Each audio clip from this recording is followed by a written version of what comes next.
Oh, feckin' hell. Catastros, how you doing, friend? I was looking away expecting at least another, 5 or 10 minutes before people popped in.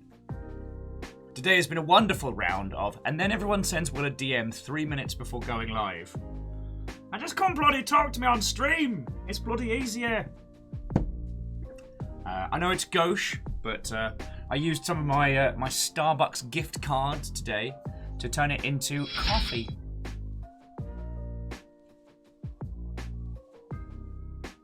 Okay.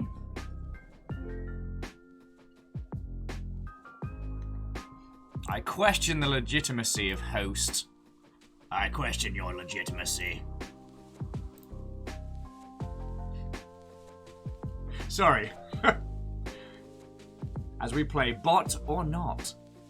Catastros, how are you doing, friend?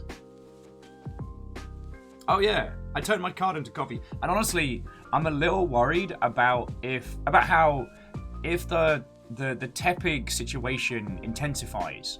Like, what if Tepigs start being valuable? Does that just turn me into another rare candy grinder? Am I a monster that's going to just blaze through Tepigs, doing naught but turn them into resources, fuel, luxury items? What kind of person would that make me?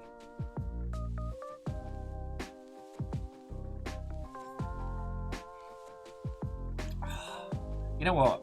The Cadros, that is living, my friend. That is living. A day on Genshin, chilling and illing, and then, home-cooked pizza? Yes. Well, cheers to you, friend. Cheers to you. Forgive my calmer than usual demeanour. This is actually my first coffee. We went to go get the old nose pokey swab go downy.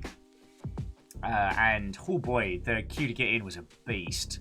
And it feels like there's been so much going on during this period that my combination, let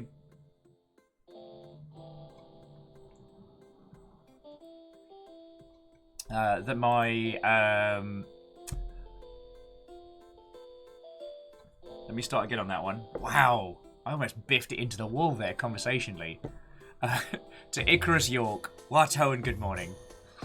Now, there's been a bunch of announcements in varying spaces across nerddom this morning, at rapid fire. And rather than hitting maximum peak nonsense, I feel myself overwhelmed is the wrong term. Almost with a calm kind of awash. There's a new Matrix trailer, which is not a thing I'd say out loud. As predicted, the nonsense around Titanfall 2 yesterday turned out to be a bad faith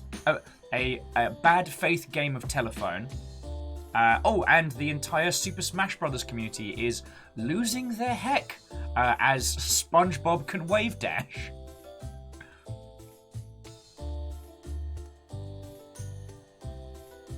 Like how water just flows over and past a clam. Yes, unless the clam is open. Ah. Sorry, sometimes I like saying things with a philosophical tone despite having no idea what I'm saying.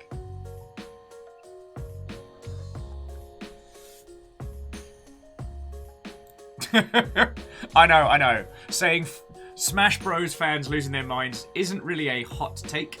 And okay, losing their minds is also a little hyperbolic. I understand. A little bit of the old hyperbole. XD Johnny XP, good morning, Watto. Sky Aegis, Watto, friends. But it's just... whatever happens, for the briefest of moments, people started realizing that maybe this Nickelodeon game might be good. And not just good, but great.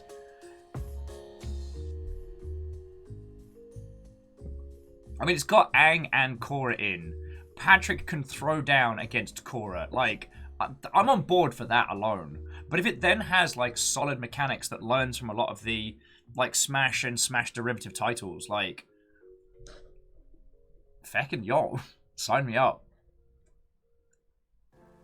Okay, also, I guess it's slightly unfair because for the Smash Brothers series, I've always mained Jigglypuff.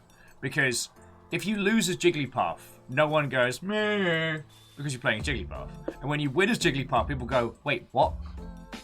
I forget which particular incarnation of the Smash series it was where Jigglypuff became violently overpowered. But that was a very, very fun time for me.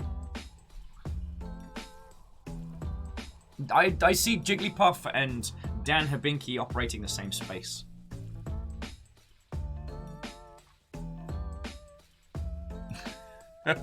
Okay.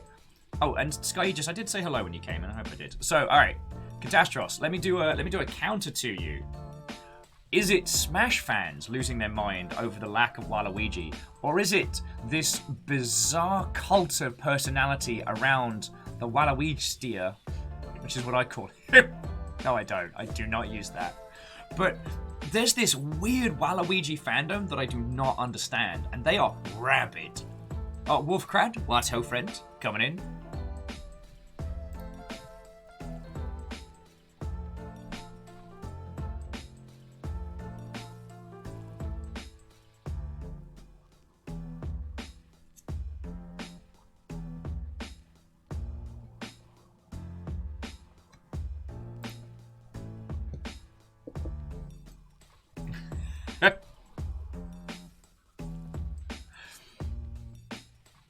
Oh yes, no, and Catastros, you're entirely correct. If there's one thing you can say about the Super Smash Brothers roster of characters, it's very sparse, very starved of characters.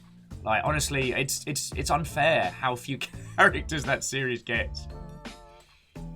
But you know what's been bizarrely fascinating about this is that the cult of Waluigi has become fascinating in its own right. Like, there is a musician out there that just does Waluigi covers of popular songs, including Africa by Toto. But you know what's brilliant? Is the Walalooya chorus, an entire song about Waluigi not being in Smash Brothers. And the artistic effort that went into creating this. My tiny mind, it boggles. It does a boggle.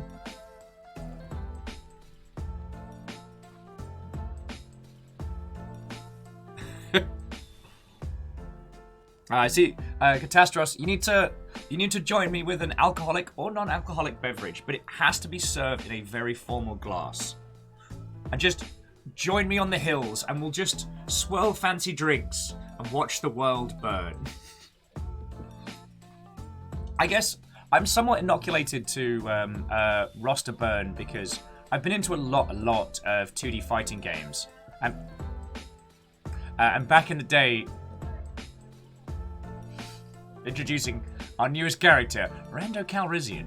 But no, back in the day, especially when Capcom started doing the crossover games, there'd always be one person, like livid to the point of tears that their particular character wasn't included in, like, Capcom vs. Street Fighter, Marvel vs. Capcom, Capcom vs. SNK, like that whole slew of titles. And the bizarre levels that people would go to. God. Oh, God. And okay. And on top of that, with Capcom vs. SNK, I want to say 2, they added a tiering system. So the way they balanced trash tier characters, but they were worth less. So like Akuma's worth 3. I think Ryu and Akuma were worth 3. And then like your Vegas and your mid tiers worth 2. And then your Dan Habinkis are worth 1. Hey, sorry, what, ho friend? Round 2 in the time loop indeed.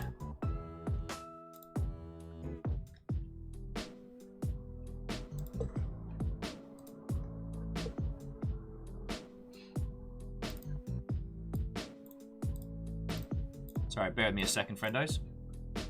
I understand. When the call of pizza comes, I will not be the one to stop you. Oh, and Fred, good morning to you. How you doing? I'm just nattering about fighting game rosters. As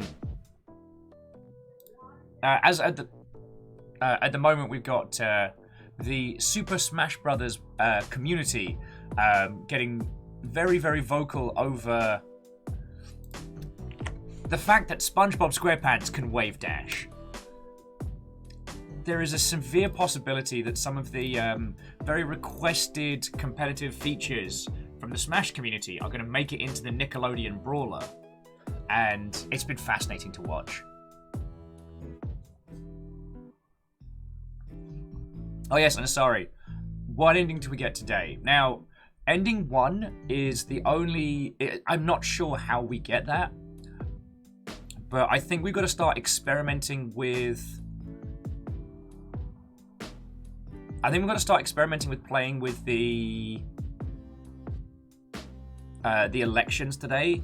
So what I'm thinking is that we're going to get the guy with the 2 coloured eyes who used to run a cult. We're going to get him murdered by the assassin. And, but if he gets murdered, that sets off the golden rule. We could tell him there's an assassin here. And in exchange for... well, I'll tell you, we'll work it out once we get in game. Like, but no joke, I have been dreaming about this game. My mind's been just afire with the varying puzzles and situations.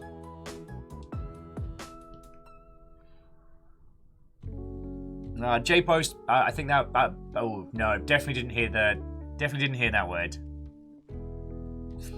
Oh, Fearless, good morning. Oh, and I hope it helps, friend. I hope it helps.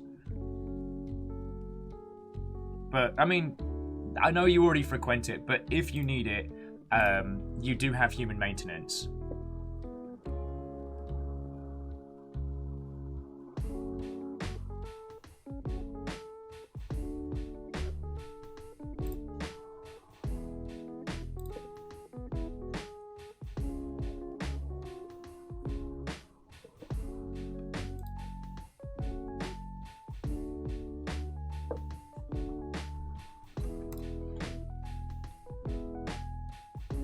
Oh, and Vanderbeest, head of House Order. What ho, friend? Coming in, coming in. How are you doing?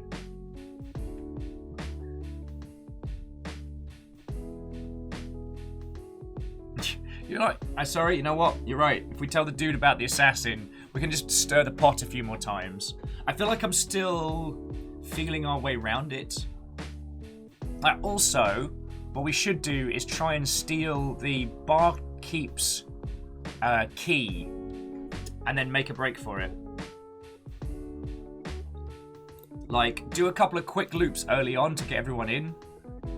Oh, Fern Dweller, Watto, and Vanderbeest, thank you kindly. I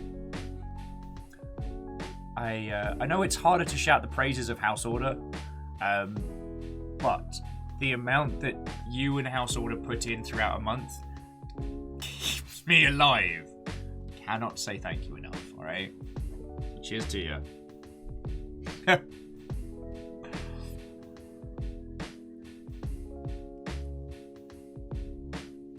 Oh, I see, Catastrophe, you are also a person of taste. Yeah, gaming news has been... gaming and nerdery has been oddly compacted today. I think there's still stuff coming out from the Sony event, but I've not been keeping up with the live tabs. Do you know what I mean? Oh, and to the Prologue, good morning. What ho, friend? You ready for some Roman mysteries?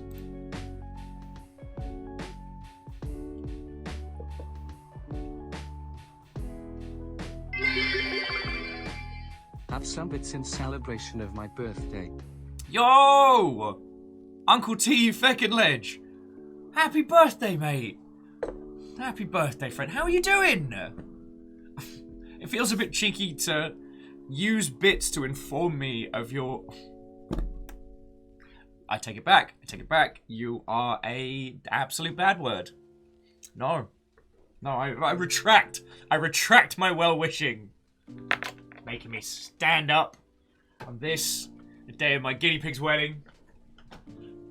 Guinea pig's not actually getting married. Oh, God. Make me stand up. It's the worst. Oh, no. I'm just gonna stand here and whinge. I think that is that an equivocant? No. Alright. Also, there's still a little crackle to my voice. It'll be fine, it'll be fine. Happy birthday, you feckin' bad words. Hoppachar!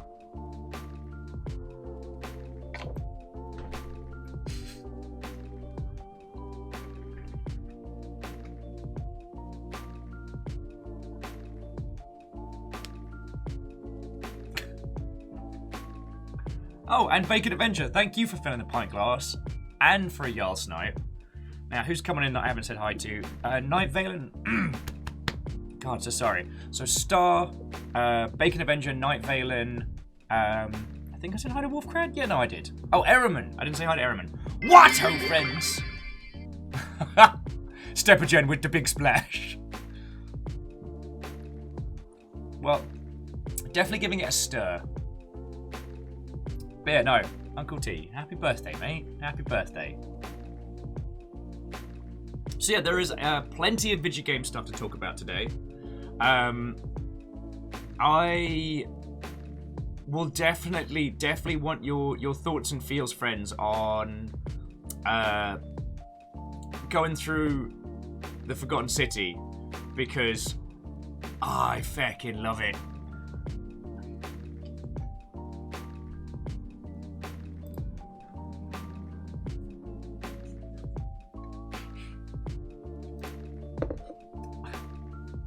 Would you all DM me when I'm fucking live? Sorry. What were we chatting about? Oh yeah, so wave dashing's going to be in the Nickelodeon Smash Bros. Game. What was the other video gaming stuff? Oh yeah, I believe there's a Sony thing going on today, but I've not been keeping up with it.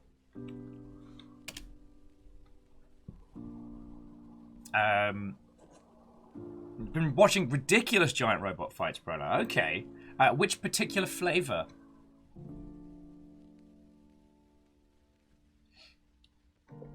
Oh, as a quick FYI, friends. Oh, Gren Lagan? Nice. Let me get you the link. The Neo Complete Collection is currently over at the... Wait, no, is it the Complete? Hang on, where is... Oh, no. It's Neo Complete Edition. Okay, so that's the first game. It costs no money. It stars a British sailor by the name of William, who has a mystical Japanese spirit guide that gets stolen by an evil person in the Tower of London, returning to Japan to fight for his spirit friendo. It's gloriously ridiculous. And while I can understand there's parts of Neo that are an acquired taste, if you love it, you're going to have a great time. And if you don't, that's fair. Like, but for the price of no money, I cannot recommend it highly enough. Reactor online. Sensors online. Hey. Weapons online. All systems nominal. Good afternoon, Will. I have gone back to school part-time to finish my degree while also working. Oh, go you! Go you! So am I your second screen study background today? Because we're going to Rome. Okay, no, we're going to a hidden Roman city 2,000 years in the past. Standard stuff. Like, standard stuff. But yeah, I really enjoyed Neo. It has this kind of, like... It has a very, very different flavor of gameplay than it first appears. It's kind of like Diablo meets Ninja Gaiden. And not the OG, but like Ninja Gaiden Black. It has that kind of vibe about it. But it's... I personally found it very, very rewarding to play. And I really enjoyed it. I haven't started playing Neo 2 yet, because when I started playing the first one, God, it just pulled me in. And the second one, I think, has like create your own character stylies. Now, also, Sheltered is free on Epic at the moment.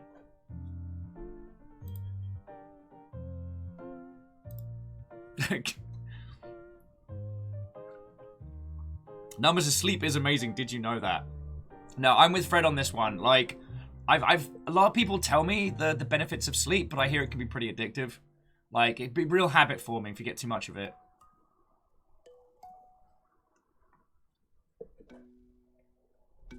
Asari was asking, does anyone remember the Shrek Smash-style games?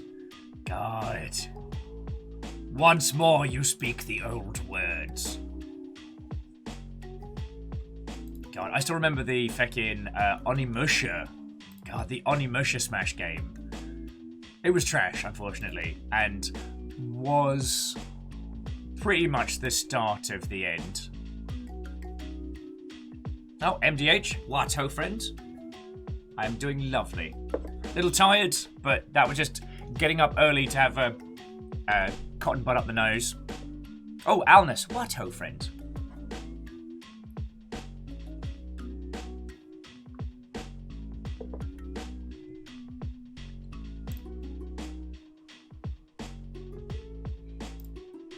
Oh yes, if you're wondering what I'm clicking on, I did just make sure I had Neo Complete and Sheltered over there, because there's nothing wrong with hedging your bets, friends.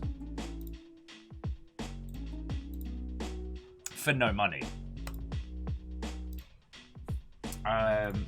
So what's been going video gaming wise?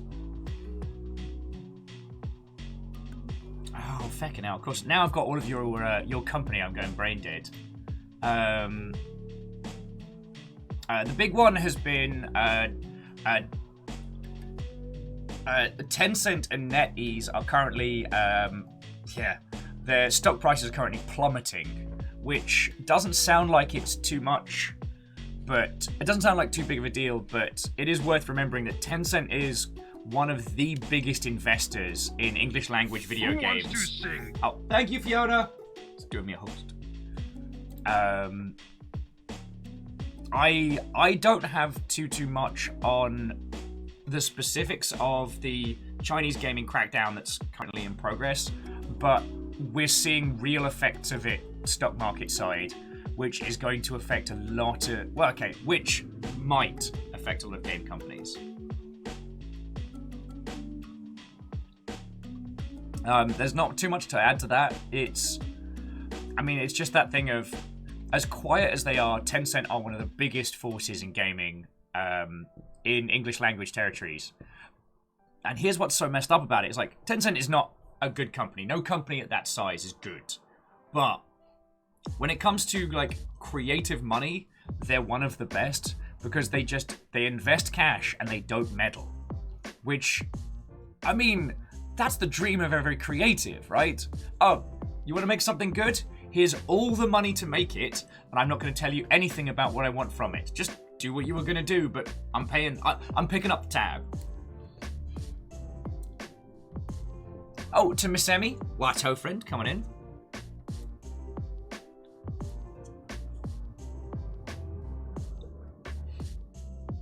Oh, and Katastros, I don't think it's cynic and bitter to say that, because Katastros was saying we haven't heard anything bad yet. I think it's, at least at their current space, they're so big that micromanaging companies just isn't worth it for them. It's more putting lots of tokens on a roulette board for them. I've heard it described as the 100-year plan. So the idea is you put your little chits down across the table and spin the wheel, and maybe it lands on a 00. And if it does, you're the one with the chit on there. Miss Emmy, I'm not watching the PlayStation Showcase right now. I thought we'd wait and see what funnels out of it, as the PlayStation presentations can be a bit hit and miss. I wouldn't want to drag you all on an adventure for an hour just to get a brand new controller and The Last of Us remastered announced. But then it might be one of those incredible presentations when Sony does like, oh yeah, and by the way, here's everything you've ever wanted. There doesn't seem to be a median with PlayStation presentations.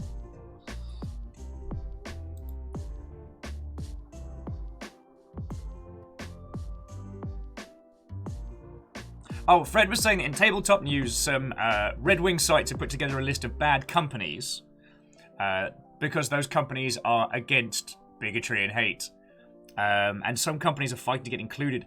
I'm still mad that for all my noise, I didn't make the list of SJWs in the games industry that was doing the rounds. I'm still mad about that. I just gotta go punch some more Nazis, I guess.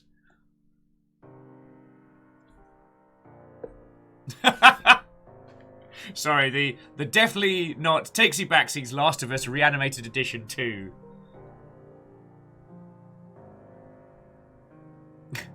Yeah, Fred, can you make sure Prologue gets a badge for that one?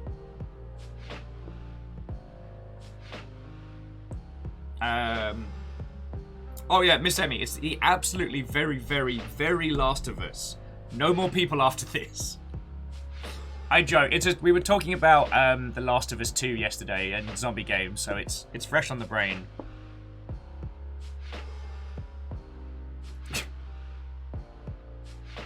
Yeah, you're right, Night Valen. You're right. I need to be louder about it, so I'll neck 2 bottles of gin and be like, right, who hates people? I want to fight you.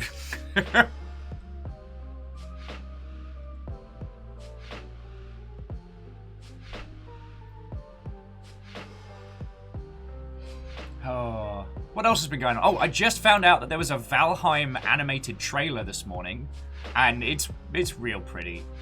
I have a big weakness for animated trailers because I think they're a great spend. Oh, no, sorry. I think they're a great spend. People are really resistant to big, flashy CGI trailers that pretend to be the game but aren't. But people love animated trailers because it's very evocative of the experience without trying to hoodwink you into saying, oh, you'll totally be able to do this in game. Just kidding, it's CGI trailer.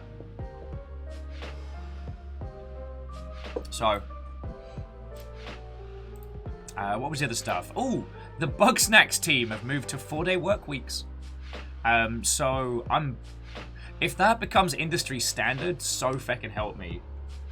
Now, as a person that is self-employed, well, I mean, I guess I work for you lot, but you know what I mean. I am here all the time, and I wouldn't change that for the feckin' world. But especially when I was dev side, like, 4-day work weeks would have helped, because you know what? There was always 1 day out of the 5 where I was just feckin' useless. Usually because I had to, like, work hard the night before.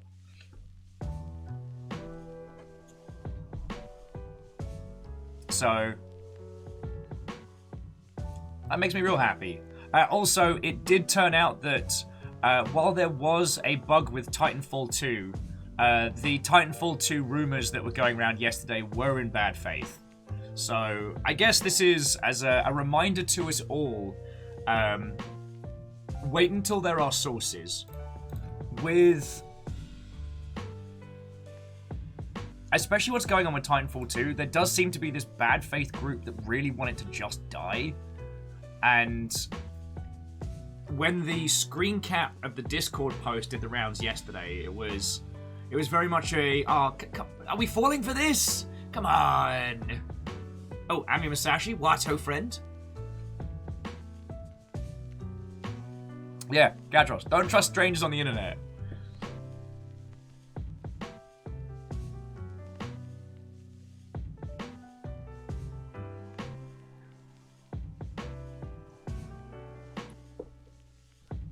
And sorry, when it comes to like anime games and stuff like that, honestly, most of the time, any kind of like visual changes is just to keep it in, keep it so it can be sold at physical retail. So a lot of the time, changes made creatively are more due to the licensing board, not licensing boards, the certification boards in varying countries. So, like, for example, in Germany, it's more lax than it was, but Germany used to be very, very strict on how war games were depicted in terms of, like, violence and gore. So, for the Total War games, what ended up happening is they would release the game sans claret, and then add the claret in later for all the regions that could have it. But that was only really viable because Total War is primarily a digitally sold game.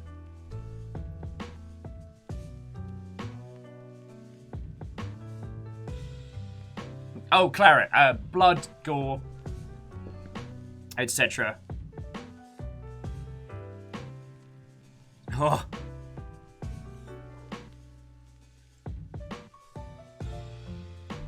Yeah, I tell you what, Prologue, we don't need to go down that particular rabbit hole, but haunting reminders of times past.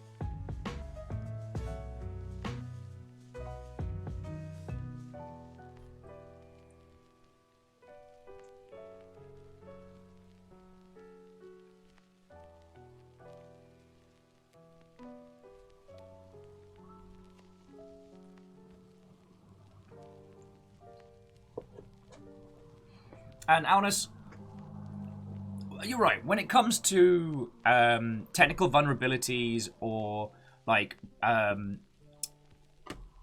passwords or what have you, I'm not saying that we should ignore them out and out. The bit where it procced for me was saying that you need to uninstall Titanfall. You need to uninstall Titanfall 2 right now, and I was like, huh. There's nothing about Titanfall 2 that. There's nothing about Titanfall 2 that runs outside of its operations. So hang on. Like, Titanfall 2 doesn't have a standalone launcher. Weapons online. All systems nominal. Feckin' yo. Okay, sorry, British Beaver. What ho? What ho indeed. Thank you for 22 months. Also, I don't think I said a proper thank you to Rainier. Feckin' yo. I mean, as I said to Rainier, hopefully we can be the background noise to some study. But I meant to say thank you for 26 months, and I didn't. What a jerk. What a crumb bum I am.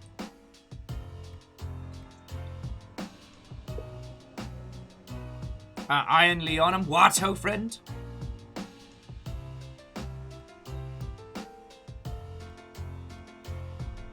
Oh yes, and Katros adding, like, as someone was saying, like, if it had been a vulnerability of that severity, uninstalling would have done nothing at that point. Anyway,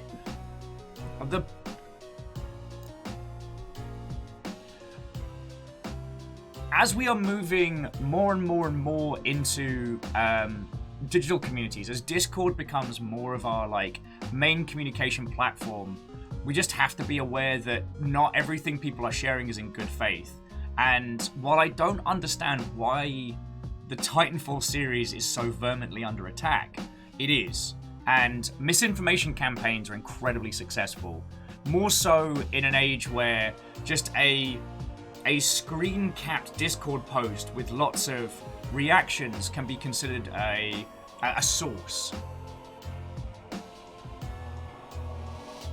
I think we'll see more of these misinformation campaigns moving forward. And I guess I'm not really saying it for any of your good selves, but I think it's just something to be in general. Oh, and Rainier, thank you for the tiny bits, friend. A little sprinkling.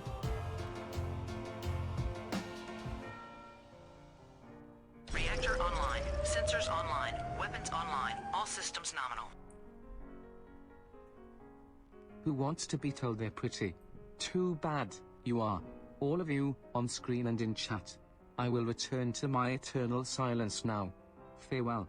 You know what, Compliment Cap? I went through a range of emotions there. I was like, who wants to be told pretty? Oh, I'd like that. But then you already are. I was like, hey, wait, what? You took it. You turned it round and you threw it back. Sorry, Compliment Cap. Thank you kindly for 35 months, you feckin' legend. How you doing? Alright, and a sorry, to be continued. And rhymes with Moose Watto and good morning.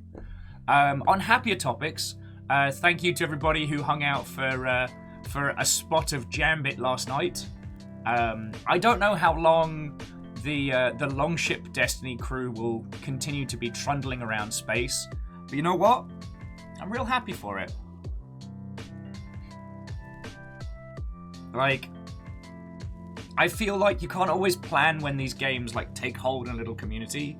So I'm gonna play with yourselves as much as. Although, I will say that I have cursed myself. Actually it's pronounced Jambit joke has gotten out of hand. And as someone last night said out loud with their face words, I'm gonna need a new Jaffix card. I'm sorry, I didn't mean to bring this upon us all.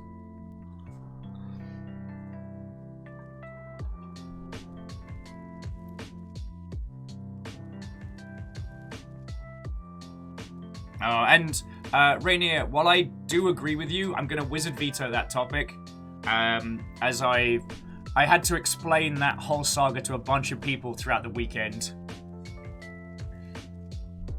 Yes, numbers, I hoisted by my own petard. And see, Alnus, that I just read like, what's his face from Gravity Falls?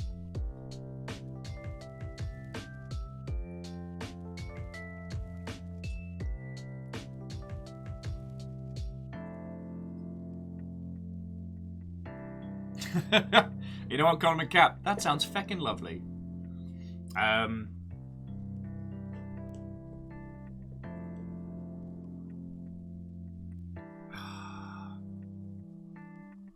Jurassic Park. Thanks, I hate it. No, that's Catastros. That's where all the unused Jira tickets go. It's like an old folks' home, but for things in Jira that will never be resolved. Jurassic Park. Void Train. That rings a massive bell. Void Train. Oh shit, yes! Oh, feckin' hell. I am stoked for this. It was an E3 Bowl banger from a while back. Oh, Jafar James. Good morning, friend. What ho? J-Post like, who said Jira? Crack, crack. Look, J-Post. Catastros posted Jurassic Park in response to Jafik's card. And I thought about it for a moment and was like, no. That's where Jira tickets go to die.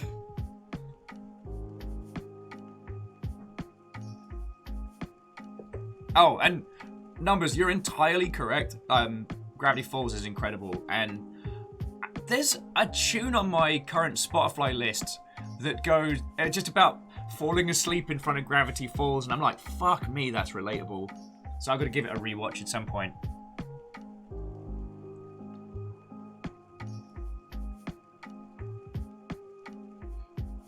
And Prologue, Gravity Falls sits in that lovely place where you can take it at face value and it's a fun cartoon that'll make you laugh. But, oh boy, if you wanna give it your brain power, it's deep as a trench. It's not like Over the Garden Wall where it's like, beep, beep, hope you wanted to use your brain and feelings.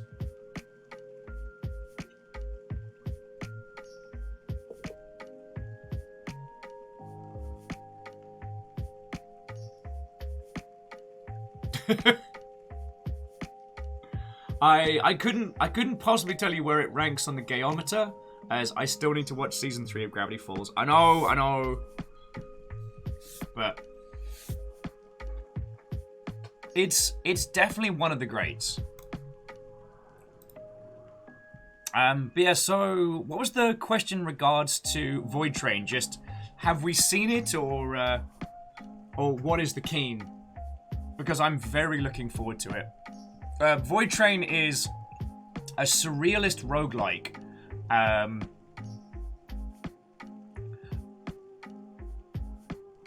Where you are, I tell you what, become a crew member of an interdimensional express. Discover new and mysterious worlds inhabited by amazing creatures, dangers, and surprises. Upgrade your train, gather new materials, and build better weapons. Available in single player or online multiplayer, and it looks feckin' grand. Oh, it's not roguelike. It is multiplayer. Okay. I don't know, where did I get the roguelike from? But the hook is that at times you'll just be on a track just going through the cosmos. And so you're using like a grapple hook to swing and spin around the infinite beyond. However, it's kind of like an infinite sunny afternoon, which I love. Yeah, it was an E3 Bowl banger from feck knows how many years ago.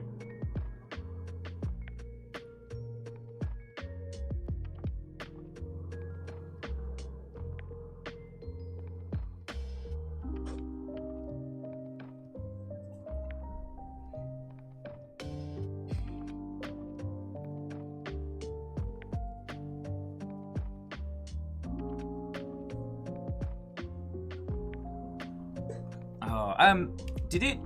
I'd say, did it drop? Because I did not see.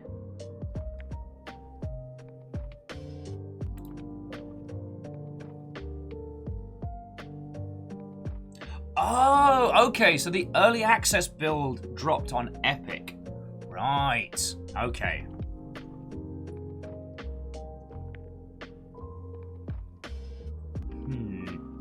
See, now it's one of those games where we have to sit down and have a ponder of, do we want to tear into it during early access? Or is this something that we need to... Is this something that we need to wait until later on? Decisions.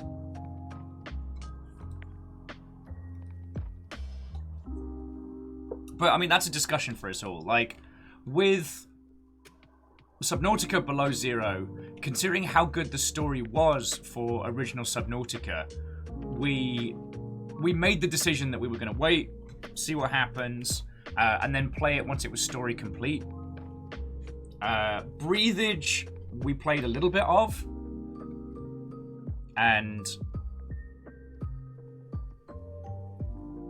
Breathage has been weird.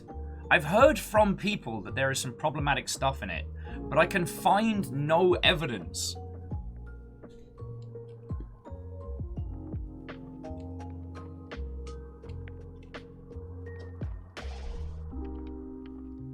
And I always find that kind of thing unsettling when someone warns you off a title. But with the, I heard a person who heard a person that said that there was some problem with stuff, and yeah.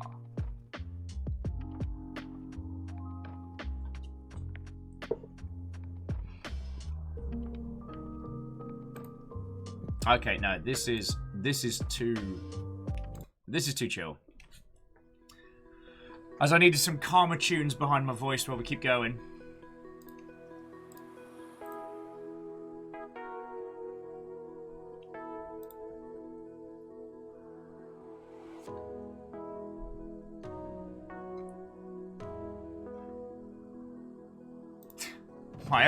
My uncle works at Nintendo. They said this was problematic.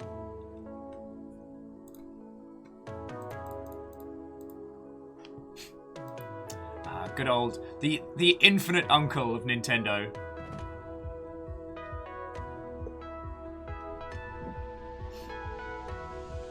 Right. Oh, what was the other nonsense I wanted to banter about with your lovely selves?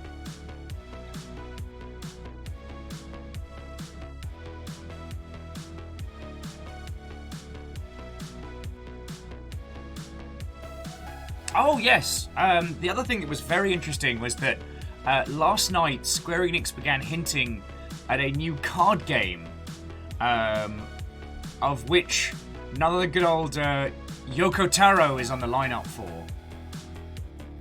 It is, what is it called?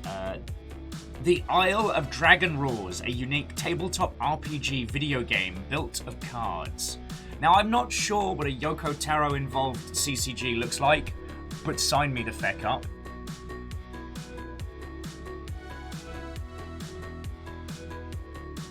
Oh, actually, numbers, thank you. That reminds me, I've still got the starter cards to send to Nom Nom. God, stuff in a day.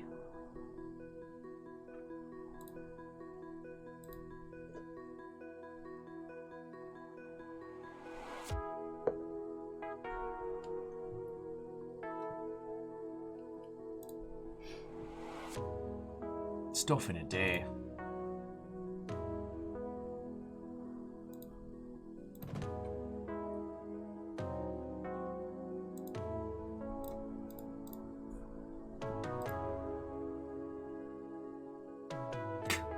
I mean, Amisashi, do they ask you to burn your cards and then your own pants? Who knows? Just set them ablaze.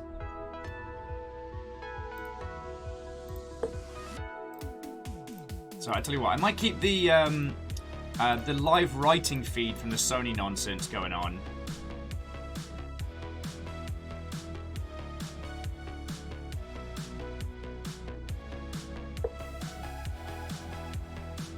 Oh, Lizzie, that's the point you come in on.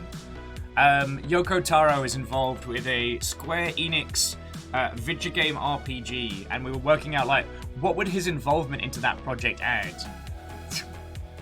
And every time someone mentioned him, I always think of that video asset where for the run-up to Nier Automata, they announced the pre-order t-shirt, which he stole from his co-worker, and then rolled around on the floor going, Nier Automata! Nier Automata! Ah, yes.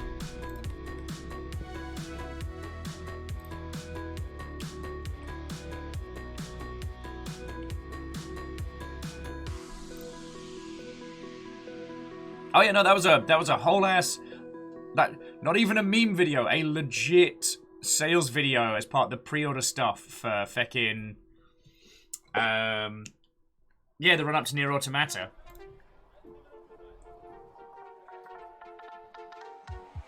Or Nier Automata.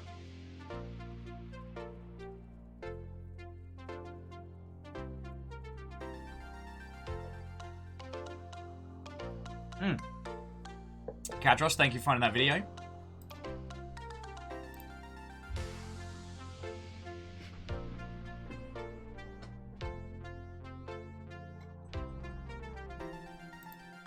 Oh, and it also looks like that Sony haven't started doing anything interesting yet, so... for those of you that are going to be watching the PlayStation presentation today, just ping us the interesting bits while we're chatting. We're going to be solving some Roman crimes.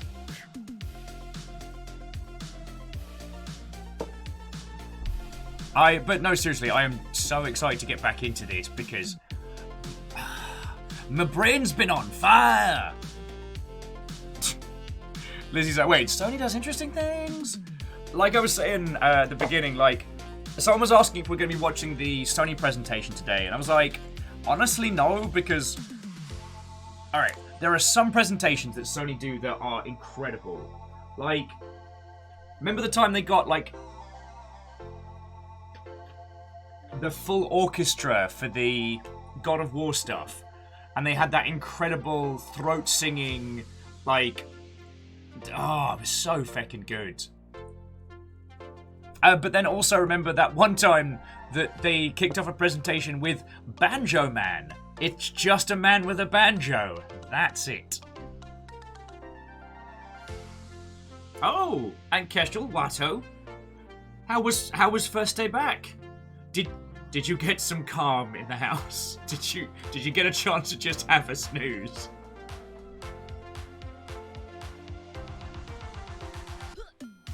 Agonaliki said the thing with the fake sacrifice. I thought that was EA with the goats for God of War. I'm pretty sure that one was EA.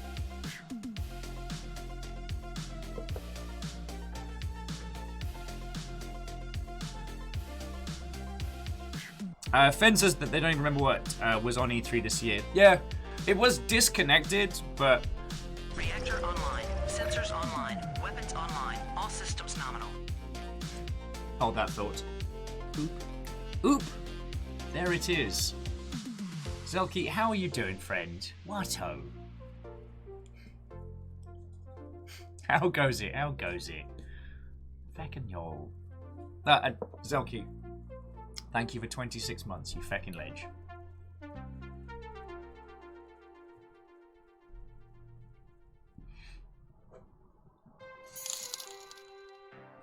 I'm doing okay. How's you? Oh, yo! Thank you. You feckin' legend. I'm doing real good. Slowly getting up to speed. We had the old post-PAX nose poke this morning, and it was feckin' packed. Okay, packed with people keeping 6 feet apart, obviously, but usually the place we go into is great because you can drive in and they just jam it up your nose while you're in the car. The queue to drive in was blocks and blocks and blocks down, so we trundled in, stood there for a bit. Sage Bell, good morning, hello. And yes, Gestrel, the nose poke is what the cool kids are calling it this time, because they don't seem to go as aggressive as they used to, so they no longer push what we've referred to as the no-no button, the strange cavity that somehow is up here, despite that being physiologically impossible, yet they're able to find it with a ruddy Q-tip. Zelky says, excuse me, but it will forever be the brain tickle. Hey, they didn't go full into the brain ticklage.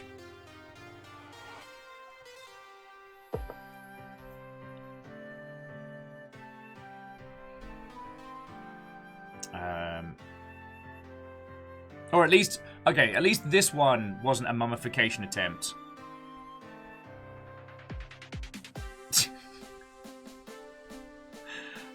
Sorry, yeah, you know what, friends? Park Program has called me out that nose poke is something else. It is when you take a big syringe of marijuana and just inject it into your nose hole. Not a lot of people know that, because it's still pretty underground, but... Ah, and Katros, I'm real happy for you, friend. I'm real happy for you.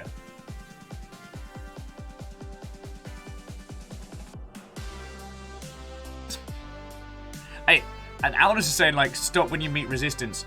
It always feels like, at least in the early days, that they found this cavity that does not exist anywhere else. You know in FLCL, where they take, like, a scan of his brain and it's just missing? It feels like that.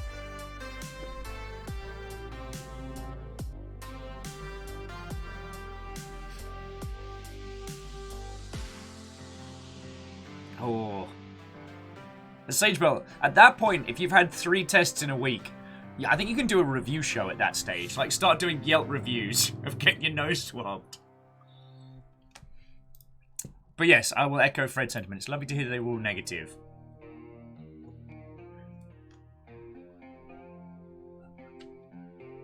I'll be onto the corporate soon.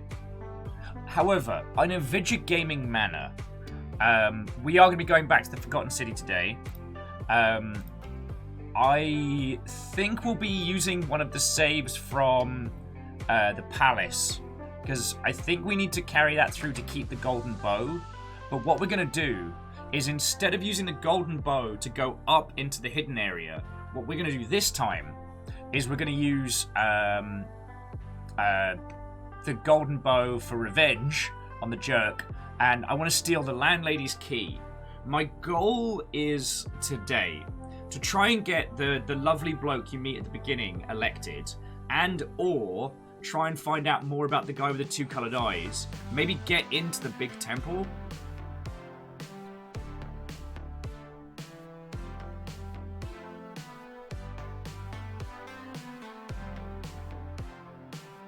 Actually, Alnus, as a Brit, it's Pokath, father. Okay, but the person... I don't know if this joke will translate to anyone outside the Seattle region, but the lass that was doing the tests, because we were walk-up and up drive-through, she was like, okay, so here's your information, make sure it's all correct. Yep, okay. So, because this is Aurora, I'm going to ask you to come around the corner. And it took me a whole second until she chuckled to be like, oh, you made that joke. Wow, batting for 1,000. And Alnus, you are entirely welcome to do so. I ain't even charging today, like, no consultation fee or anything. Although, as we established at PAX, my consultation fee apparently is 1 tin of Heinz beans. But Lizzie, no! Lizzie, no! Don't you all encourage this? I will get the hose. I'll do it. Reactor online. Sensors online. Weapons online. All systems nominal. Wow, Dom, that's some timing and a half. What's that? Cult membership renewed. And yes, I will continue to do this. Sorry, not sorry. You photoshopped it before I even finished the panel. But despite the fact that you are an absolute terror, Dom, thank you kindly for 35 months, friend. It means a whole bunch. Right. I ain't gonna get onto the feels today, but I am fully aware that the fact that, you know, I got to do PAX, all the panels that I was on was all about this. Like, you know, it was either because of the Longship or because I do this full time. And I do this full time because of you lot. So, thank you, alright? Right! I don't think there's anything else in the video gamery spheres to talk about.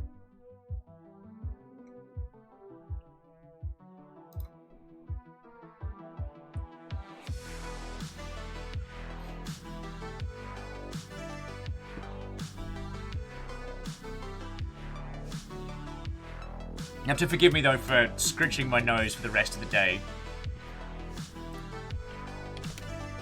Oh! One little extra bit of news. The HD mod for RuneScape is going to be released. Jagex have had a conversation with the mod creators and believe that they can come to an agreement where they'll still be able to launch their mod and it won't be in competition with their upcoming product, which is very lovely to hear. Okay, actually, will you... Oh, yes. MechWarrior 5 Mercenaries will be heading to PlayStation 4 and PlayStation 5, so if you want some just good stomping robot fun, go for it.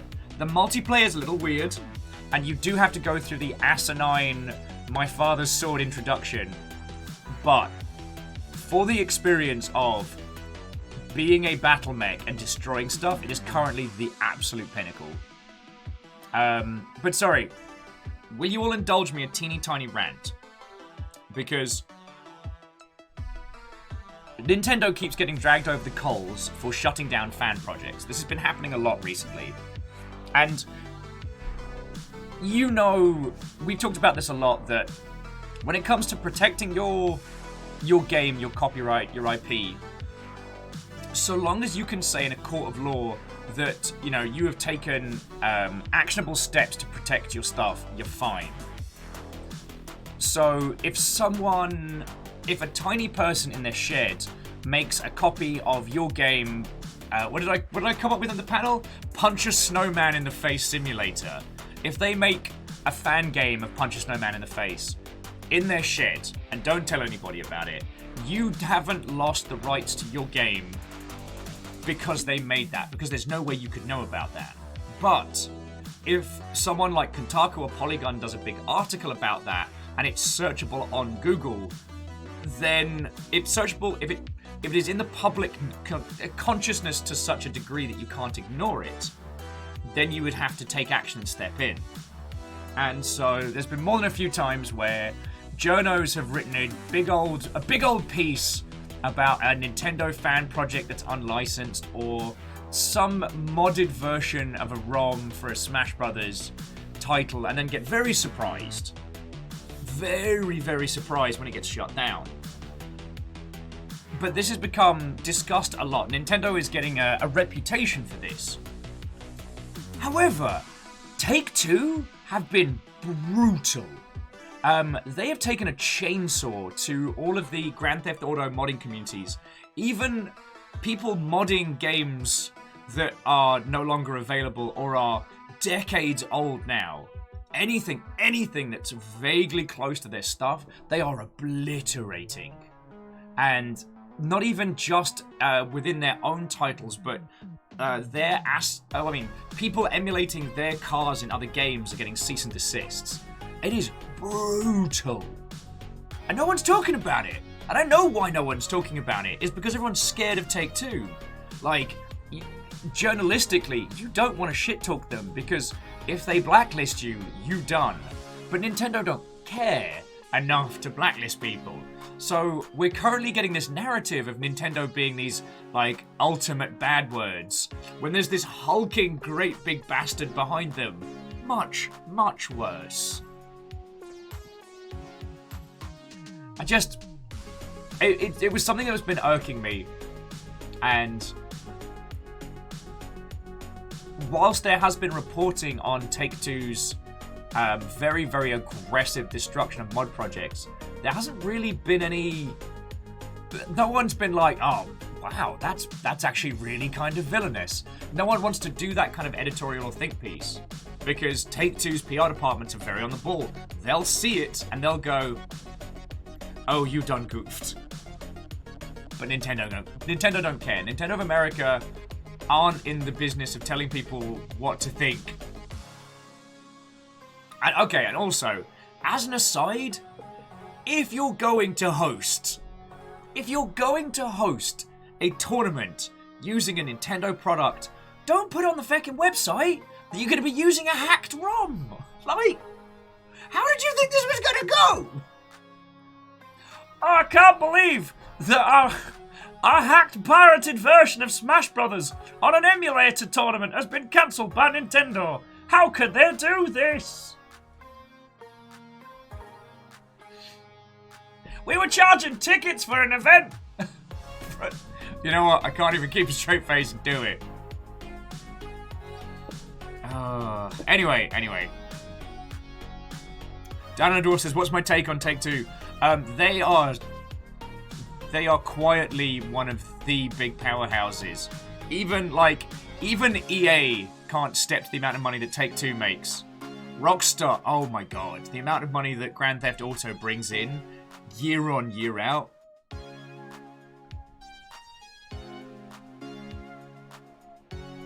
Reactor online, sensors online, weapons online, all systems nominal. Take-Two could be listening. Come at me, Mr. Take-Two! I'll hurt yous! And Will's Twitch account was suddenly deleted for some reason. Ross, how are you doing? And thank you for 6 months, friend.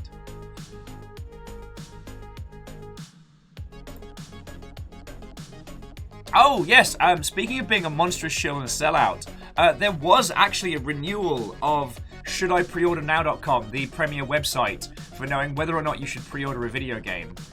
While we were at PAX, I made a joke about the friendo that runs Should I Pre-Order Now, who originally gave me 25 cents as our first official Longship sponsor. We were at Elephant and Castle over PAX, and they bought us a whole bunch of food, and it was feckin' lovely of them.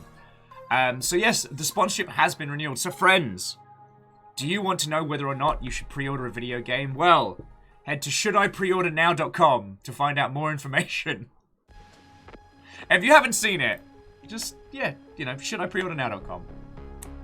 How many people we got on the clock? 518.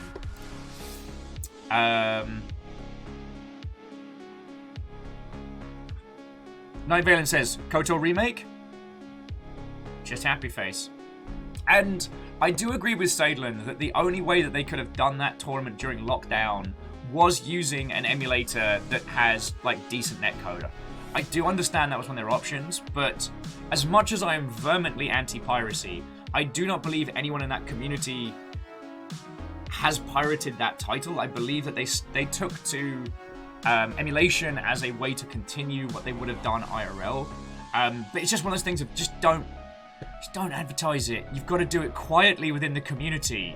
You've got to just be like, shh, okay, we'll just do it on the Discord, don't tell anybody. It's all right, Salem. I'm trying to believe in the best of people here. Okay, let me have this. Alanus says also don't charge money. That's a very good point, because it's a different ball game once cash starts changing hands as well.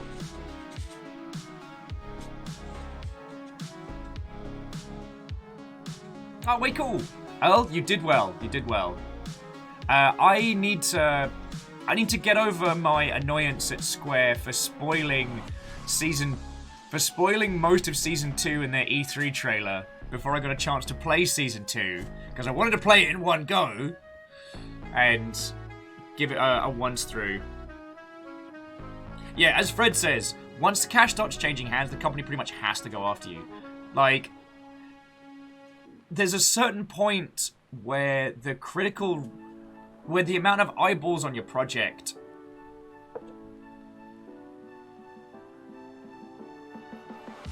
Oh, okay. Sorry. Let me finish my thought.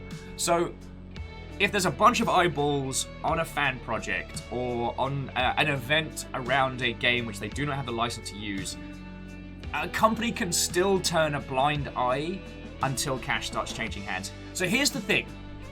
When any kind of fan project is happening, anything that involves, like, emulation, again, touch wood, assuming that it's all being done in good faith, because you know I'm vehemently anti-piracy. Assume the company knows. Assume they're going to see it. Make it easy for them to go, oh, what? We didn't see anything over there? No. Because if there isn't anything untoward going down, and if there isn't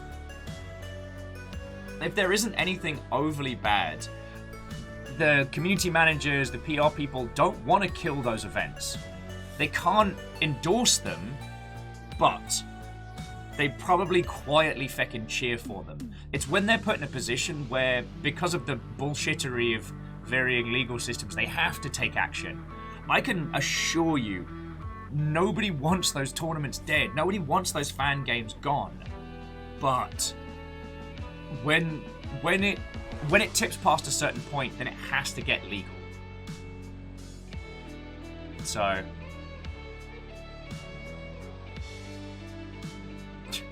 and Salem was saying that the disc for Melee is still $80 last they checked, and they stopped having faith in the good of the Melee community ages ago. But that might be the chip on their shoulder. And Imperios backing it up, saying the Melee community is the worst. They don't listen. I think it's fine. Like, both Sadlin and Imperios have worked in a professional environment where they've had to interact with that sphere of the fighting game community. So I take both of your professional opinions on that. It's not a diss on someone who likes Melee, but there is a correlation between that particular title and some really jarring experiences in the real.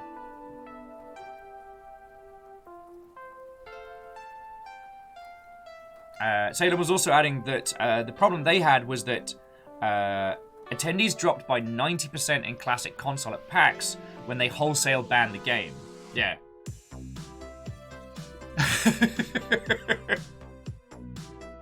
I'm sorry, I just want to imagine Catastros from the back of the room going, "Called it!"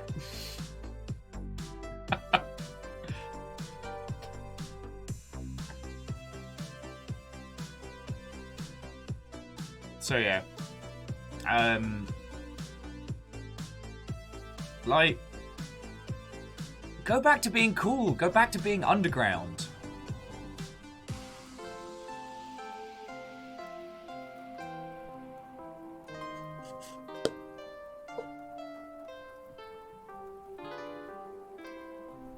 Oh shit! As a complete aside, Aperios is saying Pentakill just dropped a new album. Ooh, very nice!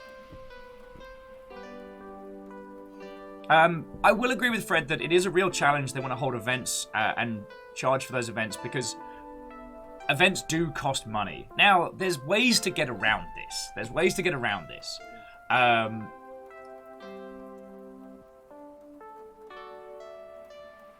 Charging for a convention or an event and having an unaffiliated group attend and host a tournament can be a clever way of circumventing that. But again, it really depends on how much the front-facing advertising is done.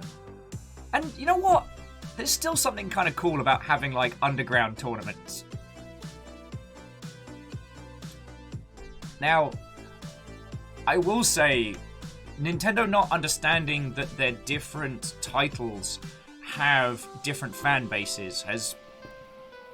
It's the old 10-year problem. Like, Nintendo is about 10 years behind everybody else in terms of decision-making process, and they do have a lot of money left on the table.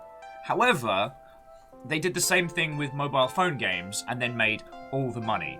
Slowly seeing how these things shape out and then delivering them in a very, very polished experience has been Nintendo's bread and butter.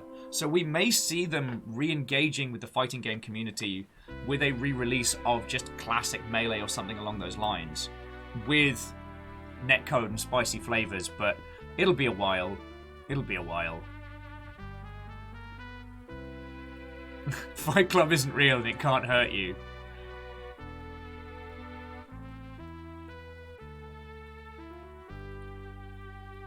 Ionim says, do the Devolver Digital thing. Host your own E3 next door in a parking lot. They did that for the Ouya. Oh my word. They didn't think. Yes, the convention center where E3 is hosted is very nice, but it is in downtown LA, and no. Sorry, it just gives me haunting flashbacks of it was a parking lot with a free bar and Ouïas to play, and there were so many. We'll call them non-gaming miscreants who realized they could just walk in and get shit-faced. They had to hire security. God. Oh, what on earth is the Ouya? It's an old name now. It's a dead name. Could have been the best of us. Just dead. Okay, sorry, that doesn't help anyone. The Ouya was meant to be an Android console, and it died. And looking now at how many cracking games there are for the Android phone, or the Android platform, they could have... Anyway, there's some great write-ups about the history of the Ouya and how it keeled over.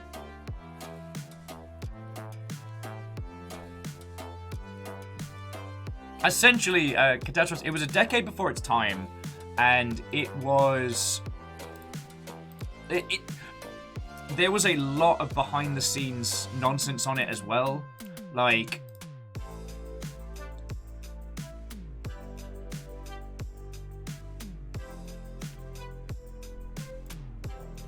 okay, so apparently, friends, from the Sony press conference, there was some noise about the Knights of the Old Republic remake. So that's what people were referencing.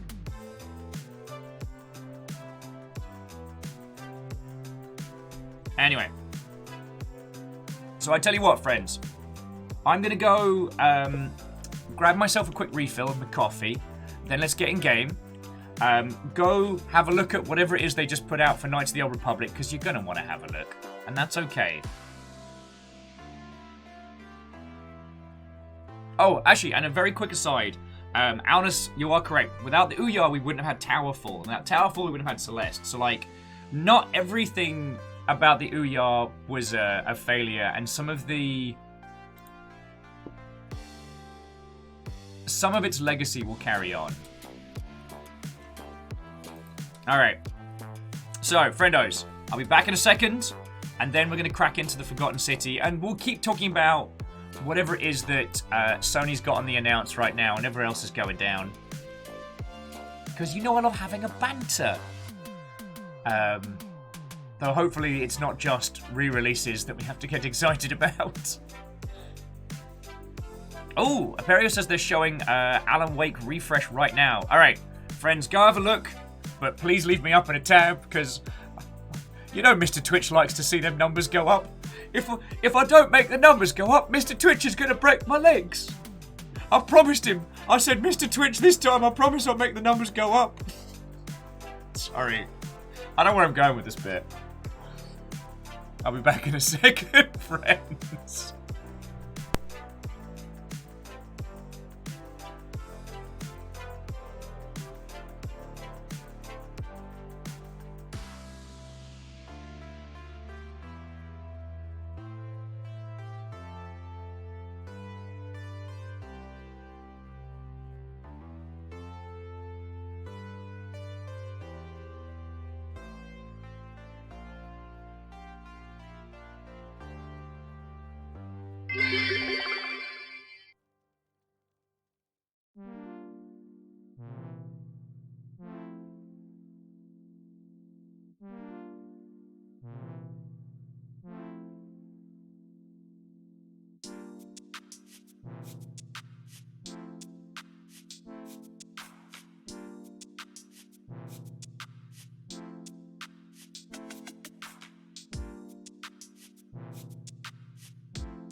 I do love coffee.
Teenage Mutant Ninja Turtles, our 4 reptilian heroes, have overcome the arch-villain Shredder.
Very sneaky.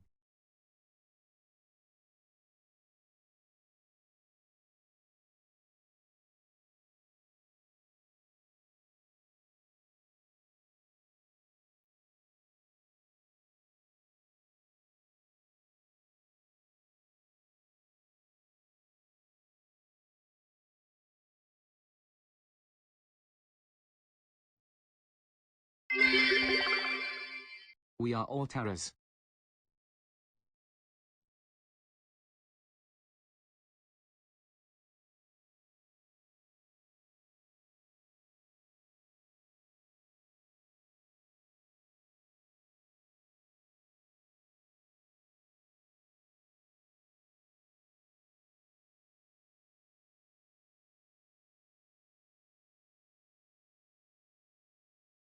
Who wants to sing?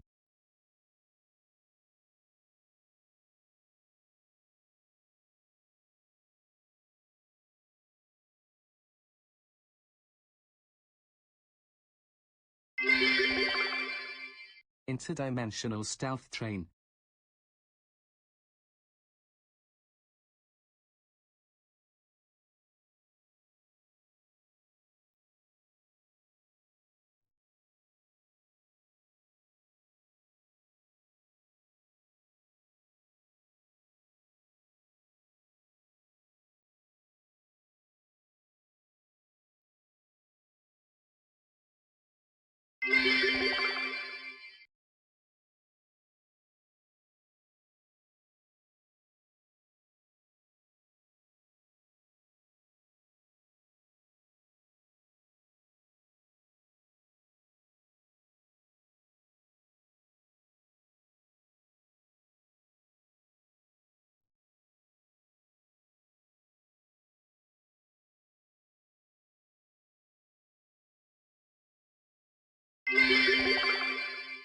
Well, voice, why are we like this?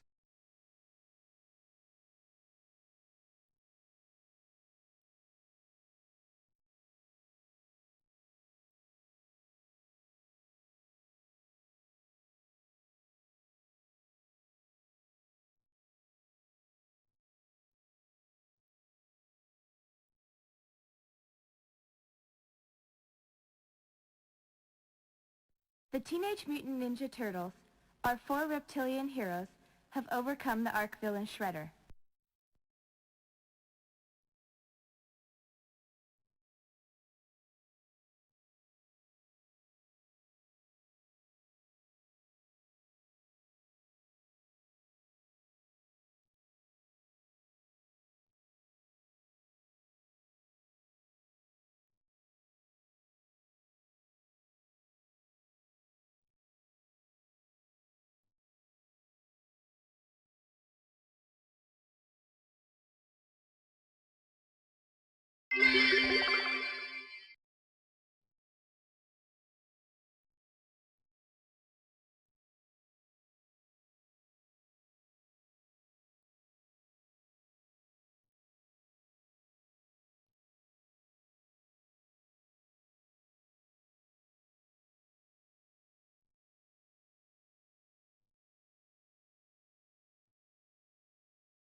Is the voice talking a bit fast today?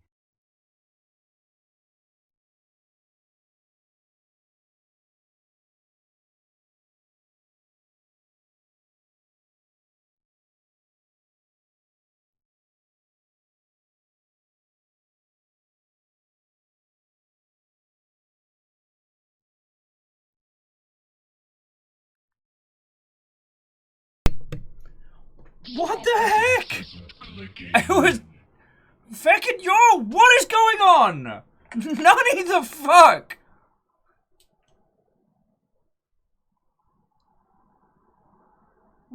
What the heck? Stop that incessant clicking. I was gone for 2 seconds! Holy shite! Okay, so there is a... Stop that incessant clicking. No, if we are doing this.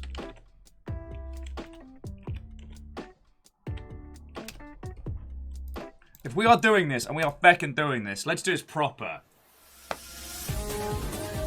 Yours! What, oh friends?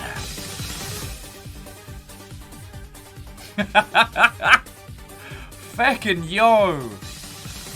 Okay, to those of you who have just joined us, Watto and welcome. I'm Will. We're gonna be solving some weird Roman murders in a second, so stick around. To the longship and all. Feckin' yo! Airman!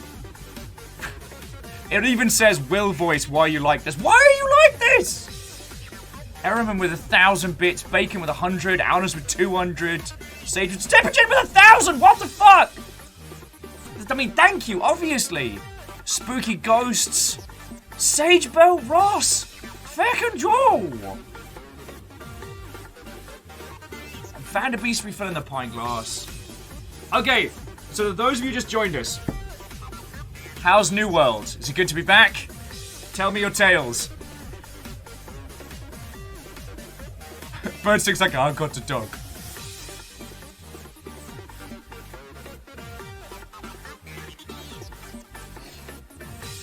Oh. Jeez, Jiminy. 100 people in. Jafar James, holy feck! Okay, feck the pint glass. You know what? While the train may have stopped, I'm keeping it up for a second. Leon the Dapper Shark. It's always a bloody shark. Has a hammer and will smash skeletons. Well, hello.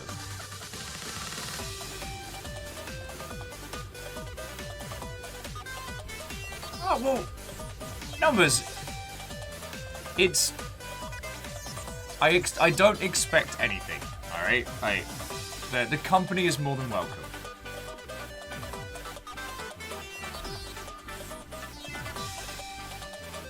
Feckin' yo. Feckin' yo. Alright. So I have a feeling that Thor's just left us with the Go Pirate fleet. So. Pirates of the Go Pirates software. Fleet Watto and welcome, my name is Will! And it's lovely to make your acquaintance. As you can see down the doobly-doo, we are proud card-carrying members of Thor's flotilla of shenanigans. Oh god, who am I? Ex-games industry numpty turned sommelier of video games. Let's go with that.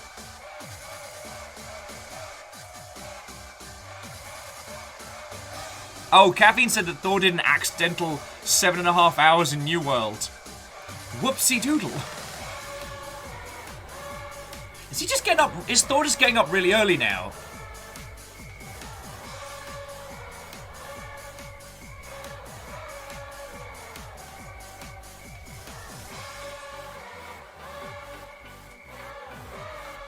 And yes, the battles between Chaos and Order rage on once more. Sorry, Jafar James, you threw in 1,000 bits as well. Like, even post-train. Feckin' thank you, alright? Just a thank you! Caffeine saying that compared to me, everyone else gets up early. Look, I am awake at the crack of Viper Dawn. Alright? The crack of dawn. Which is also noon. So technically I'm getting up early. I should give myself a little treat for that.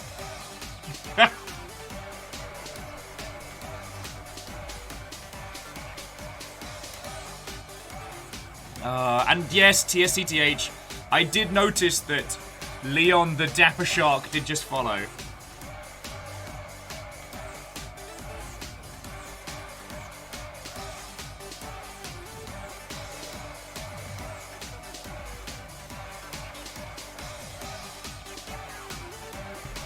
Okay, so Katros says, so far seen GTA 5 for the PS5, teaser of Ghostwire Tokyo, no date, Guardians of the Galaxy, 26th, Vampire the Masquerade Blood Hunt, 2021, more Deathloop, and Teacher, no date, looks super charming. Oh, lovely. And more Unmastered, Unchained, more Uncharted Remastered.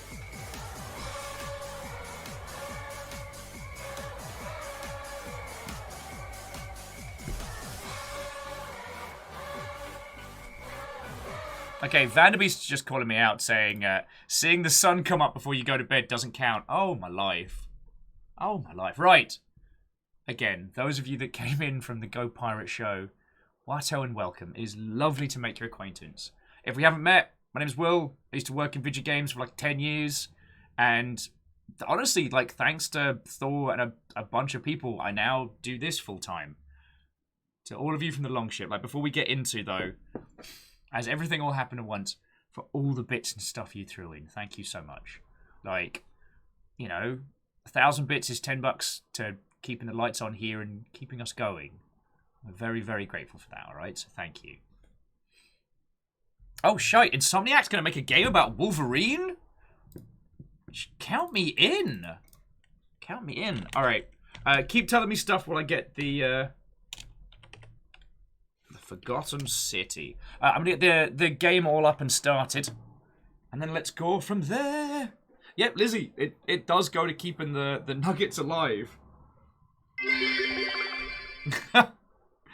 Crux, thank you for the 100, yo. Yeah, our menagerie of guinea pigs is also kept upright by literally you lot. So, thank you. If you're wondering what it is we're playing today, we are going to be going back into the Forgotten City. We managed to get one ending last time. It is a time-looping adventure in a Roman city. A Roman city hidden from the world. And Sagebell, thank you as well. Also, Sagebell, at some point, I need to talk to you about the Hellraiser DLC in Dead by Daylight. Because I was doing a lurk last night whilst... writing emails, and then half lurk whilst playing Destiny.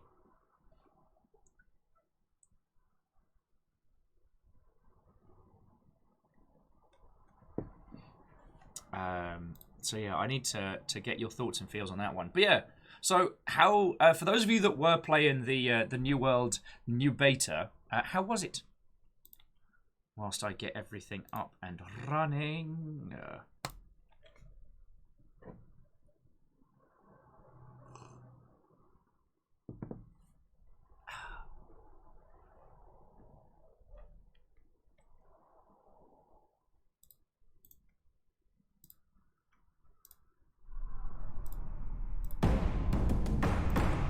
No! Splash screen!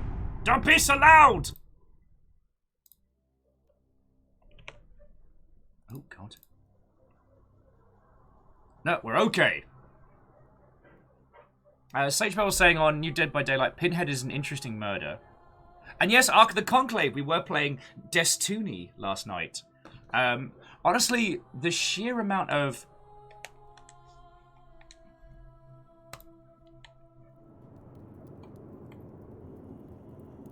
Alright, continue as William Tiberius Maximus.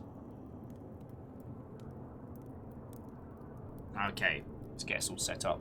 Just in case anyone wants to tap out in a second for spoilers, I'll just natter for a few moments more. Yeah, Ark of the Conclave, we've been playing a lot of Destiny 2 in the evenings, and it's been a lot of fun. However, the amount of terrible, terrible pronunciations and jokes and puns that have come from it is upsetting. I think the worst one is Jambit. After seeing the Destiny 2 name, actually it's pronounced Jambit, and this is carried on through. Oh, Ross is off to bed. Ross, good night, friend. It was lovely nattering with you, and I hope you're doing well. J-Post's been falling back into No Man's Sky recently, after playing not long since launch. Odd how familiar and different it is at the same time. Yo!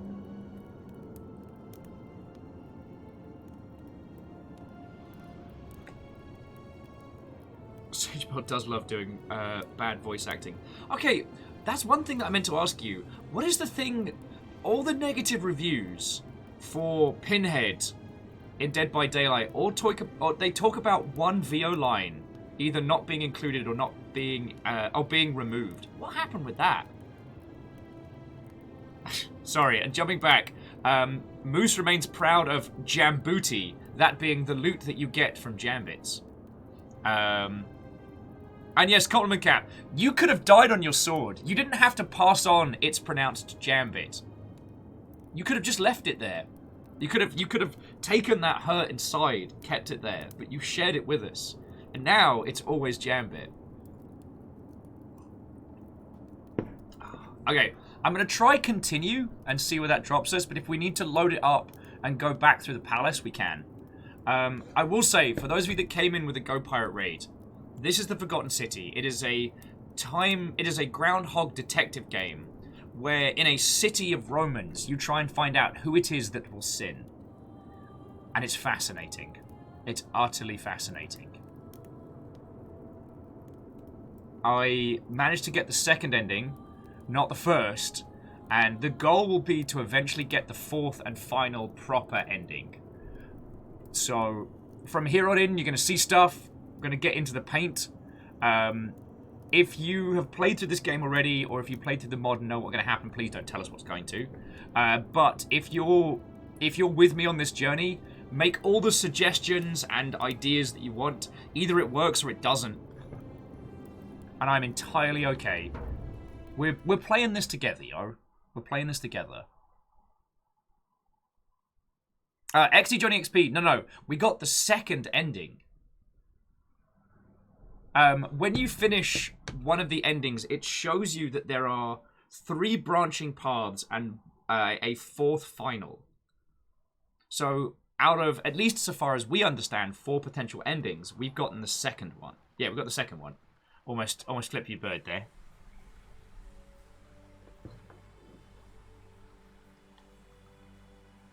Okay, yeah, so we need to... so those are the autosaves in the system. Let's see if that one loads us in before we kick stuff off. Well, XD Johnny XP, the VOD is available here or on YouTube, if you would like to give it a watch. But we're going to be basically pulling back from the second ending. Ark of the Conclave, I'm so sorry. But as Compliment Cat put it onto me, I too put it onto you. It's pronounced Jambit. However, as we said at the beginning, I was hoisted by my own petard. When Fearless Sun, during a match, said, actually it's pronounced Jaffix card. And that hurt me. It hurt me in the personal places that don't like to be hurt. So, know that for as much damage as I have done, so too has it been done unto me.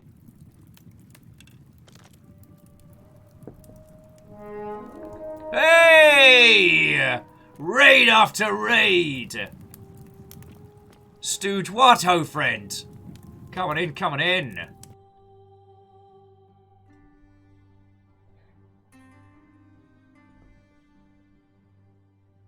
How are you doing? First a pirate ship, now a submarine. What will the rest of our day bring? But yeah, Stooge, How was your day? How was your show? And I believe Katros was letting us know some of the stuff that's been going down with the Sony presser.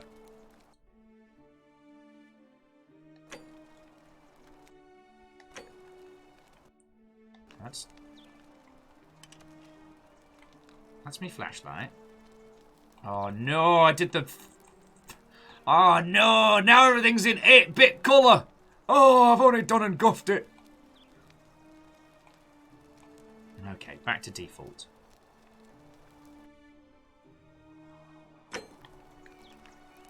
There's zoom.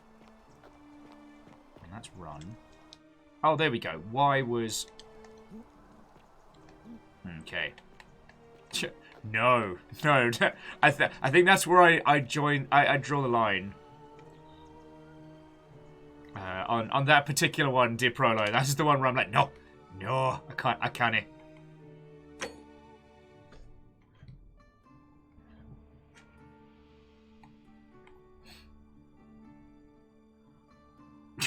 Wolfgrad saying, as a random side note, I'd like to point out that the title of this game is The Forgotten City.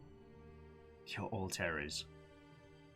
Common Cap saying, on the Sony thing, God of War Ragnarok got gameplay reveal. Lovely.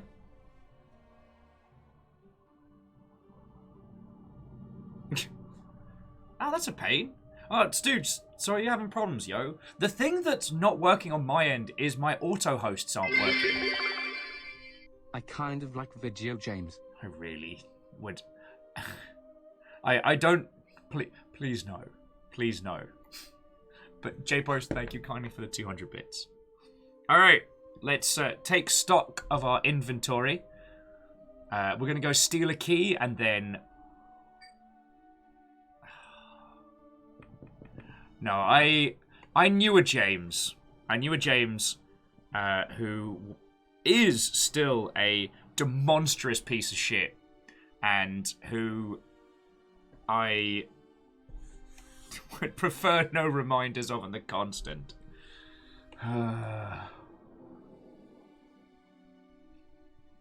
Okay, alright, so where are we plot-wise? Okay, so here's the things that we have worked out. We have acquired the Golden Bow. The Golden Bow turns any object into solid gold. It's like the touch of Midas, but at range. We acquired this by pulling a fast heist in one of the temples. However, surprising no one, the shifty guy who is shifty betrayed us, and we had to fight our way through an army of half-peeled zombies. It was pretty nasty. Oh, and I know none of you were intending that reference. That's why that was just a polite request. Okay, so right now we're trying to find out who the gay basher is, so that we can feck up their day sideways. Because someone has been writing hate graffiti on the queer bloke's. I think he's the craftsman. We know it's someone in armor, so it's either the gladiator or one of the two centurions. But we need evidence. We also need to find out how to get into the big temple up on the hill. Let me show you. I just wanted to quickly remind myself of what we got. We also need to save the two, the star-crossed Christian lovers. Oh, and the downside is that one of the people who is, the homophobe is one of the Christians, which is all we know. And so one of either the gladiator or one of the two centurions is a secret Christian. So we're going to find out that.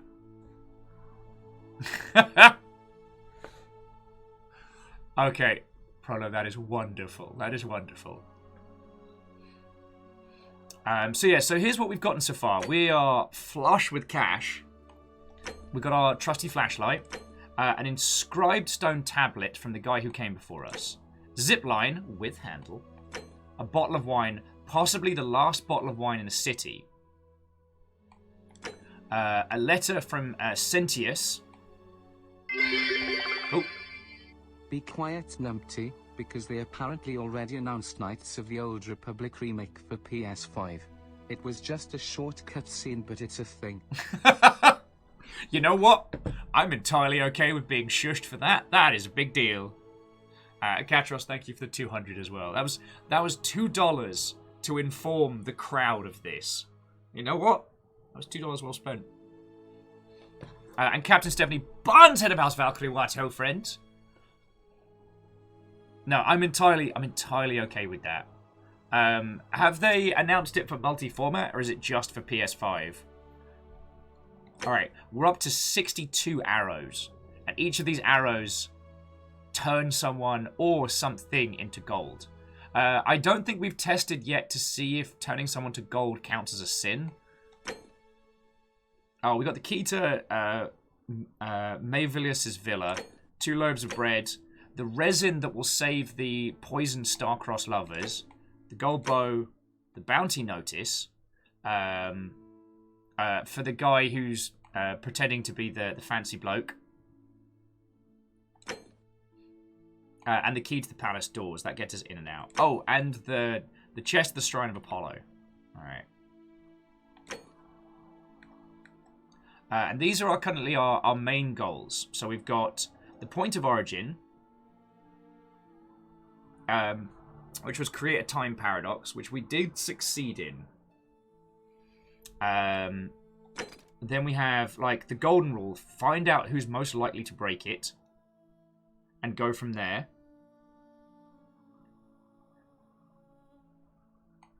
And the common thread,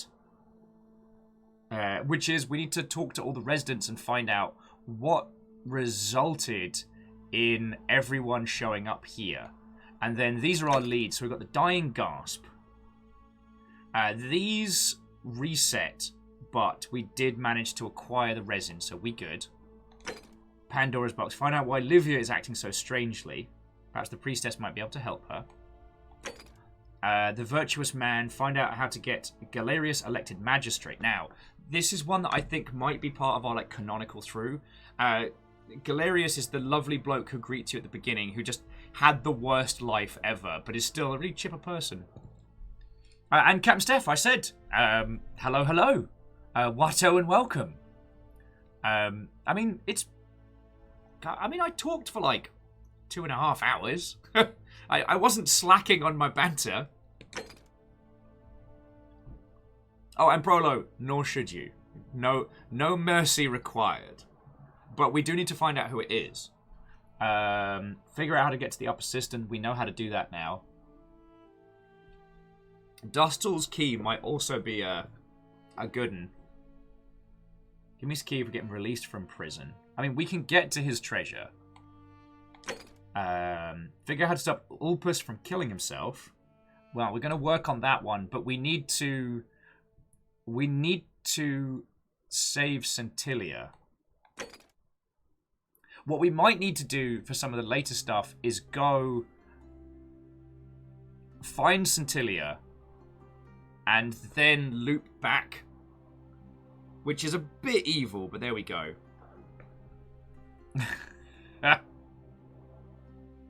C222, what ho, friend? How are you doing?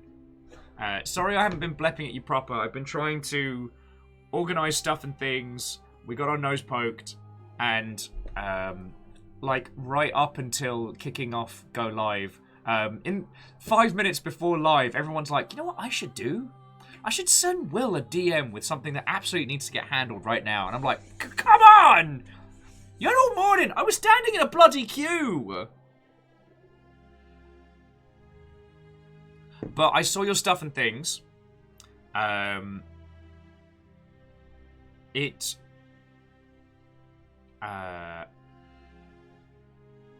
Yes.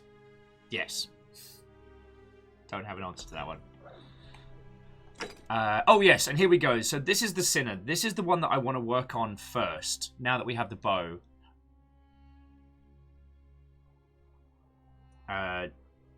Dominus Rufus and Horatius. So let's have a look through their places. And also, as their places are down by the market and pub. That's quite an impressive bow you have there. Just like Diana's.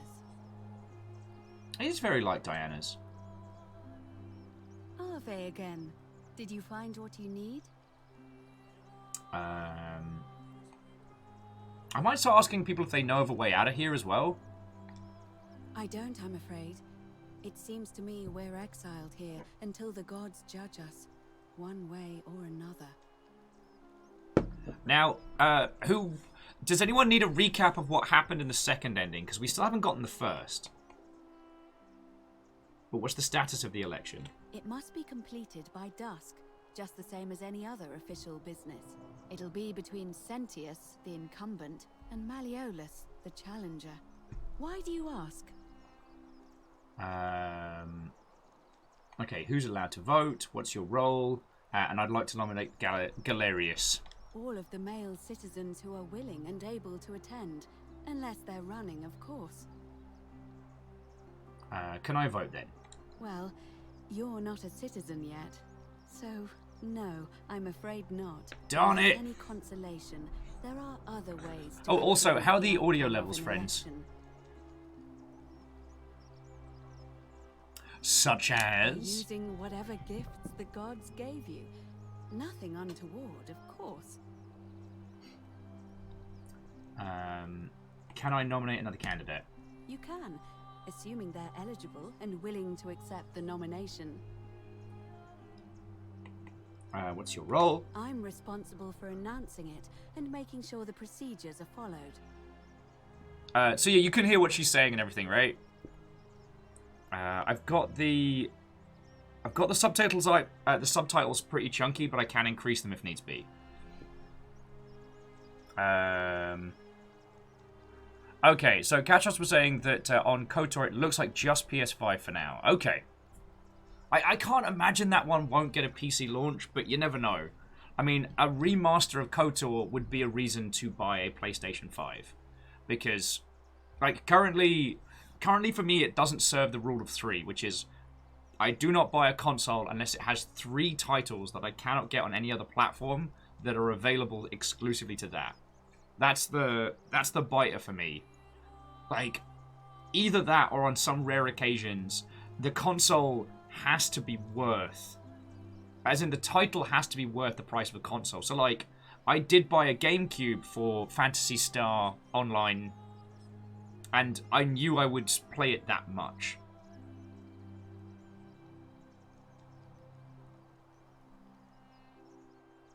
Salem says that they need a PS5 to have a redesigned version that doesn't look like it's trying to blast off in outer space. Or something I can put stuff on. Like, I'm not looking for a feckin' conceptual vase here. It's a bloody console.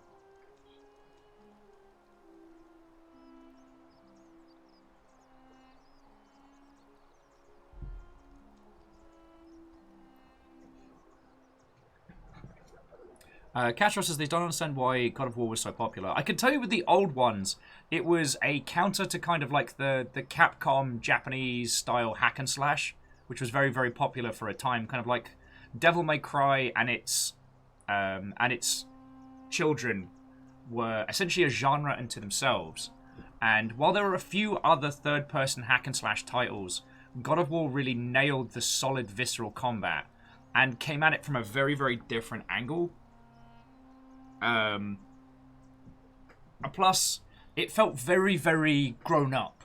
Even though looking back at it now, it's more kind of like ultra-violence and nonsense.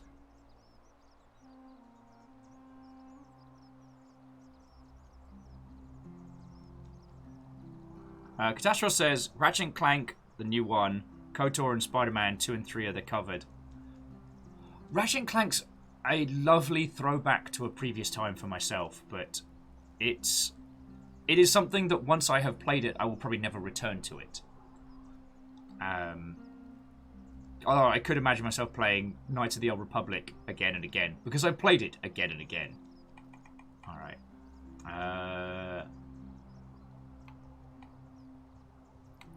You know what? Let's save the nomination. Let's talk about something else. What do you think about the Golden Rule? I'm quite sure it's the work of the gods. Which is strange, because they've never been particularly concerned with our misdeeds, as long as we've kept the peace of the gods. We asked for blessings, for good health, bountiful harvest, military victory, and in return, we offer praise, wine, incense, or animals. But here, it seems they require much more of us. I find myself reminded of an especially pertinent tale from our great poet Ovid in his epic Metamorphoses. Would you like to hear it? It is rather long. Do you want to hear the epic of Metamorphoses? Actually, jumping back into chat, Fendor is saying that Sony seems to be leaning into freeing more and more of their exclusives. They do. Sony has maintained a strong brand identity and a strong catalogue of exclusives that really did help them cement the PS4, at least, in the last generation. Microsoft are going the other way by looking at their console as a part of their platform rather than the main focus. And which of these two strategies will win out, I think, is going to be a big old discussion. Because, like, exclusives sell consoles. That's the long and short of it. But an exclusive to a platform, that's a bit of a difference. Like, having a large library of PC games, and then the new Xbox comes out, and it's like, oh, hey, you can just play all the games you've already bought out there. Then you get that back catalog power through. But that's no small feat. Like, developing for multiple platforms is not just easy.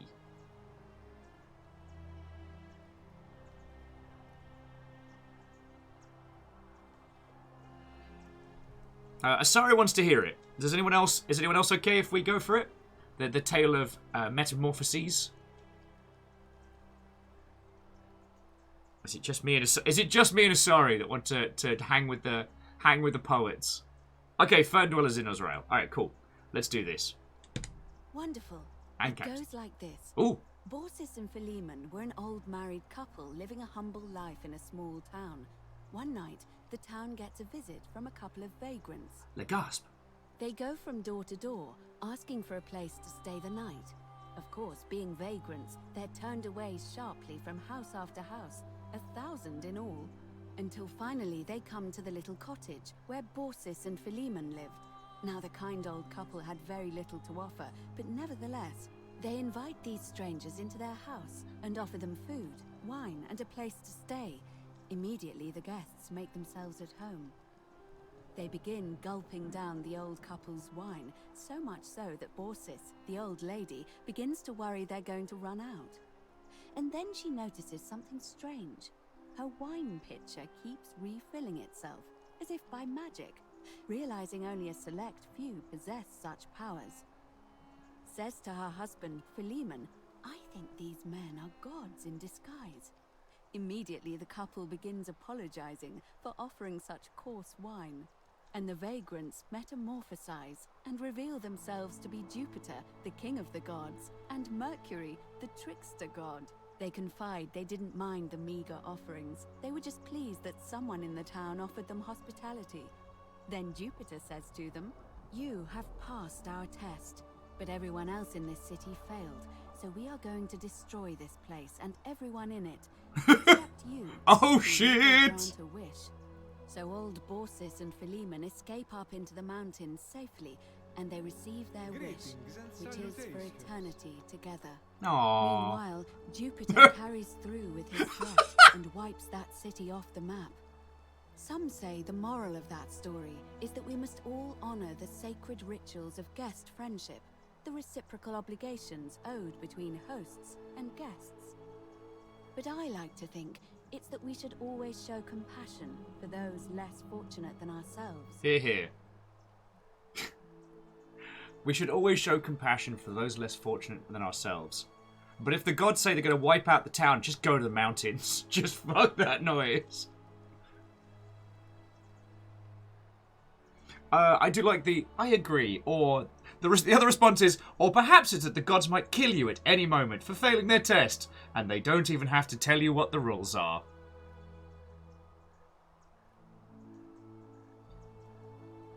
Yeah. Pre-Christian myths were fun. And then the gods said to them, "Thank you, old folks, for you have shown us kindness and hospitality when you thought us only vagrants. Now we're gonna go fuck that town right over. You probably don't want to look. this is going to get messy. I'm I agree. pleased to hear it. Okay, I'll be going now. See you again soon, I hope. Okay. So I'm going to go do a little bit of exploration. But again, what I'm thinking is I might steal the key to the landlady's bar and then make a fecking break for it later. That way we can look in her stuff in the next run and kind of set it back to 0, because I don't know how far in we are at this point. We just came to the palace, so I kind of lost track of time.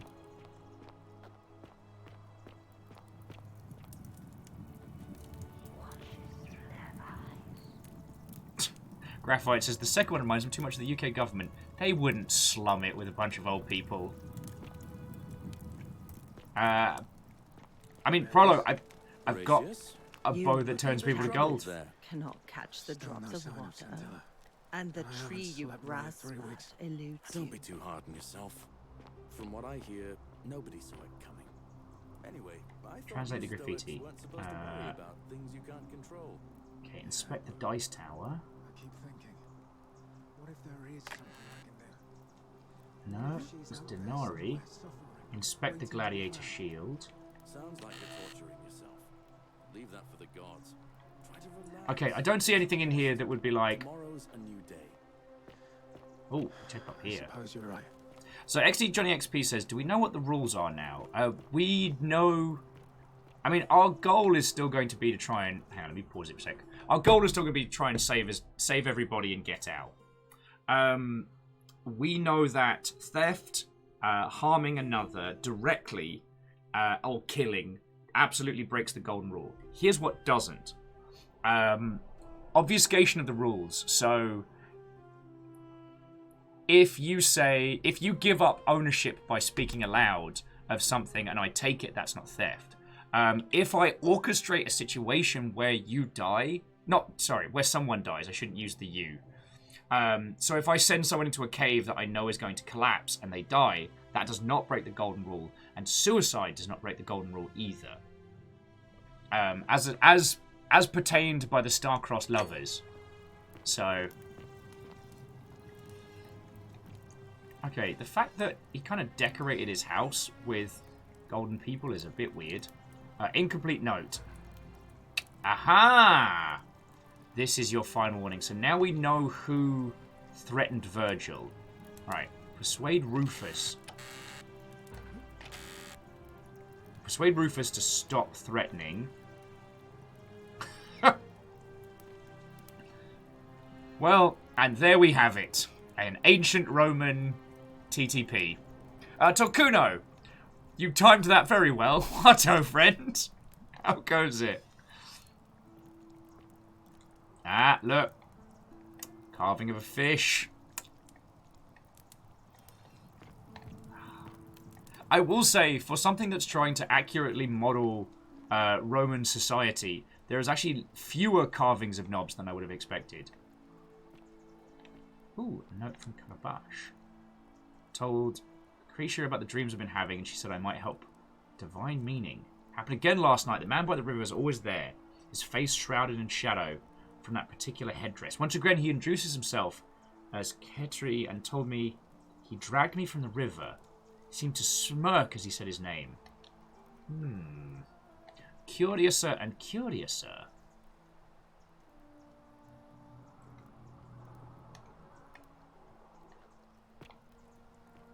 Oh, yes, Katros, thank you for the reminder for peeps that were... God. Thank you for the reminder. So, yes, the fish was the secret indicator of fellow Christians back during the Roman period. Horatius? Looking a bit troubled there. Still no sign of Centaur. And I haven't slept right in I 3 weeks. love your clothes. Don't be too hard on yourself. So From what I hear, exotic. nobody saw it coming. Anyway, I thought you Stoics weren't supposed to worry about things you can't control. Yeah, but... Okay, so here's what we can do to finish up. So, to finish this loop, we can go talk to Centilla get the knowledge of where she is and move forward. Or we can try and work on observing the characters going through their motions, because we haven't observed all of the vote and things that have gone through there. So that might give us some more information. There is, again, we've completely missed ending 1. So I feel like we've missed a whole bunch of stuff. And sorry, we've tried it, but so far the arrows don't free people from the golden statues. They can turn the peeled back into golden statues. But, yeah. The other thing is, from the conversations we had with the lass who's holed up in the palace, it is whatever deity is interacting with this space is whispering to us through the statues. They aren't the people inside. Yeah, Fen Dwellers, the one lady you tried, and it didn't go so well.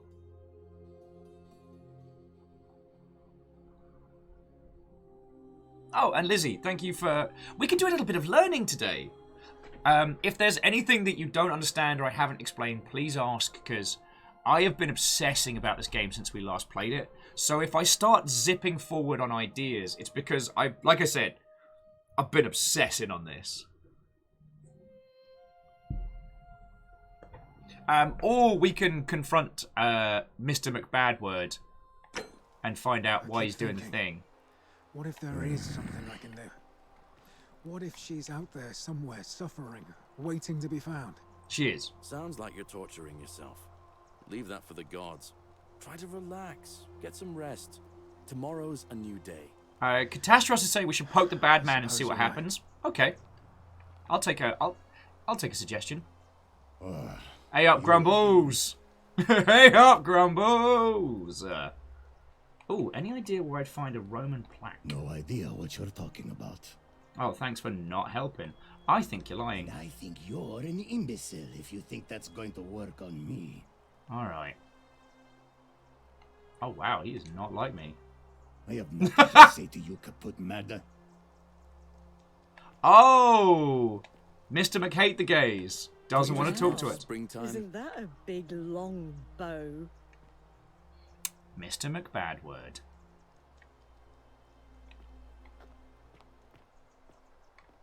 Oh. You stay away from my money. I didn't do anything. Time to go to the starter.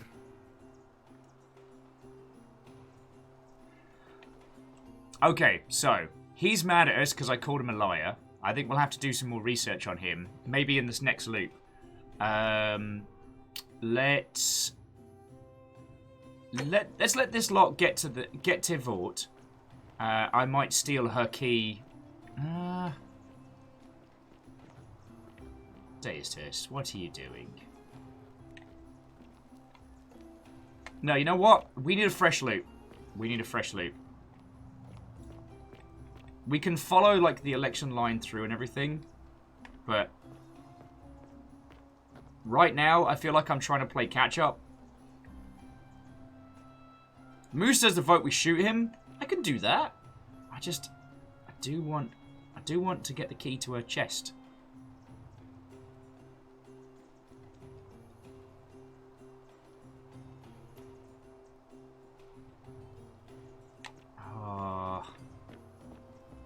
Alright, we can steal... Alright, we'll steal her key next loop.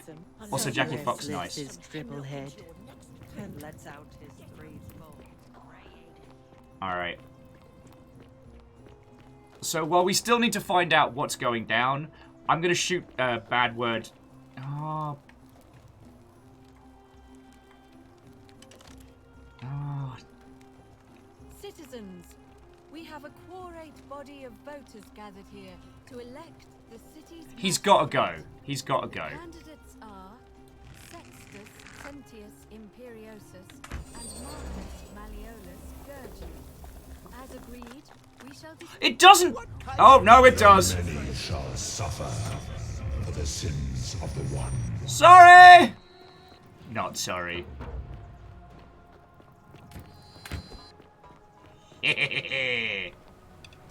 No, no, no, no, no, no, no, no, no. Oh, wait, where's my...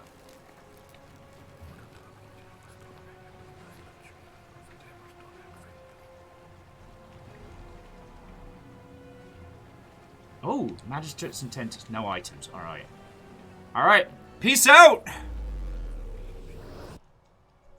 Okay, so shooting him in the face does count as breaking the golden rule. Alright. I'm glad we established this together. But this gives us a really nice place to start. So save game, new save game. Science! Bad words! Okay, I'm also gonna go steal the key.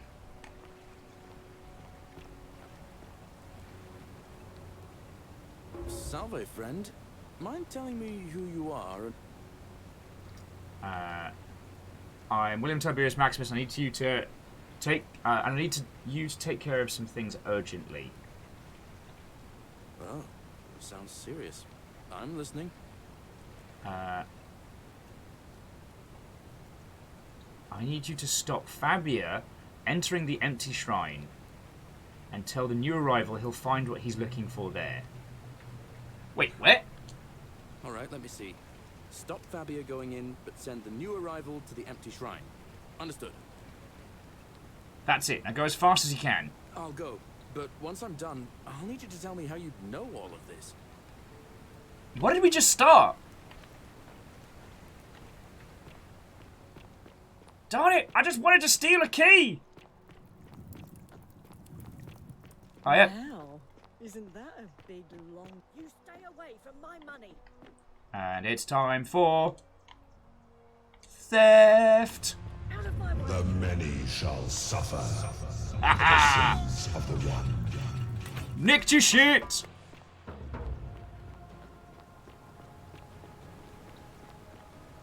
Alright. Come on, Sentius! I got 61 arrows and nowhere to be.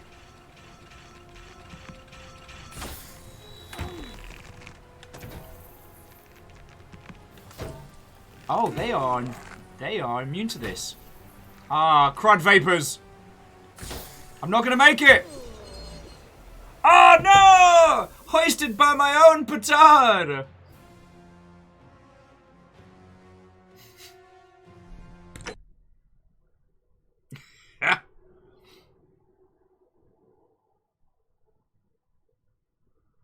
Yeah, I done goofed a lot there. Right. Okay. Hang on. Does this bring up a pause? Okay, yes. Give it a sec, because it'll...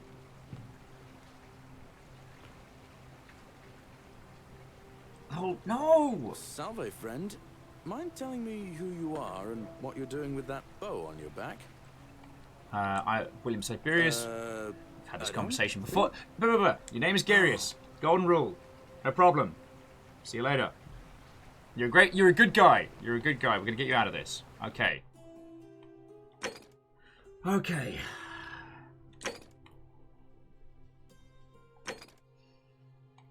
So I guess point of origin must be the first one.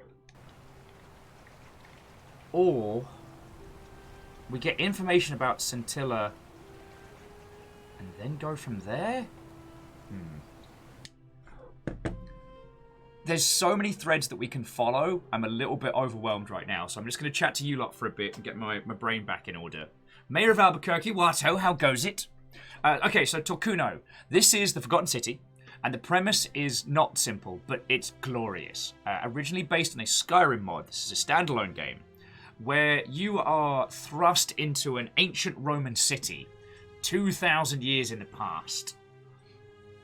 Now, this city, this strange little, like, cavernous Roman town, is cut off from the outside world and is governed by one rule, the Golden Rule. And the many shall suffer the sins of the one.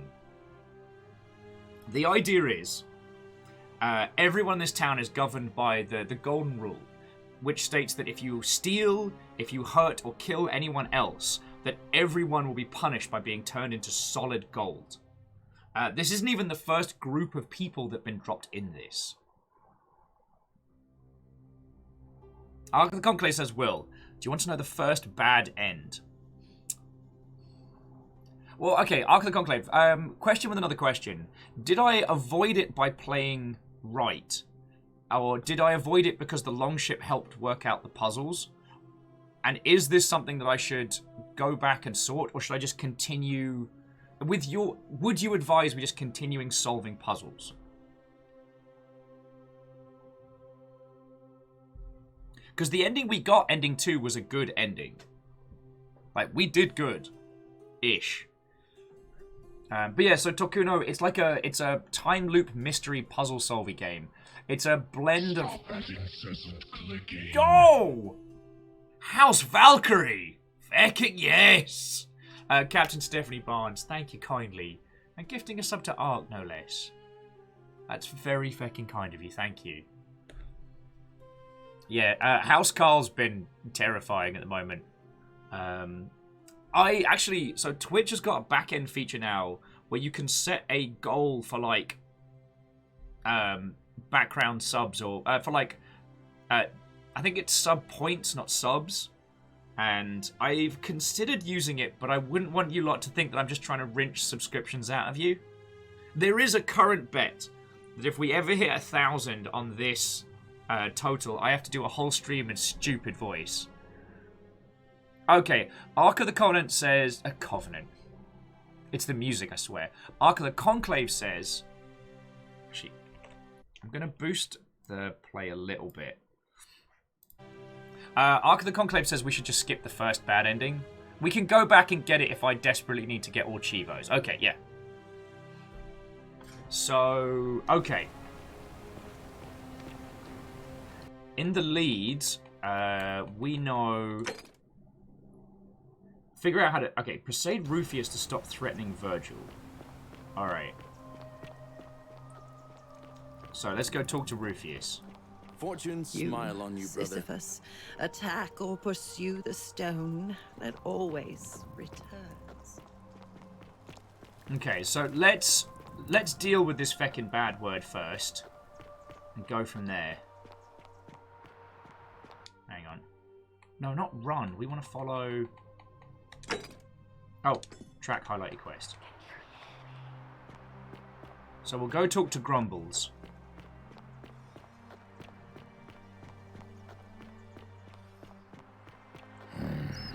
Alright, Grumbles. Name's Rufius. Better watch your step. Me watch my step. Oh. Okay, so I'm going to say, do you know a way out of here? If I did, do you think we'd be having this conversation? Heh. Shut up, Grumbles. Alright. Are you the one threatening Virgil? Idea what you're talking about? I know it was you. I found an incomplete letter to him in your quarters. Yes, so what? What are you going to do about it? I'm just going to ask you to stop threatening him. And why should I? The one true God says that for man to lie with another man is an abomination. His presence here is a threat to us all. Oh, actually, Rufus, that's really funny, because I've got something for you, right? You wanker! You don't remember this, Rufus, but I shot you in the face with a golden arrow. Like, right in the eye. Although, if that's true, why hasn't the golden rule been broken already? Riddle me this, cockwomble. The Teenage Mutant Ninja Turtles I don't know. are four Yo! reptilian heroes God hasn't have noticed overcome the Ark villain Shredder. But when he does, we're going to have a problem. Okay. Jackie, that's fucking cool of you! Sorry, friends, whilst we were, dealing with this monstrous cockwomble, Jackie Fox just gifted 5 subs to the crowd. Went to, Uno Raptor Mum. Okay, that's a great name. No Ruineth Veth. Sesam. Za. The Legion. And White Knight Sind. I know, Jackie, that's very kind of you. Feckin' thank you.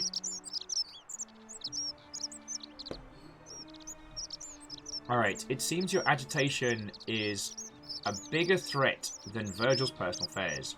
Or the gods of Rome don't care about homosexuality, whether they care about Virgil? The Teenage Mutant Ninja Turtles, Fucking our yo! reptilian heroes, have overcome the arch villain Shredder.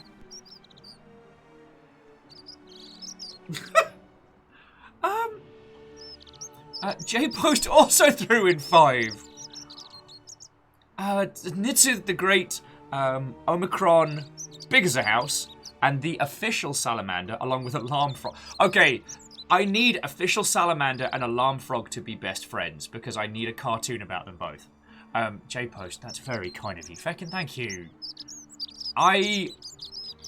The only reason I am not encouraging your lovely, lovely selves is I don't want you to think I'm just trying to rinse subs from you. Heroes have overcome the arch villain Shredder. But Varbles is in on it and all. Varbles, feckin' yo! Varbles also threw in 5 subs, getting Molsite Craploaf, which I'll just assume means that they're an incompetent baker. These birds are very loud. Mayor of Albuquerque, Little Metroid, and Enwy Cummings. I mean, that's a bit personal. Little Metroid, though, is the best kids' cartoon never made. And Spooky Anonymous Ghost. Thank you as well. Like, sincerely. Thank you. Alright? Like I said, the only time I don't acknowledge that you lot doing this is because I don't want you to think that I'm just trying to drum people to throw money at my dumb face.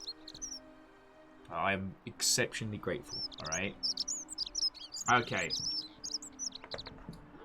Seems to me your agitation is a bigger threat than Virgil's personal affairs, or the gods of Rome don't care, so why do they care about Virgil? I mean, this guy is one true god. So I'm going to go with logic rather than theology.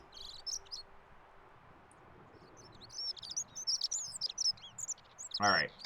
Well, I wouldn't get so angry if he wasn't so... you know. Sexy? Are you uncomfortable with your feelings towards him?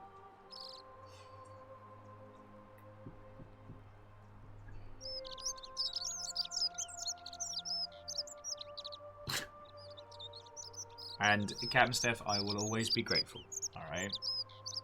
And and Kestrel is entirely correct. Tweet, mother! These birds have very, very strong opinions. He seems like a normal guy keeping spell. Should we say, what's your problem, or, oh! And, Mols, thank you kindly for the follow, yo. Yeah, I am very lucky that the Longship are incredibly generous, and... you got tagged by House Carl. That's what they do. They hunt the unsub. Casual says, let's go with what's your... Oh! Okay, so on top of everybody else... Frickin' yo! An anonymous spooky ghost gifted 5 to this crowd as well. A hunter from beneath the shadowed cloak. And they managed to tag Isomorphling, Jashmead, Plutonium Shore X, Flexi, and Leonardo Pena. Pena? Apparently, yeah, J-Post, apparently ghost subs don't get fan of knives. They don't get the the Teenage Mutant Ninja Turtles have been thwarted by the arch-villain Shredder. Alright, are you uncomfortable with your feelings? I don't like where you're going with this. You'd better take that back before I make you. It must be difficult for you to be torn between your faith and your desire. I have no idea what you're talking about. And unless Who you wants want to your sing? jaw broken, I think it's best if you don't ever talk to me again.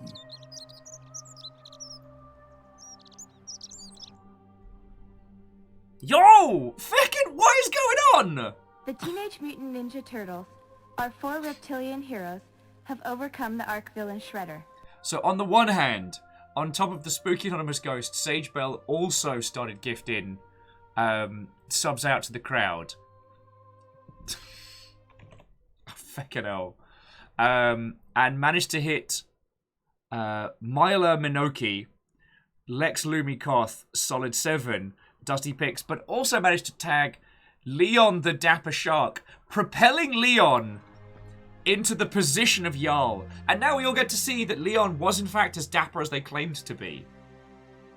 Who wants to sing? And Cam Steph, thank you for the follow. Thank you for the host. Almost said thank you for the follow. Blade Nora. Fucking yo. I have nothing to say to you, Kaput Mada. Alright, so he's not okay with us. But at least we know what's going on. Okay, so here are my suggestions. Let's talk to Virgil and see what happens when we tell him we know who it is. Oh, and that's for you, you piece of shit.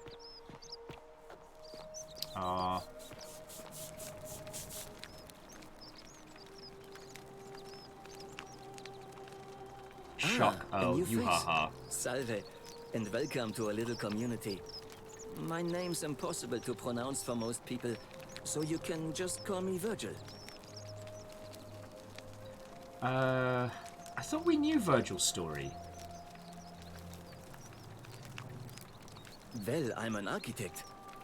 Or at least I was back in Rome. That's probably too grandiose a term to describe what I do here. Help out with repairs and try to stop old buildings from collapsing on people. That kind of thing. But you probably don't want to hear about the ingenious architecture or mysterious history of this place.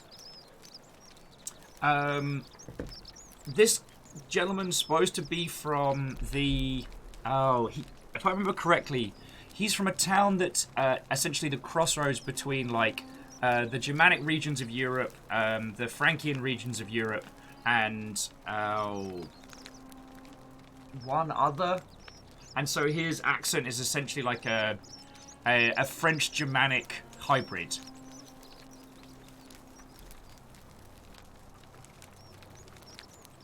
Do you all want to hear some history?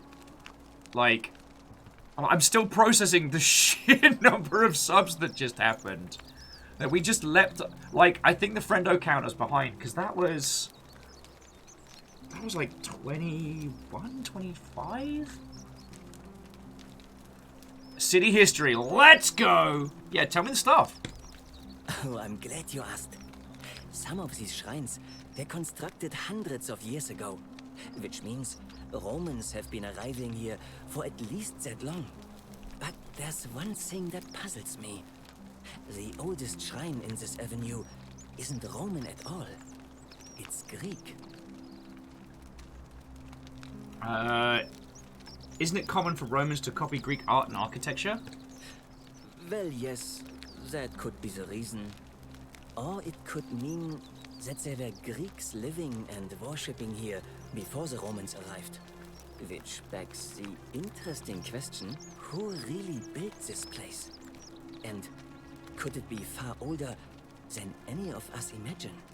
If only there was a way we could talk to the people who came here before us. The stories they could tell. Oh, Catchers was saying, it sounds like a cop-out from the actor not being able to probably do a European accent and we're being brutal. I mean, accents are hard to do at the time, and an accent that lilts between two different regions is ruddy hard to do. So whether... I'm not saying they nailed it, but at least I can audibly hear what they were attempting to do, how they use a few... stereotypical seems like the wrong term, but they use a few... tropes? No, it's the right term. You can hear they're using the facsimile of a German American accent with some French tang thrown in for good measure. Does that make sense? Oh, and steel? Watto. Now, tell me about the city's architecture. Gladly. Personally, my favorite thing about this place is the aqueducts. Those series of adjoining arches. They're an ingenious feat of Roman engineering, with a very practical purpose. They take fresh water coming from outside the city and distribute it all across the chasm. It's funneled below the palace and into a cistern beneath the great temple. Some of it flows down into another cistern beneath the villas. And the rest is funneled to the shrine of Proserpina, where it fills the lake, and allows us to fish and farm. If they bring water into the city, could we use them to escape? Hey, not so loud. Just talking about that could anger the gods for all we know. I'm not saying it's impossible, but you'd have to find a way inside somehow. Just, please, try to be a bit more discreet about it. Okay.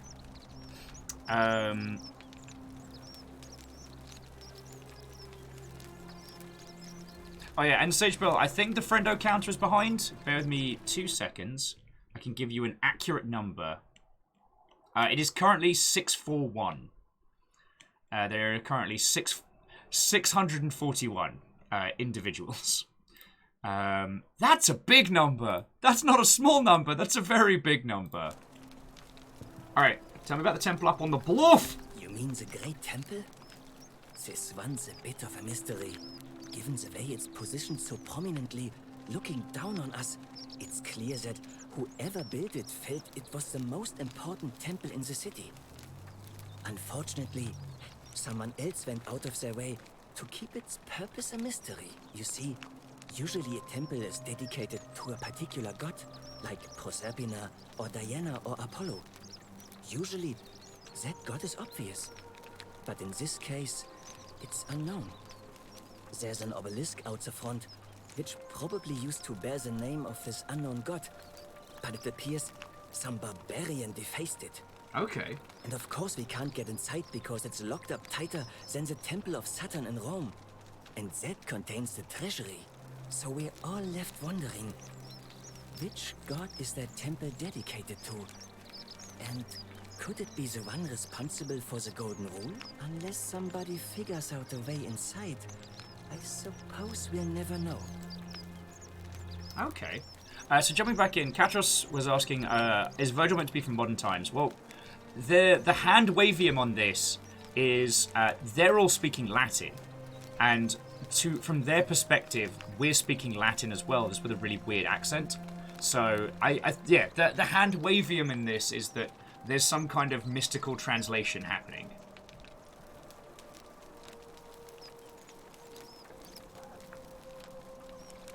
Okay, let's talk about something else.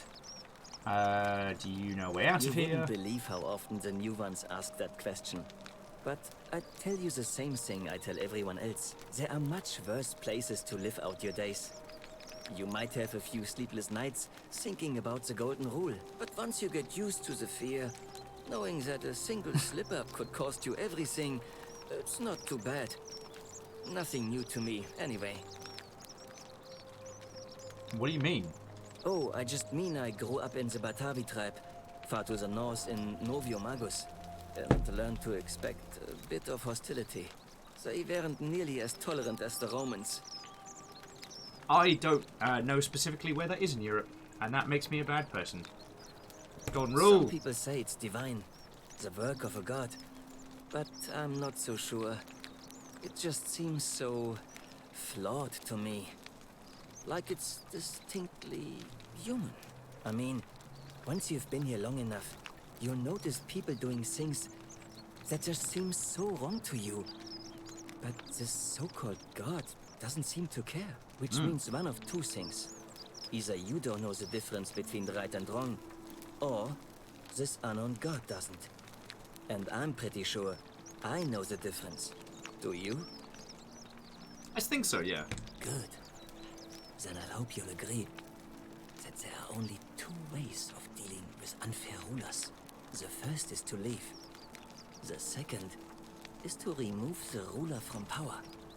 And it seems leaving may not be an option. And how does one remove a god from power? Good question. It's best if I say no more, but I hope you'll give it some thought. I will. Alright, I'll be going for now. Nice to talk to you.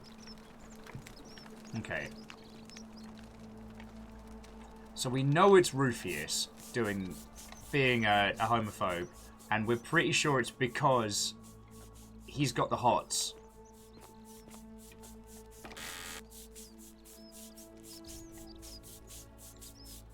Oh yeah, that's another... Wait. Yeah, it's another accusatory note.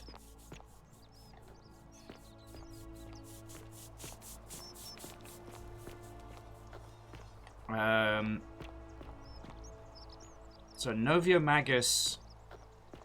Hang on, let me just quickly look at Katros's post, because, you know, while I know a little bit about some of these regions... okay, it's the Latinized form of Gaulish place, Novio Magos, meaning new field or new market. Oh, okay. So it could refer to Speyer in Germany, or Nürnberg Dirnier. Okay, yeah. So it could refer to 2 places in Germany, 1 place in the Netherlands, 3 different places in France. That person is absolutely not from Dartford, West Wickenham, or West Sussex. Hello, my name's Virgil.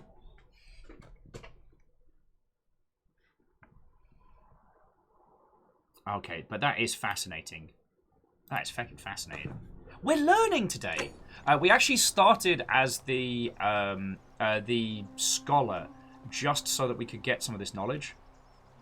All right. Also, what I'm going to do is I'm going to go talk... Isn't the great temple majestic? It is. I'm going to go talk to... what's his face in here?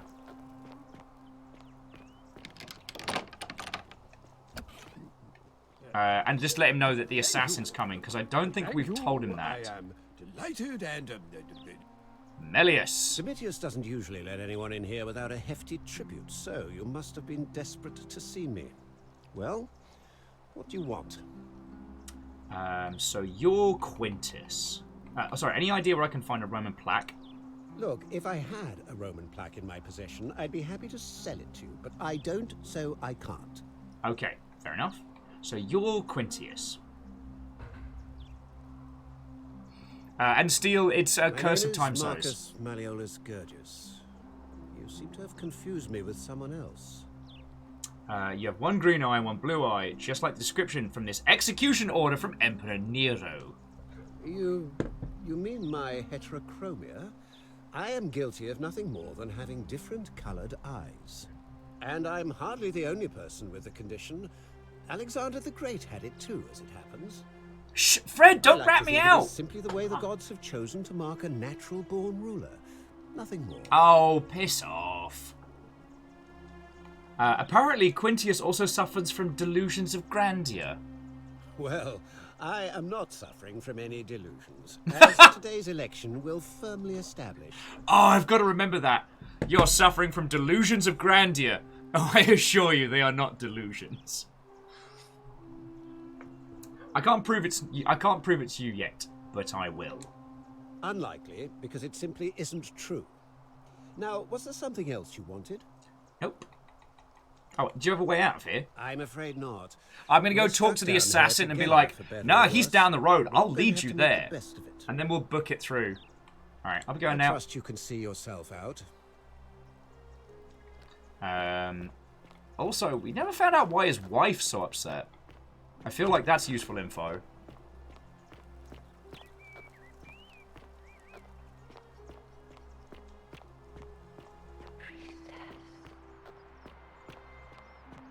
The other thing is, again... Keep an eye out for Scintilla, would you? Yes, Keeping an eye on things, Horatius? The other thing, again, is we need to get the knowledge of where Scintilla is without the Roman bastard knowing. So, okay, in the second ending, we encountered the person running the settlement, and he's on a time loop as well. So, we need to get the information about Scintilla without him finding out that we know. That's my goal. And then hopefully find a way to save everybody, or at least to continue beyond the day. I think if we can get Gallerius elected today, that might help. Help! You have to do something. I'm gonna. A man arrived in the bar. Yeah. You have Blah, to blah, do blah. something. Okay. Alright, I'll get right on it. Thank you. I have to. Alright, do not go in there. What? Because you'll fucking die. Just trust me. Yeah, go hide in your bakery. I'll go talk to Shooty McGodabo. Oh, did we ever go in here? Oh yes, this was this was the Greek temple that oh, was he Persian? No, the gentleman that runs the tailors that he came from. All right.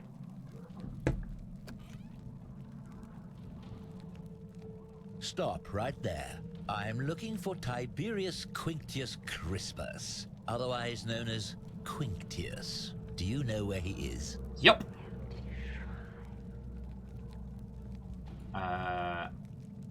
Yes, he's got a villa right down the road. He goes by Malleus now. Thank you. For your service to the Empire, I'll let you live for now, but you'd best make sure our paths don't cross again. You know what? For an assassin hired by the Emperor, he's awfully chatty. Like, this is the kind of guy who Instagrams his assassinations. Hey, what up? What up, fam? It's your boy, Assassin237, working out on some Nero stuff here. Just gonna TikTok this murder. God, this game's beautiful. I'm an assassin! I'm gonna do a murder on this specific person in this specific way. Honestly, this might be his first day on the job. He's just stoked that he got hired by an emperor, you know?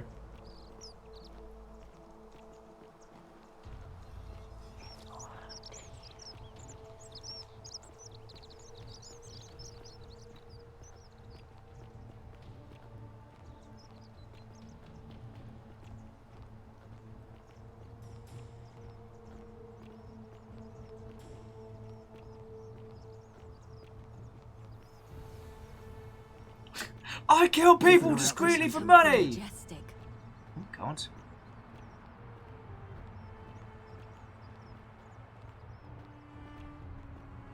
Asari says, do we have a lead on the Temple of Apollo? I don't believe we do, but we might. Like, there's the Great Temple up there. I'm here for Malleolus. Who might you be? Her name's Domitius. You want to get to Malleolus? You go through me. Then go through you, I shall. It's real! The many shall suffer for the sins of the Piss! Piss! Yo, what's up? It's you, dog Ezio, just living up to that Assassin's Creed. Keep it CO. Oh, I wonder if I can get the key in time. Oh, nope. I wonder if I can get the key in time. I'm gonna try. Oh, hot to dodge. No, steal! Oh, touchy! Dodge and weave, dodge and weave! Serpentine! Serpentine! Yeah! Eat my butt, Sentius! Okay, so, the assassin is not a valid maneuver unless we can get rid of what's-his-face. Neoshido says they missed some streams, they have no clue what's going on. Hey, Neoshido, if you want me to bring you up to speed, I'm more than happy. We're caught in a Groundhog Day loop. We managed to get one ending, and now we're working out how to progress further. Okay.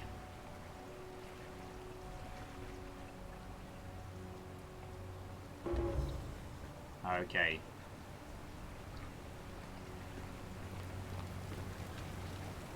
Salve, friend. Mind telling me who you are and what you're doing with... Okay, we don't need to take care of things urgently just yet. Golden rule. No problem. See you later. I'm gonna run past you, though. what we do need to do is get him to give us the tour, and then talk to everybody about. Handsome. Oh, it takes one to know one. Oh no, it doesn't. She's a. Oh, I promise nothing. Sorry. We need to do the tour with him, get him to introduce us to everyone, and that's how I think we'll get him elected. I'm not sure what that will do. Alright, so unlock. Aurelia's diary. Read. Alright. Say I'm celebrating I made the easiest 1,000 denarii I've made by selling a way out to a desperate fool. Of course, it may not be the way out that she was hoping for, but hemlock still counts. That'll teach her for insulting my hair. And since it didn't break the golden rule, I may try this again sometime. Oh, hang on, let's try. Oh, there we go. Dear diary, it worked again. I'm now another 1,000 denarii richer thanks to Ulpus and his desperation to escape. Of course, there's very little to spend money on here, but just having it gives me a little thrill, at least for a brief moment. And finally, I've found something worth spending my money on. Malleus is running for magistrate in the election tomorrow, and he's promised that for a sufficient tribute, he'll be able to move Old Sentience's villa once it's vacated. How he plans to achieve that, I don't know, but I better make sure he wins.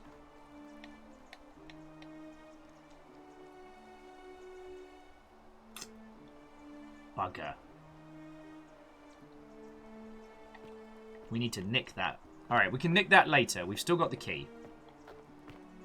I love your... Unless you want me to slip some hemlock into your Cerberus next lifts drink. his triple head Get out.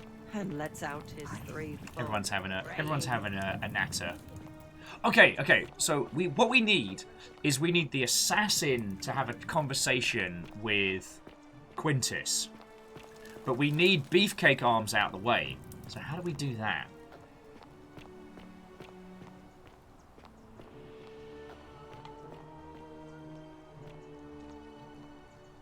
So, what's over this way? I don't think I've been here. I tell you, friends, though, I feel like eventually we're going to need, like, a map with varying, like, little pins and pieces of red string so we can work this whole thing out.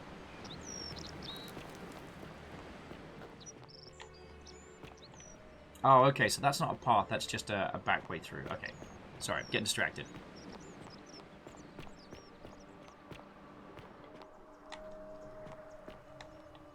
Okay, yeah, so Neo Shadow, yeah. We are trying to, I guess, find a way to break the golden rule now. That is our goal. We managed to find a way out, and we managed to break the paradox, which was cool. However, it's only one of 4 endings. We've been informed that the first ending is the bad one. So it basically, I guess you biff it somehow.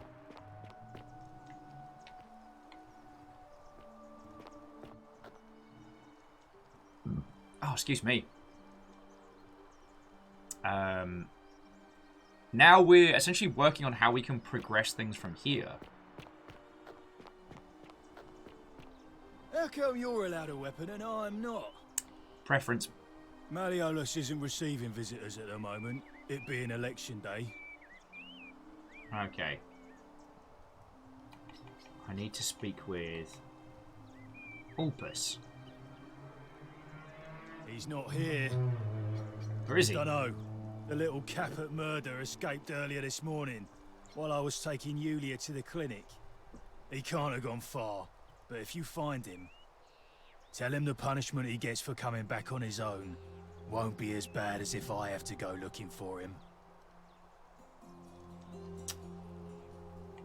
Alright, I mean, I'm going to ask him if he knows there's a way out of here, but I know nobody does. When Malleolus wins the election, yeah, this place will change. You won't even want to leave. You'll see. Alright, cheers. Whatever.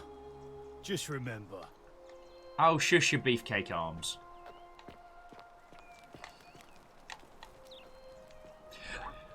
There's so many threads that we can pull on. So many threads. I tell you what, let me give you all a quick tour of the place for Neo Shadow. Okay, so over there in the distance, that's the main villa. That's the main villa there, where the current magistrate lives. He's in an election battle with Quintus, well, Malleus as they're calling him here, who lives here. I forget who lives in this villa, whatever. up there is the Grand Temple, and we're going to head up there now. Oh, and that there is the entrance to the palace. The palace has been sealed off because there are horrifying zombie creature monster bastards. Oh, also, we've got a key for the good stuff over here.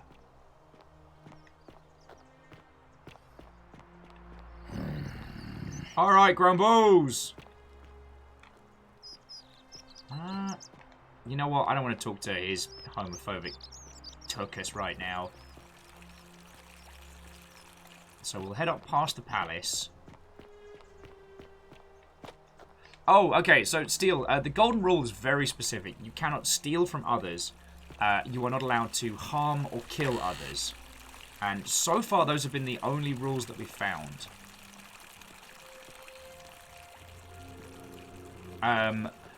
Facilitating someone's demise is not the same as killing from them. And so long as the bargain is struck in a specific manner, it is possible to swindle others. Just stacking up on dinner. I do like this little alcove. It's very pretty.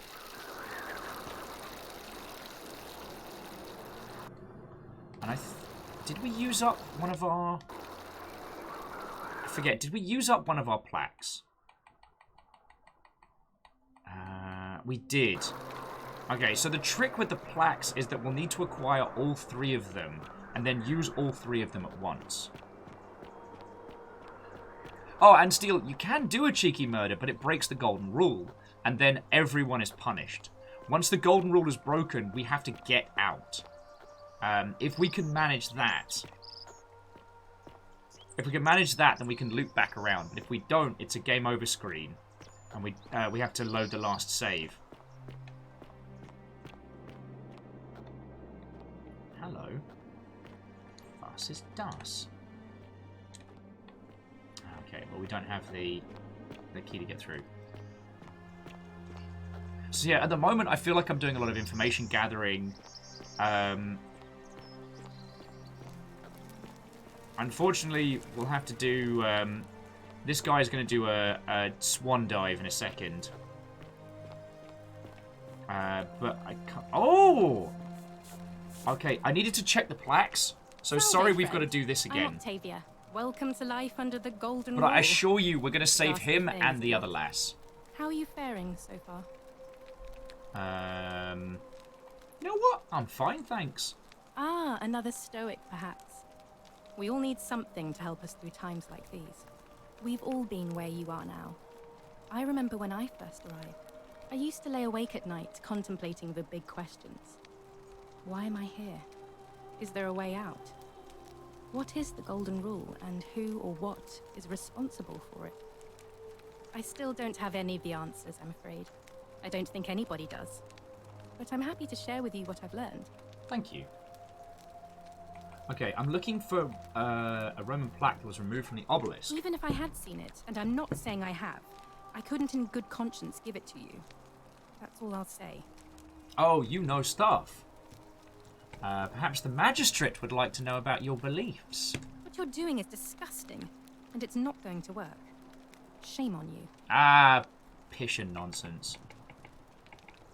Sorry, Octavia is kind of like the head of the secret Christians enclave in this particular establishment, which is very illegal. I'm afraid not. Although, I did once hear someone gossiping down at Aurelia's tavern about a possible way out. I don't put a lot of stock in such rumors, but if you're desperate and wealthy, you could look into it, I suppose. If that doesn't work, then I suppose we're all stuck here until the gods decide our fate. Thanks, but it's definitely a scam. Online. Sensors online. Weapons That online. doesn't All surprise systems me. nominal. I'm sorry I even suggested it. I won't make that mistake again. Who? Why did he give such a half-assed who? Hindle, thank you for 35 months, mate. How are you doing? What ho and welcome. It should have been more of a what ho, friend. But we didn't get that. Okay, I'll be going All now. right, well, it was lovely to meet. And then... I can't believe this is how it ends. Oh, no. No. No, no, no, no, no. Orpheus, what are you doing? Get back from there. If you lose your balance, you'll fall. That's the idea. What? Why? Why would you want that? Why do you think I'm stuck for the rest of my life working for a man who treats Do me a like flip! an animal? I know things are hard for you right now. They're hard for all of us. We're all in this together, Orpheus. Sorry, friends, you Please, know I am please genuinely just think this through. sympathetic and If you do empathetic this, towards it could people be the going sin through that seals situations all of like... our fates. I mean, Is that what you want? that is not what I would I'm shout sorry, to someone but I on the just edge. don't care anymore. But we're on a loop at Please, the moment. Orpheus. And... Help him. If he goes through with it, it could be the end for us all. I don't know what to do. I've never had to deal with this sort of thing. Please, you need to talk to him. So Hindle says, would it be bad if we drop-kicked him? So, when you first encounter this event, he jumps, no matter what you say, and he smashes into the palace below, basically creating a pool that allows you to jump in and have your first conversation with Malleus. That's how you get the key to Malleus's villa. He's on a suicide pact with another person, for whom we've actually got the cure to help them out.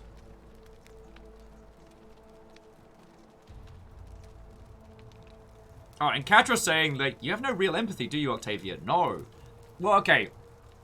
That's a philosophical question. Is Octavia concerned for Ulpus and his safety and his well-being? Or is she worried that his death will break the golden rule? Because under her Christian beliefs, his suicide is a sin. Much like how Rufus has very, very poor concepts of other elements, shall we say. Okay, friends, if I say anything that comes across as either dismissive or as... how to phrase it? Dismissive or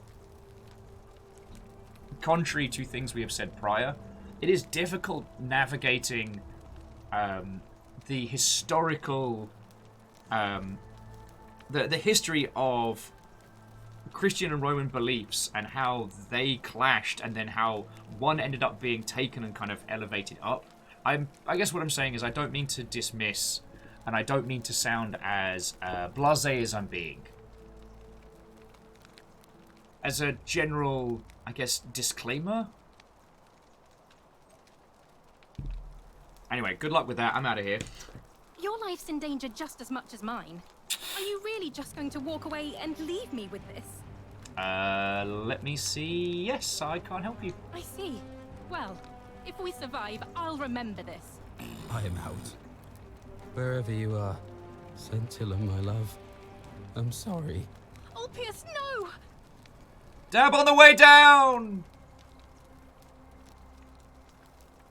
I can't believe he went through with it.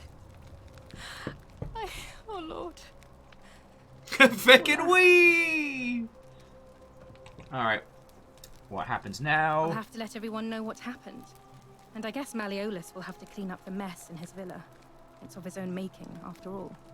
And I'd best pray for poor Ulpius. Oh, pishing nonsense.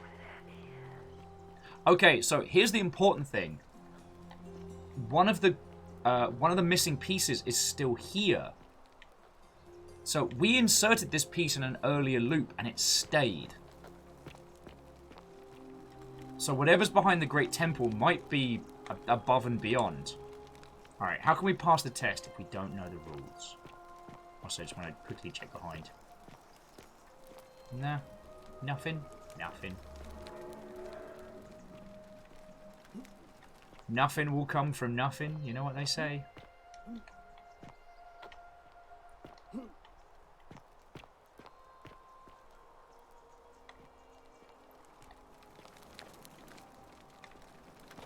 Anyway, what you can do from down here is essentially, when first going through this, you can speed jump into to Malleus's villa. Just need to find these others.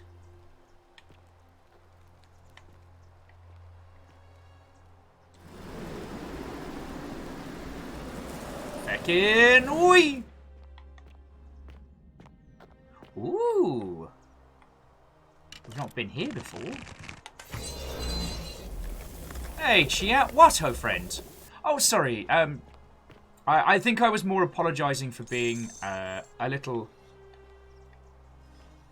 blasé on a very real topic, and I didn't want people to think that I didn't care. Someone was saying earlier, like, what would you do in a Groundhog Day situation? And I think it almost comes into that, like, the ring of no responsibility conversation, you know what I mean? Like, it's almost, it's almost a little bit worse. I know I ask you all this so much, but it's only because I keep bloody forgetting. But there was a philosopher who put forward the idea of the ring of no consequence. Chia, that is both very lovely and a haunting mental image in equal measure. But a particular philosopher put forward the idea of the ring of no consequence, and he theorized that the ring of no consequence would turn everyone evil, because it's only societal reflections and societal consequences that keeps us all from basically being great big murder hobos. Now, I don't subscribe to that philosophy. I think that we have a genuine care for one another. But the idea is also that over a long enough timeline that the frustrations of others might drive you to doing villainy. Again, not something I agree with, but the time loop is another interesting one, because you can do terrible things with no consequence, and there will be no memory and no outcome of those consequences except for in your own memory. So the Groundhog Day conversation always feels a little sinister, you know what I mean? Hang on, what's that over there? Oh, more stuff to check out.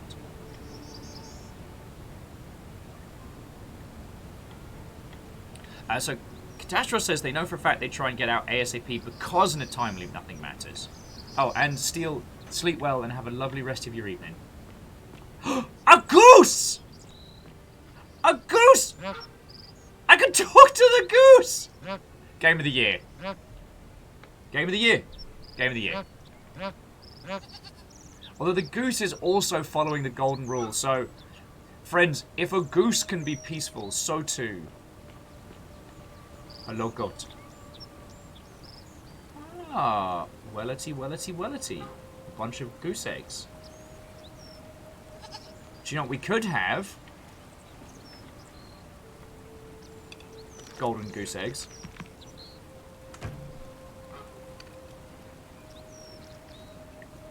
Goose eggs turned gold. These look valuable. Weighted honk.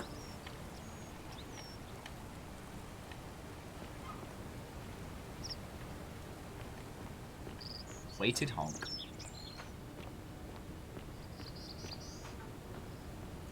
How are you feeling, mate? Salve. Ah, it's you again. Hope you're settling in, friend. I am. What's on your mind?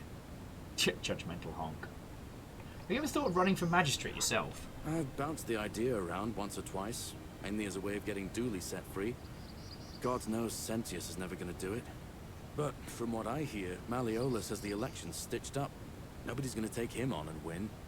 And maybe that's not such a bad thing. I mean, he talks a lot about freedom, so I'm hoping if he's elected, he'll release Dooley from his cell. That's good enough for me. Okay, if Malleus runs, he's going to break the golden rule and kill us all. And how could you know that? I mean, I don't like the man, but I don't see how you could know a thing like that. He plans to have Sentius executed for treason. You overheard him say that? Oh, why does that not surprise me? He and Sentius have despised each other for a long time now. Well, in that case, we need to find a way to make sure Malleolus loses. Better yet, get him to withdraw altogether. If you can do that, and Sentius is the only candidate left, I'll run against him. Okay. Deal? Deal. Alright. I'll be going now. Alright. See you around. So now, if we can get Sentius to drop... get Malleus to drop out, and then he'll run against Sentius. Sorry, that's not a terrible idea. We were just at the highest point, but there might be more stuff that we've missed. I'm going to go for a quick swim. Because I just saw something.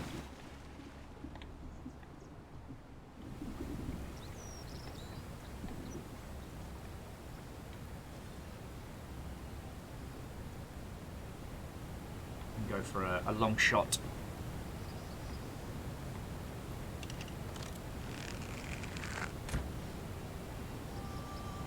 Biffed it.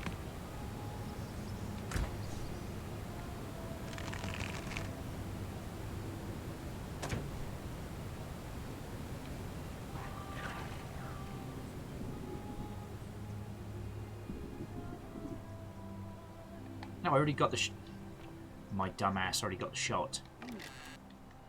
Alright, abandoned chest. Denaris, lots of fletched arrows, and extra bottle of wine. So whether or not we succeed in this particular loot, friends, we are drinking well tonight. So is it me, or does this feel like...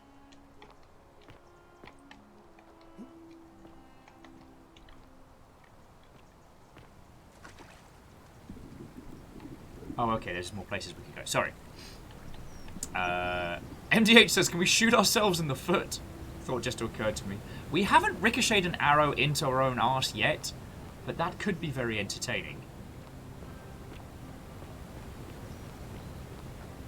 Fen says, ancient Roman wine probably wasn't so good. From what I've heard, the brewing process was much more of kind of a... It was much more of a sticky sweet than watered down. But I might be misremembering. I know pre-Roman British booze was pretty feckin' terrible. It was a sludgy kind of syrupy ale. Alright, Denare, fletch wine. Alright, we've got a lot of booze now.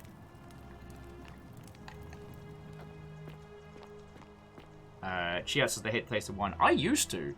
I would honestly like... aside from occasionally alongside a steak, I used to hate it. It wasn't until I started hanging out with... Oh, don't do the looking thing again! You're creeping me out.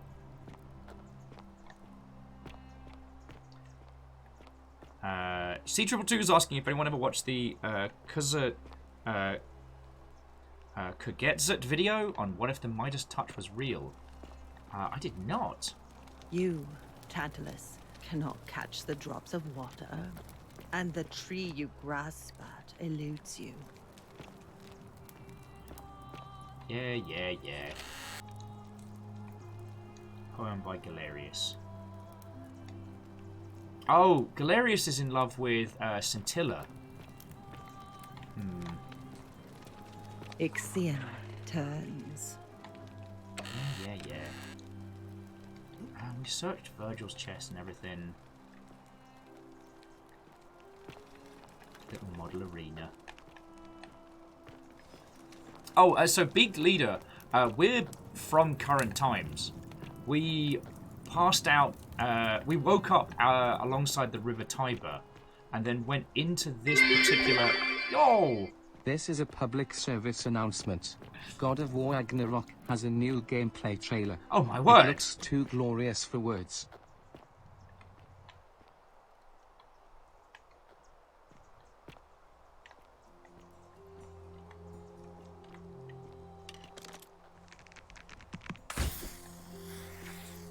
Doesn't do a bloody thing. Stammering Gamer, thank you for 300 bits, you feckin' ledge. I haven't had the chance to watch it, but if it's not currently in the Videodrome over in the Longship, would you mind throwing it in there? Because something tells me that might be a thing people want to watch. Also, the Stammering Gamer, you are now a hero in my eyes, as you have unseated the dapper shark who was the current Jarl until you came along. To me, you're a hero, possibly the greatest hero of all time. And yes, Varbles, there was a big Sony showcase today.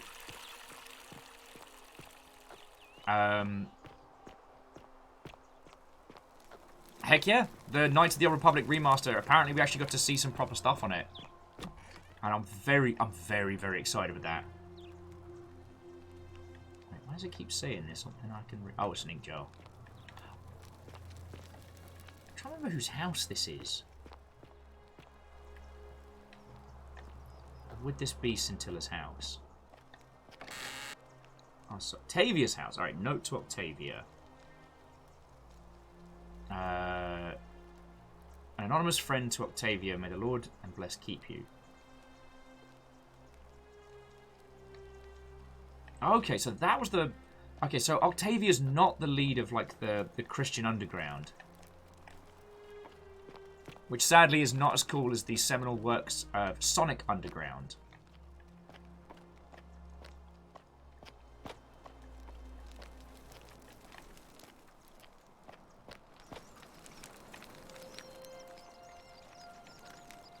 Remember there being more here.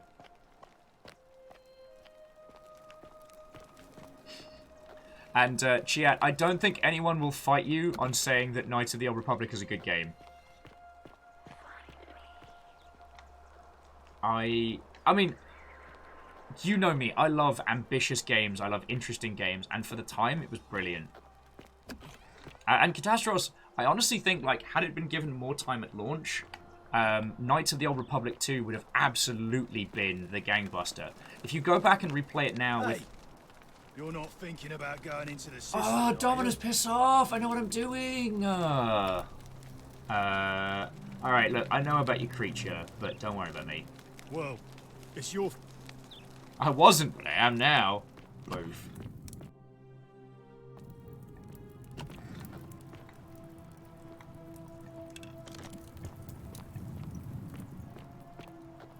It was just... Knights of the Old Republic 2 had some very, very nuanced ideas, and... Oh, shit. No touching! No touching! So those are peeled statues. They are citizens that were once part of this place, now turned to stone. Alright, I think that's where we've got to go. I remember there being some of the cool stuff down here. Sorry, I should tell you what we're doing. We're going to go talk to Scintilla, but we're not going to free her. And I know that's evil and absolutely not what we would usually do. However, coin pouch. Ooh, lunar pendant. It's a lunar pendant with the inscription Sendia Seth. A Sendia Def. Alright, I'll take that. That seems like it could be important. And... Fendweller says, if you want to find the Christian leader, you gotta look for this guy called Jesus. He's a cool cat. He's hip and he's with it. And I will say, like, again, because this game talks about, like, not necessarily, this game talks about the history of, like, Christianity and its interactions with the Roman Empire. Oh, it's a lot of denaries. So I don't mean to dismiss anybody's faith. When discussing stuff like this. But as we were talking about, like, the last time we played this, it still cracks me up sideways that the depictions of Big J that we see, he looks like me. Like, pasty, pale, usually, like, blonde to ginger. And I've been to Israel. I went during, like, October. I went during the winter, and I nearly died of heat, like, 3 times. There is no way the Big J looked like me. There is no way. And as someone pointed out, is that the depictions of Big J from the Renaissance period were based on... Oh, who was it? Oh, and Stammering Gamer, yes, this is the game where the original was a Skyrim mod.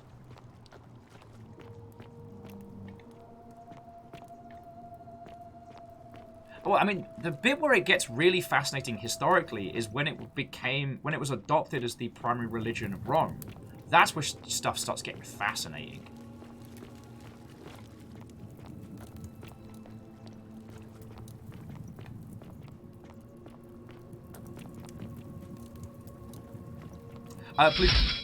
Oh, Tim Riot, thank you kindly for the follow. So to Plutonium Shore, I'm not going to tell you that Santa does not drink Coca-Cola, though he is partial to a Cuba Libre.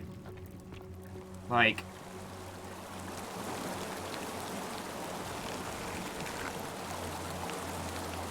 Actually, I'm just going to save it now.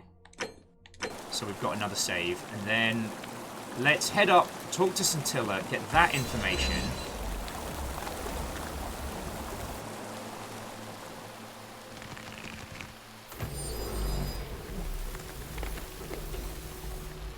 Because from there...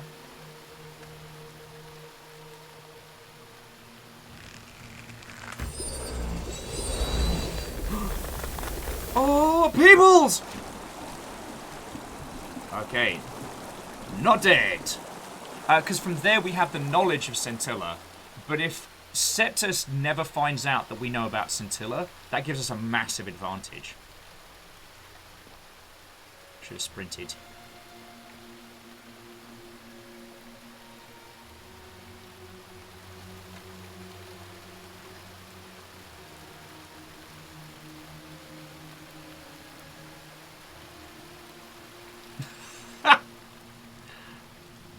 Sorry, just Neo Shadow saying that with all his money, power, and logistics, that old Jeffy B, old Mr. Bezos, could be actual Santa and could deliver a present to every person and just chooses not to.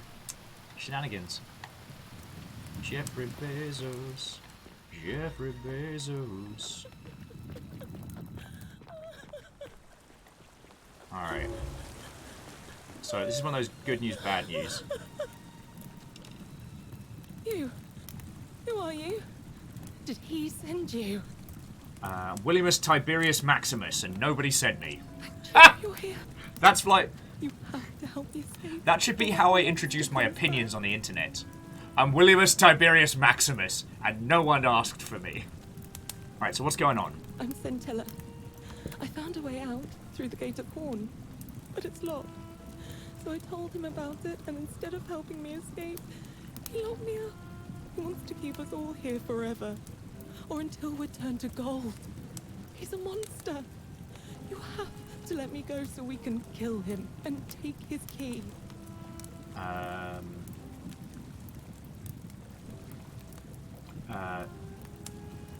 Who did this to you? Sentius, my adoptive father. Legasp! Furies help me.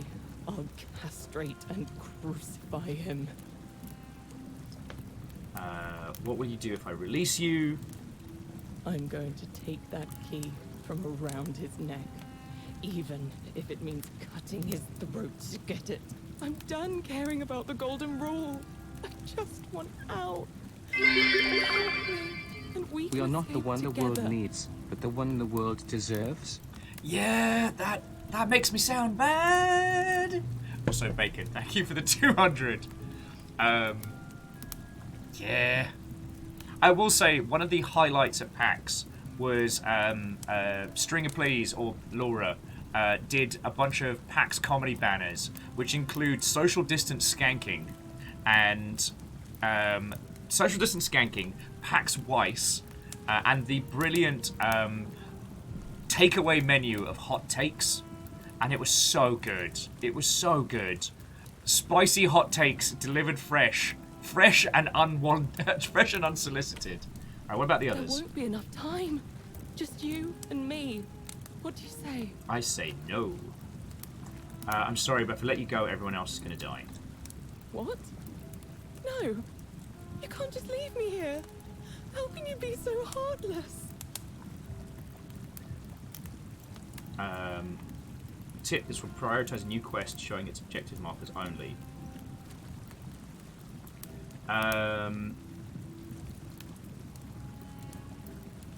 It's too dangerous. Let me see if I can persuade Sentius to let us go.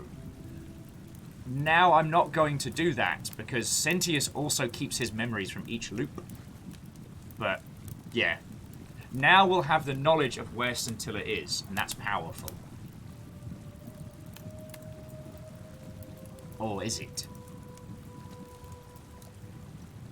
Heartless is rational. Our escape isn't worth the lives of everyone here.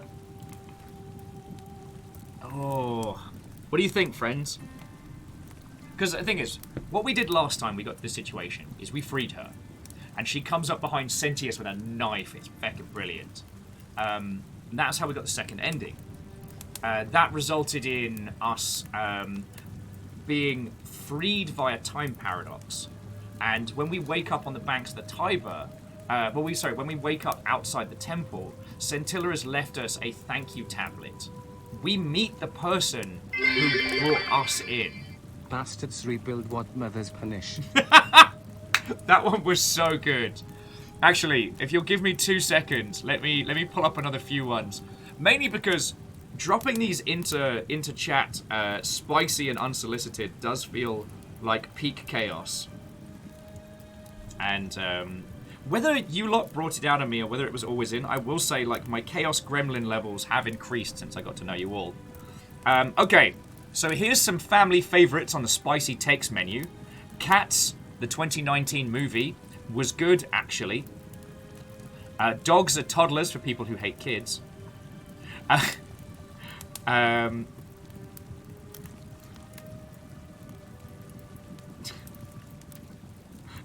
This one, oh. J.J. Abrams is definitely not a derivative huckster. Or would you like me to order some takes for the table?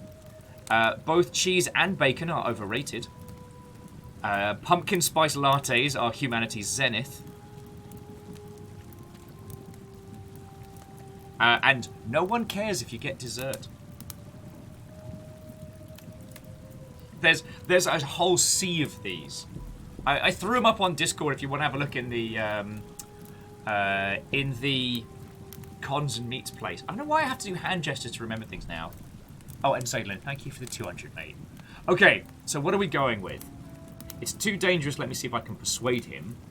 Or, I've changed my mind. Because it's like, not heartless, just rational. Our escape isn't worth the lives. Oh, Strager's favourite hot take was, if you like scotch, keep it to yourself.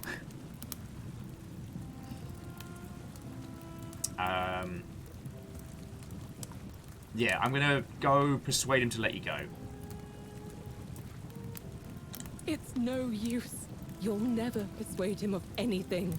I'm telling you, he's a monster. Please. I'm sorry, I need to try. You're making a mistake. Okay, updation to the main golden rule. I don't know if we can head out this way. It's probably locked, isn't it? Yeah, so that's the gate out, which is locked. He has the key. And this is... yeah. Oh, Chiat says, what's the golden rule? Okay, the golden rule is what governs this city and is the reason why everyone's... these golden statues are littered about and everyone's having a bad time. The golden rule states that the many shall suffer for the sins of the one. If one person steals or murders... oh, no. Oh, my legs! Fuck!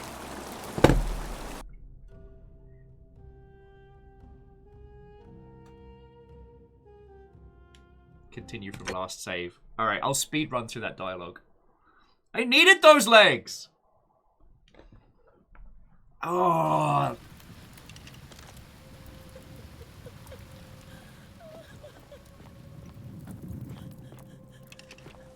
Oh, now I feel bad.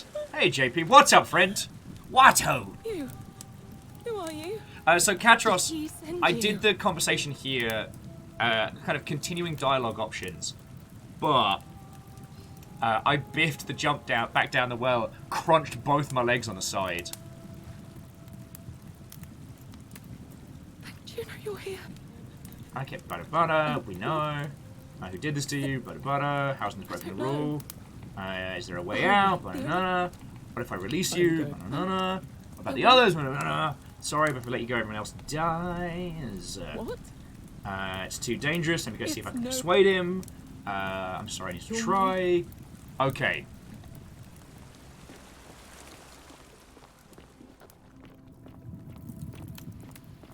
Yeah, you're right.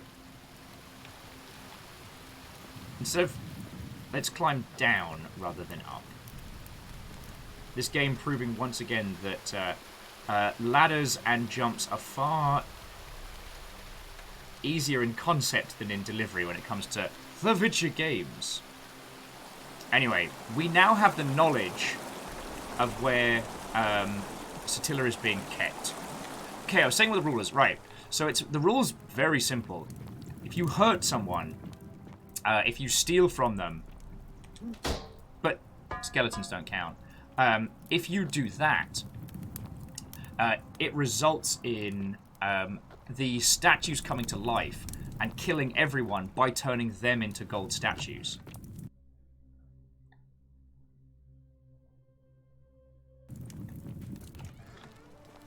Alright, now we are not going to go talk to him. We are going to go continue our adventures.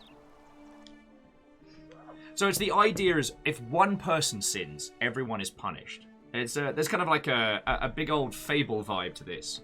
Now, if we do nothing in this town, here's what happens. The current magistrate is overthrown in an election by Malleus, otherwise known as Quintus. And Malleus's first act as ruler, as magistrate, is to put Sentius to the sword. And the act of doing that gets everyone fecked. So it's kind of on a time loop.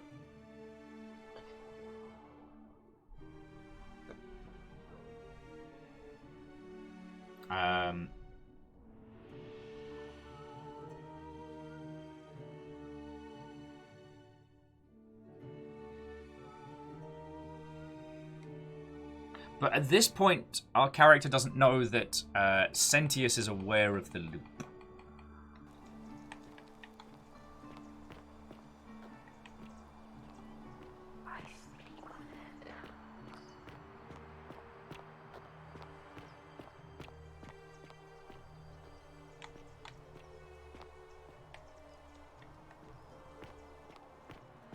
Oh, wait. Oh, hey, Rikami, Watto friend. And Rikami, we've only managed to get ending 2 so far, so... we're now questing for 3 and then the canonical. JP, I didn't play this as a mod because I found out about it. Better watch your step. When they announced it was going to be a standalone title. Are you the one threatening Virgil? What you're talking about? Okay. I know it was you I found your letters. Yes, so... Alright. I'm going to ask you to stop threatening him. And why should... Broken the golden rule. Okay, it seems your actions... If the gods of Rome don't care, then why would they care about Virgil? I don't think appealing to the gods is going to get him. Well, I wouldn't get so angry. He just seems like a normal guy keeping to yourself. What's your problem? He makes me... uncomfortable. Are you uncomfortable with your feelings towards him? I don't like where you're going with this. You'd better take that back before I make you. Fine, I take it back. Smart. Okay, and he's still not talking to me again? I have nothing to say. How are we going to stop him from being a hateful, homophobic bastard? Maybe we just tell Virgil. Ah, a fellow traveler from a faraway land. Oh, I wanted to talk to Georgius about the temple. I'm Georgie. Yeah, we know. I know. I know where you're from. You really want to ask me questions. Friend, your word... Harbachar. I hope that our paths cross.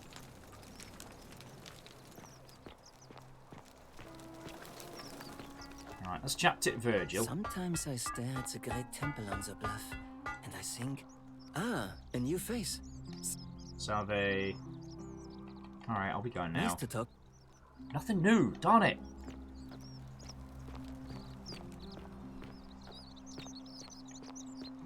And as for you, you piece of shit. Darius looks busy. I should try talking to him again later. Oh, I might have interrupted him. Oh, and JP, I did see that the Knights of the Old Republic remake was announced. We've been here for most of the day, so everyone's been coming in and bringing me information like little breadcrumbs. and I have enjoyed How them. am I going to defend myself against someone else with a weapon? There are no other weapons in the city. We all went along with the magistrate's weapons plan, so it wouldn't be an issue. That's why I've got to get in first before someone else beats me to it.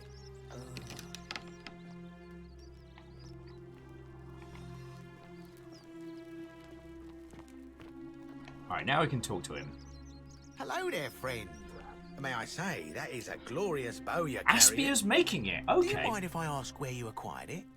I took it from the Shrine of Deer, only discovered you'd locked me inside with an angry hornet. I managed to escape, and after a harrowing ordeal in the palace, I'm travelling back in time. Here I am. Are you well, stranger? Have you been out in the sun too long? You seem a little confused. Perhaps you should go and see Lucretia in a clinic.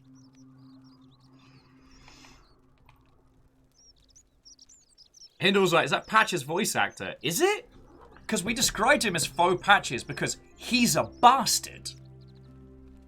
Alright, do you know where? If you're desperate, I did hear that Aurelia down at the tavern. Okay, okay. Some people here. Alright, I'll keep an eye out. I had some people here shaving like, really? I hadn't noticed. Oh yeah, gotta watch out. Old Dacius has got your back though. You haven't got shit. I'll be Very going well. now. Another time.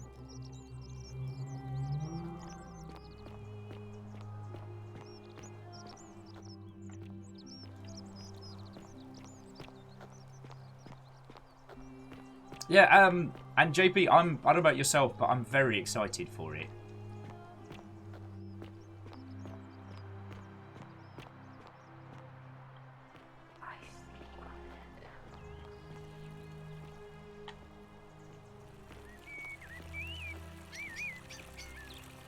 No, I don't want to talk to him just yet.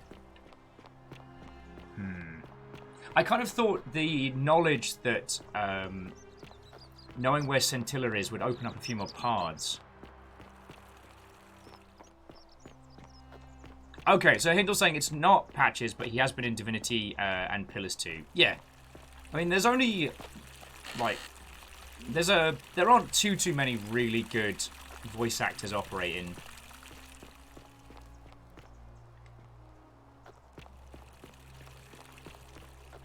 At least throughout like a larger portion of the published titles. And it's nice to see that slowly starting to change. Oh, XD Johnny XP says, if you lock someone in a room with hornets to kill that person, is it murder? No, it's not considered murder. If I kill the assassin by dropping a temple roof on him, that doesn't count as murder. I might have told him to walk in there, but the roof was what killed him. It's very simplistic. Well, yeah, and C222, I wholeheartedly agree. I wholeheartedly agree. That's quite an impressive bow you have there. Just like Diana's. Ah, Equita, how's it going? A new face. Ave, and may Vesta what? Well, and she has like, if you drop a brick on someone, does that count? I'm asking people how they wound up here to find... Oh, what have I found? Some people mentioned memory lapses. Alright, so we do need to go back into threads if there's new stuff. Alright. That's true. I know I wasn't entirely sure how I wound up here. What else? Some people mentioned a river. Yes. Okay, we've already said that one. And then some people mentioned a riverbank. Yes, I also had such an encounter. It's as I feared. I think I understand what poor Livia has been going through. Let me ask you this. Did you happen to encounter a stranger in the forest before you arrived here? I did. A young woman. And did you happen to catch her name? Sorry, jumping back in. So, like, Johnny's like, can you make a crossbow and have it randomly fire? Well, that's the thing. If I set up a crossbow on a tripwire, does that count as murder? See, here's the thing. This doesn't feel like it's a rule. This feels like it's a judgment. Whatever is in the Grand Temple should give us a better understanding of why this is happening and how we can break out of it.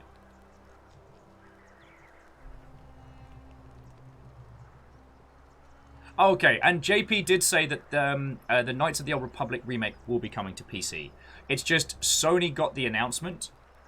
What happens, I'm sure you all know this, but I love talking about it, so I'm just going to start waffling. sometimes, even if your game is multi-format, a company will pay you to use their logo as the primary advertising. So like with, remember like OG Destiny? OG Destiny was a multi-format, multi-platform title, but it was always advertised with the PlayStation logo, except for in some cases, and that is because of a deal with Sony. Either Sony gave Bungie money, or in exchange for a large amount of extra advertising, or is how Sony got to be the branding around that one. It's kind of interesting. JP says it could be a timed exclusive. It could be. It depends on who's footing the bill. Hindle says, oh, I know the story, but yeah, like that bloke claiming no man can kill me. So you throw him off. You throw him off a wall. Technically, it's the fall that killed him. But yeah, it's that thing of like, if someone falls off a wall on accident, it is not murder. But if someone is pushed off a wall, is that murder? It seems to be the intent that carries it through, and the only way that you can discern intent is by judgment, right?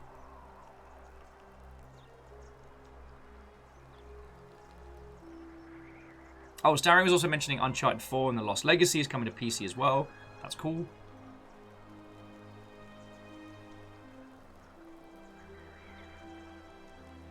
Oh yeah, and Sailor's saying that the PR blurb says Star Wars Knights of the Old Republic remake will see the classic RPG return as a PlayStation 5 console exclusive at launch and for the PC.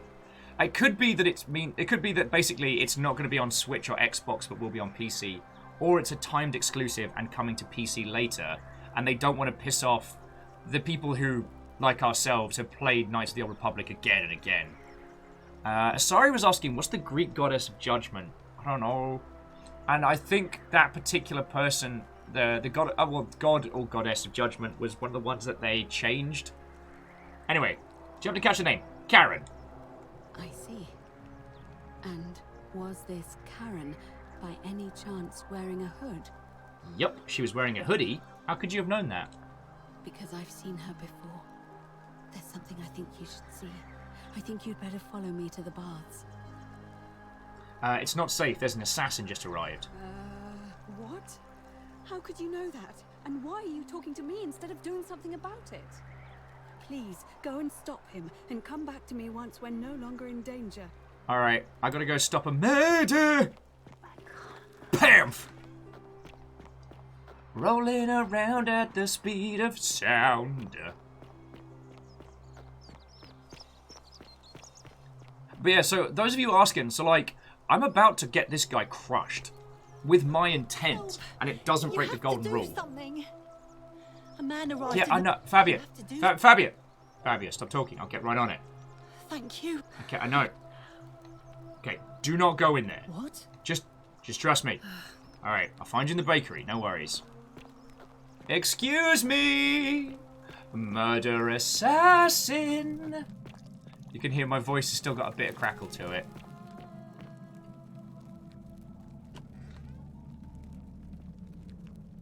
Stop right there. I'm looking for Tiberius Quinctius Crispus. Can't help us solve otherwise known mysteries. as Help us solve Quinctius. puzzles. Hop a Do you know where he is? Hop a chop, big girl.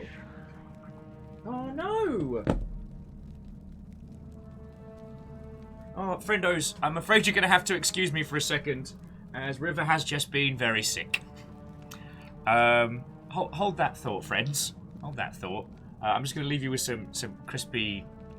Oh, hooray! Oh, poor big girl. Oh, what happened? She just brought her ball in here and just went... Blah! Poor big girl. We went outside, so she might have just gotten really overheated.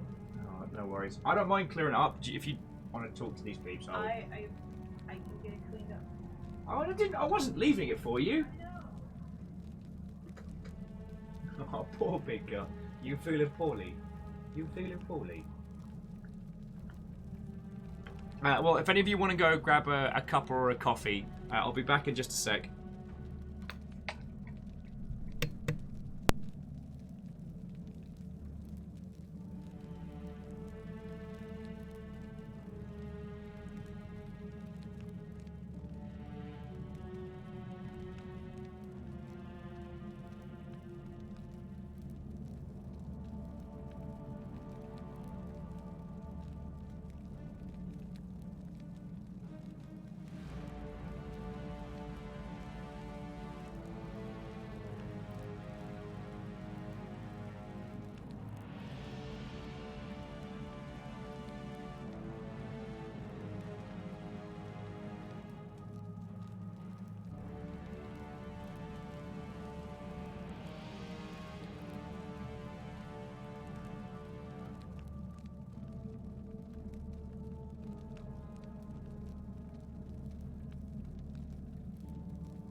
Okay, thank you all for waiting. I'm so sorry with that.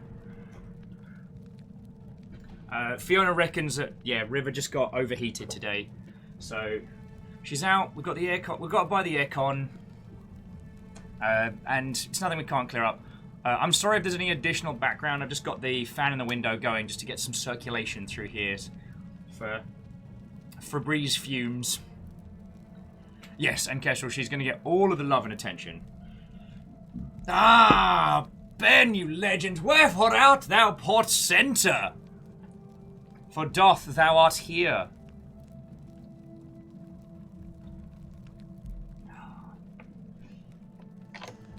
We are back on the Forgotten City, and we haven't made any more big discoveries apart from we know who's doing the hates. Ben's like, fun fact, I've slept in that room. Yeah, we got the spare bed all looking nice. Yeah, and Kestrel, this assassin has been so patient with us. Thank you. For your service to the Empire, I'll let you... Oh, wait, now hang on. Oh, piss and piss! Oh, I didn't tell him to go into the feckin' temple.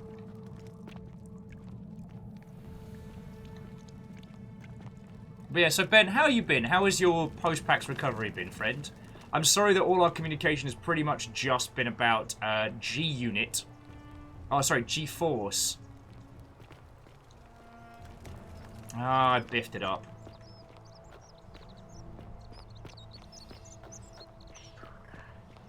Biffed it up. I'm sorry, friends. So next run, we need to... Actually, next run, we could do the Star-Crossed Lovers. And see what that gets us. Actually, no. Next up, let's keep following this thread. So, Ben was saying, the good, the legs are bad and unhappy, but the rest is very happy indeed. Isn't that a big Oh, long shush you. bow? The many shall suffer for the sins of the one. My way. Alright. Sisters. Feckin' wee! Ow! Did shoot me in the booty! Hold that thought. It does make me laugh that after...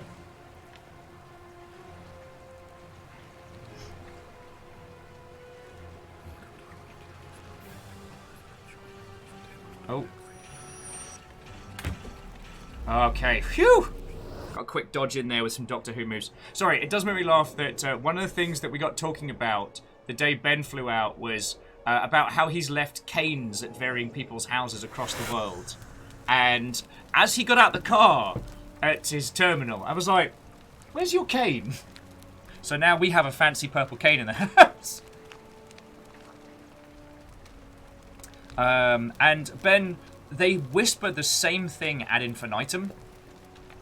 It's kind of fascinating. Alright. Save this game once more.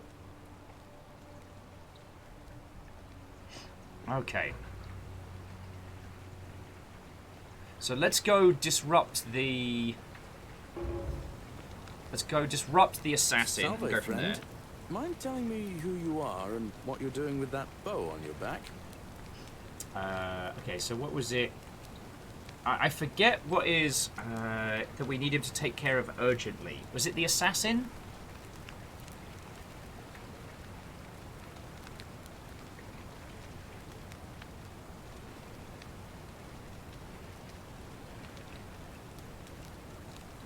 I want to handle that one personally, so...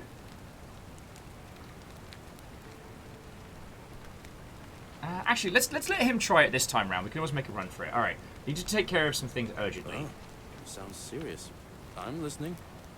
Oh yeah, and Rikami, Gallerius is an absolute treasure, and I'm looking forward to getting him voted in. All right, I need you to stop Fabia entering the empty shrine, and tell the new arrival he'll find what he's looking for in there. All right, let me see. Stop Fabia going in, but send the new arrival to the empty shrine. Understood. That's it. Fast as you I'll can. Go. But once I'm done, I'll need you to tell me how you know all of this. Yup. I'll race you! Oh, it's a speed move! Also, we are feckin' loaded now. We have so much cash and nothing to spend it on.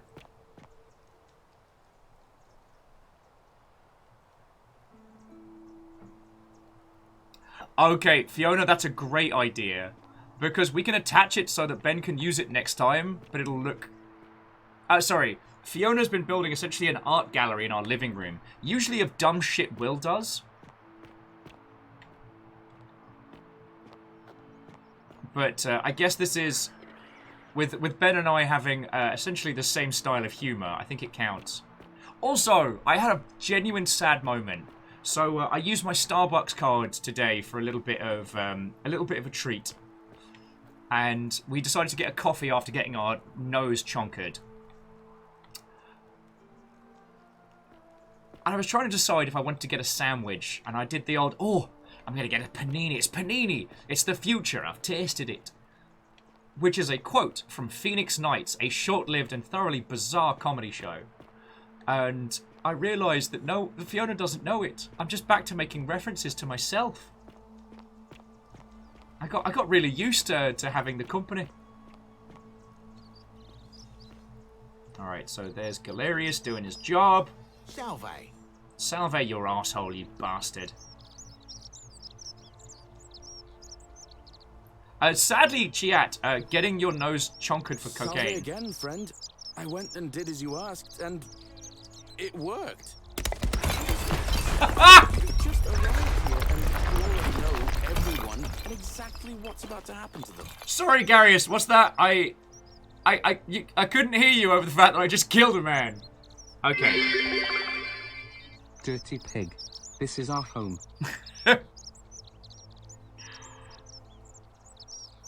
Oh, Kestrel, I'll show you our damages in a second. That assassin just got squished. And stammering, thank you for the 200, friend. Sadly, no. Getting our nose chonkered is not a euphemism for doing large amounts of cocaine. Not that we would ever condone the use of illegal substances here on The Longship, a show that occasionally takes place on Twitch.television.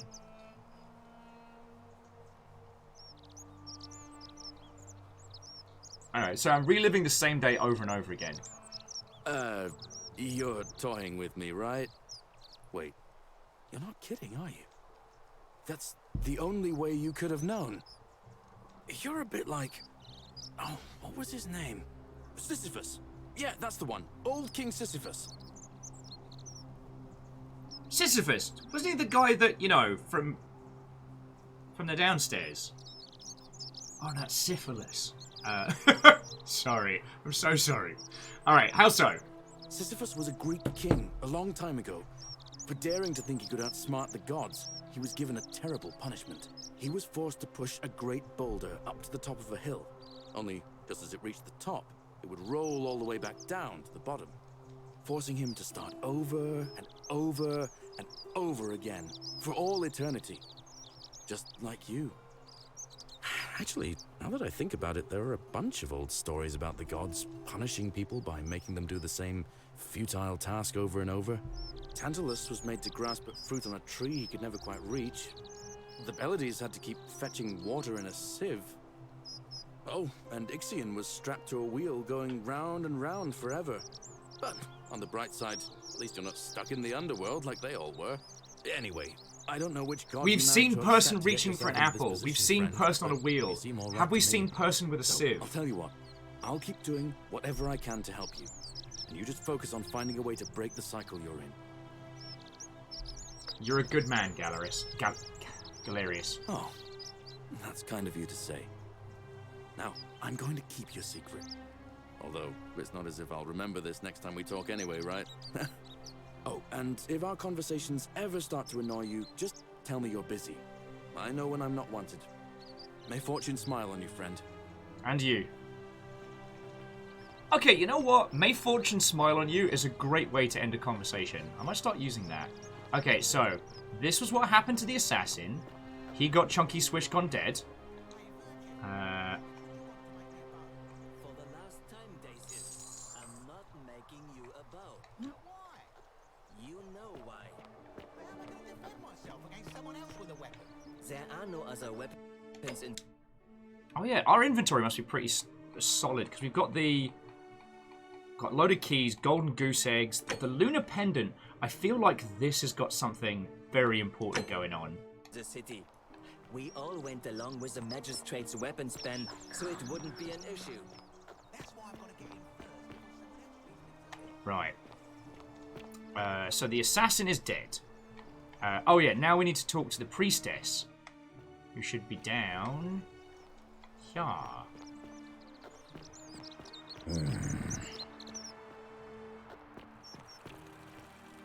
Commit tax fraud, which weirdly does break the golden rule.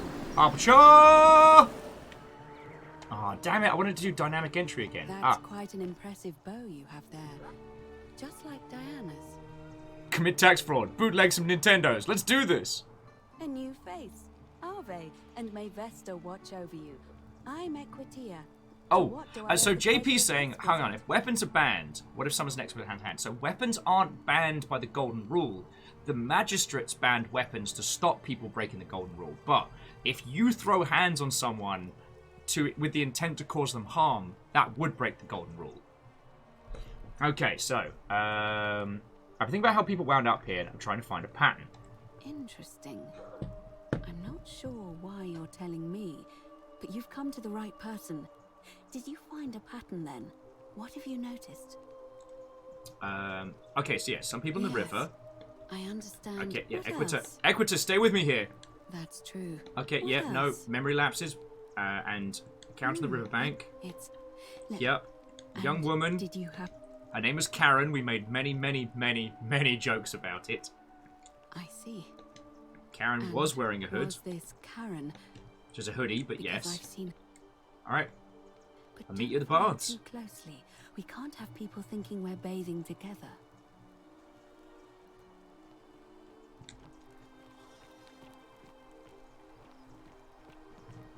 Oh, she did say let's not follow closely. Equita has been nothing but kind to us, so I'm going to try not to biff things up sideways.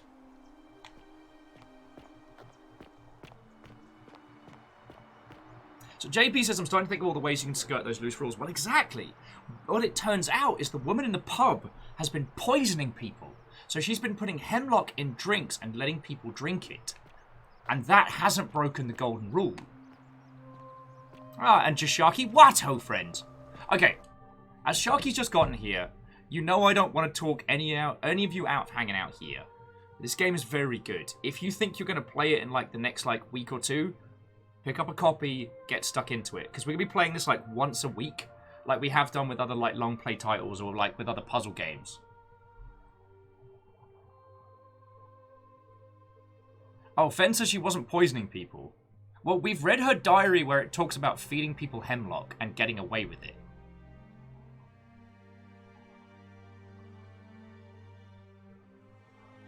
But,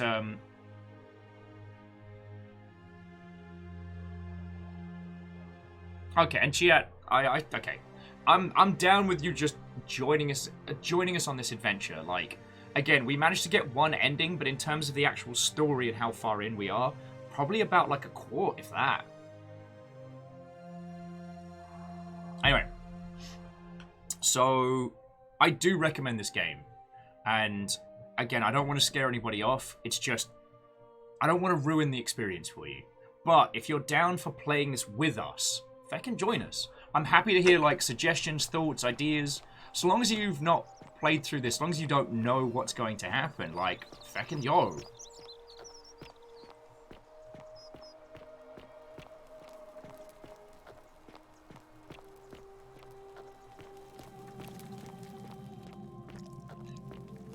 But yeah, the haunting thing is, you notice how these baths are decorated with all these golden statues? These are previous citizens. Like, this isn't the first group. If they couldn't survive, how can we? This isn't the first group that have gone through this. Oh, JP already sort of played through the ending, so they're keeping quiet. Okay, thank you, JP. But it's lovely to hear, like, everybody getting excited about the good stuff from the Sony events. Like I said, one of the reasons why I didn't do like a live stream or a reactionary is one, like DMCAs and licensing agreements and whatnot, but two, like you can never tell if a Sony press is going to be good or it's going to be very boring.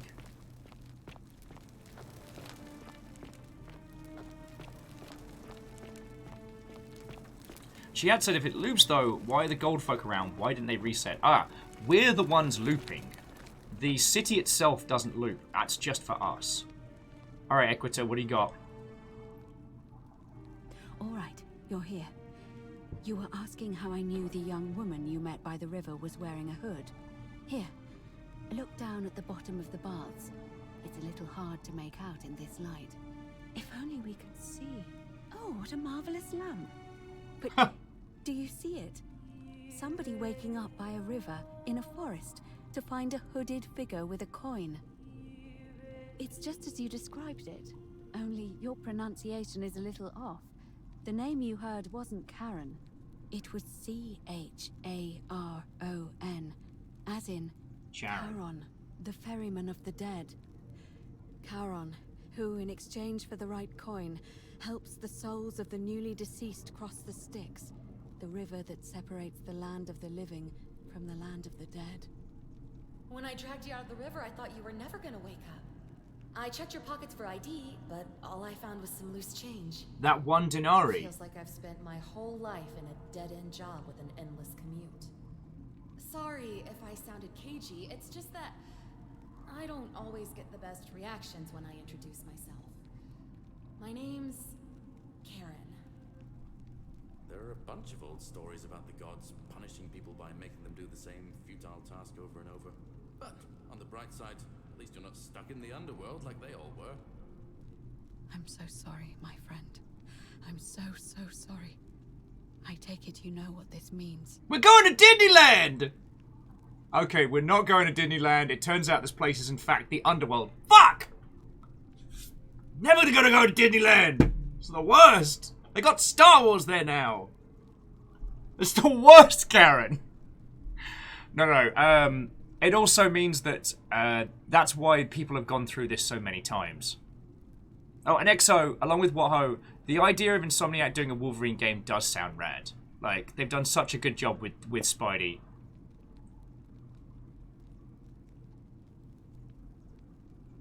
Who thought there was a fate worse than Karen? Of course she'd have a weird spelling. That kind of Karen. Kestrel says, well, anything's better than Storybook Land. Alright, so this place is the underworld. And this is why one of the people in the settlement lost their minds. They've realized that we're dead. That's why whenever someone dies through natural causes, they immediately turn into an old, rotten husk. So yeah, we're in the underworld. I'm afraid so. It's all starting to make sense. All these people whose last memory was running from the fires toward the river.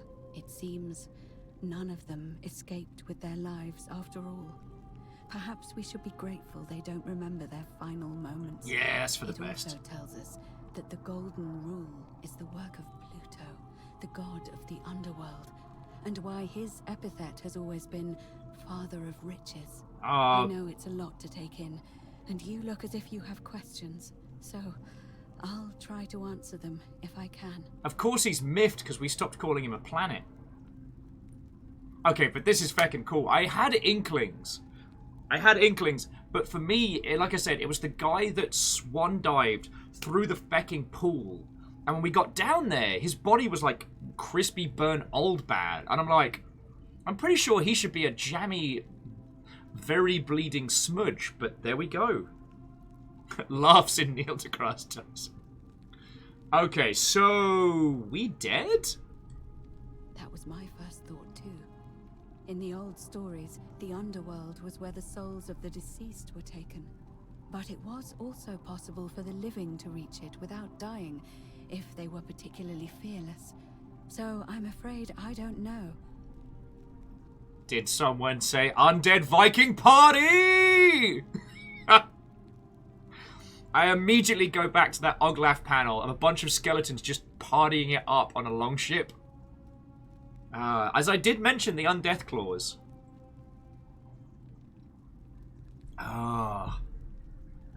We're going to be like the Draugr if they weren't miserable and monosyllabic and just partied it up for all eternity. Just say it. Just say it. Alright, so, what can you tell me about Karen? Undead drinking party. An undead drinking party. Hey, and Rakami, getting shit-faced is not considered a sin under the golden rule, so... Woo! Alright, what can you tell me about Karen? Oh, I'm sorry. I keep forgetting you're not from here. If you were Roman, or even Greek, you would know these stories. Each of them is slightly different, whether the storyteller was Plato, Homer, Virgil, or Ovid.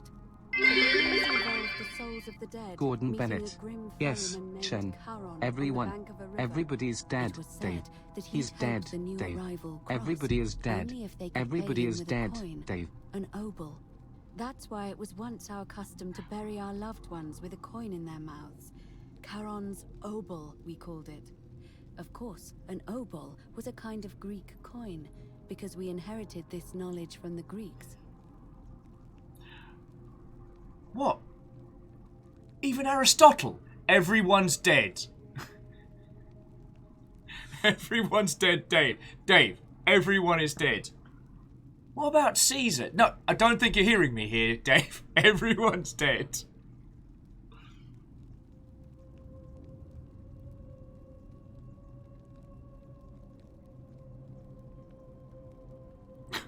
And Port Center, I did not know that. Ben saying that in the Japanese dub of Red Dwarf, Gordon Bennett is listed as one of the deceased crew members. It's so good. Oh, Rikami says, what about my favorite sin? Wanting to acquire your neighbor's cow. Wanting the beef is different from stealing the beef. If you steal the beef, that breaks the golden rule. Why is everyone coming to me for a moral for moral quandaries? I am a reformed terror. I am not the best moral compass you can ask for.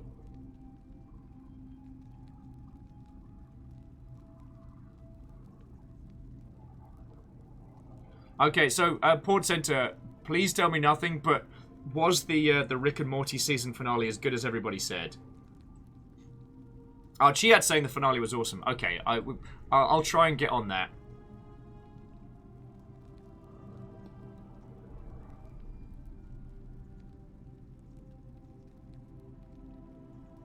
Okay, so why do you reckon Charon immediately? To be fair, the ferryman... To be isn't fair! exactly as the poets described.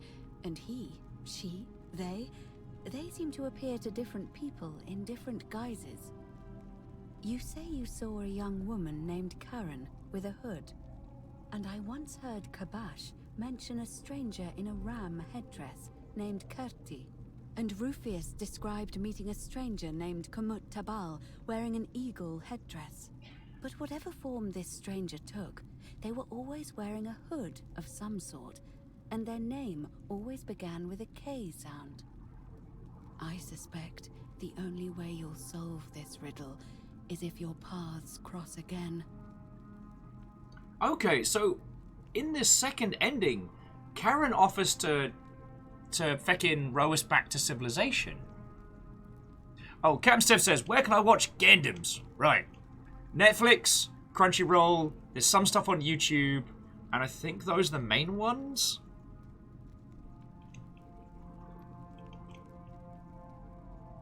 And because K-Hound sounds inherently funny. It's just Sharky says, should I or should I not intoxicate all my town with mushrooms I found laying around the forest by a puddle of toxic waste? IRL or video games? Because obviously, we here at the Longship would never condone the consumption of illegal substances on this Twitch.television. But for anything else, fuck yes! Win, lose or draw, it's going to be memorable. Alright, so why are so few people in the underworld? Good question. Let's see. In the stories, Charon would always require a coin as payment for passage across the river. But that never made any sense to me. What does an ancient immortal being need with coins? In our case, it seems Charon didn't take the coins we had. He or she merely checked we had one in our possession. Okay. So, maybe there's something special about the coins each of us had on us. That might explain why we wound up here, but so many others did not. Okay.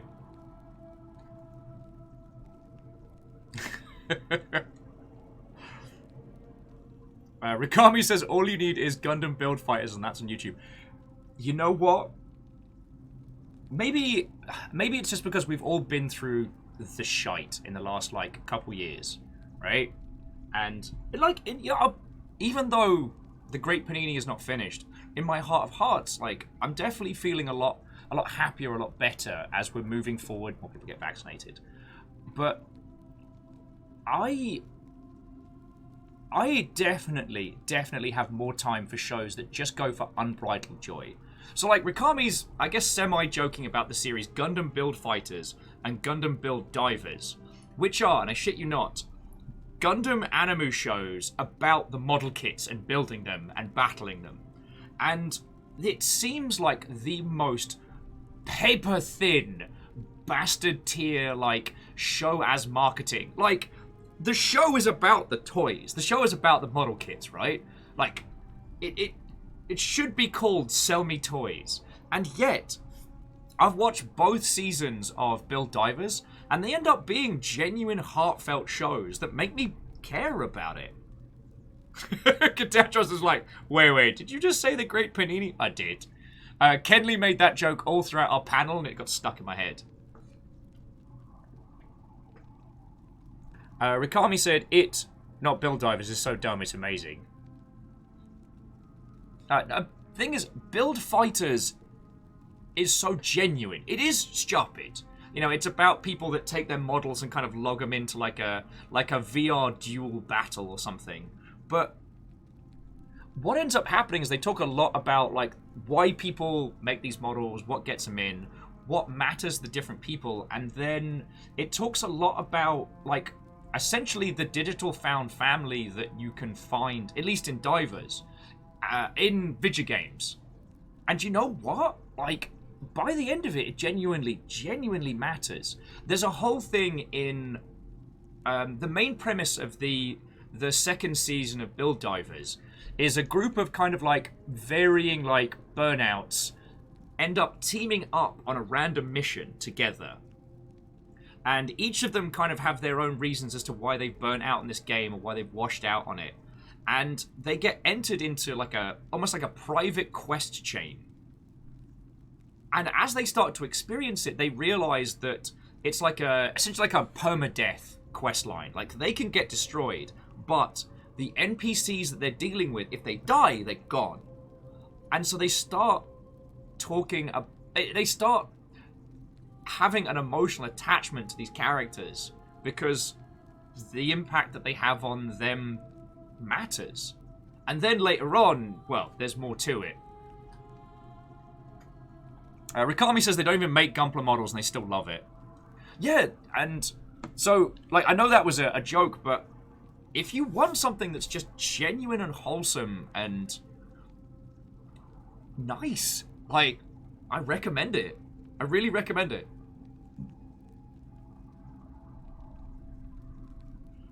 The Mattel and Marsbar Chocobot Hour.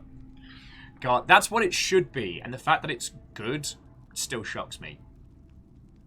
But yeah, my personal favourites are still Iron-Blooded Orphans, Gundam Thunderbolt, and the 8th MS team, with a special nod to War in the Pocket. But there's so much Gundam.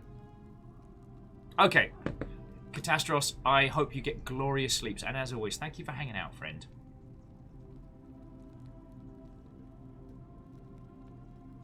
Oh, Rikami says, and after that, you can go back and watch everything Char's ever done and feel really bad. Okay. I know at this point it's like cheese tier because, you know, Gundam was the first to break a lot of ground, but I still love that both Amuro and Char are, for their own reasons, vehemently anti-war, but their philosophies of how to go about it are so diametrically opposed. I still love that. That, like, Gundam as an entire franchise is anti-war. And what I like about it is that throughout the core Universal Century, it's these two clashing ideologies. Oh, yeah! Barbus Lupus Rex! I've got Barbatus and I've got Barbatus Lupus, but I haven't got Barbatus Lupus Rex. Also, I want a cookie because I have managed to resist the call of Gundam Dynamos and Full Armor Gundam Even though they popped up on Newtype like, hey, hey, hey. I'm like, no. I can't afford them. I don't need them. I am fine. Okay, you were trying to keep this from me. Video game. No.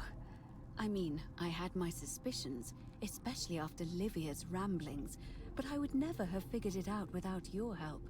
I promise you. Okay, that's all the questions I had. Now that we know where we are, we have to figure out what to do about it if we don't want to be cast into gold for eternity. We don't have much to go on, except the old stories. I remember 4 in particular about heroes in the underworld. Hercules, the demigod and son of Jupiter. Orpheus, a Thracian poet. Sisyphus, a king of Ephyra. And Aeneas, a Trojan hero. Hercules was able to leave the underworld because he cowed its god with his strength. Sisyphus and Orpheus both relied on their wits instead. They persuaded the goddess of the underworld, Proserpina, to help them escape. And finally, Aeneas was able to escape with the help of a spirit guide, who led him through a secret gate. So it seems you have 2 options: to confront the god of the underworld head-on, or find a way to escape with the help of Proserpina or some other guide. Okay. And Lizzie's saying that for a second they thought that I did it all for the nookie. That does describe a larger portion of my great failings as a human being. And I'm still sorry. One of these days I'm going to make a video about the Ballad of Bad Will, because it is a cautionary tale and then some.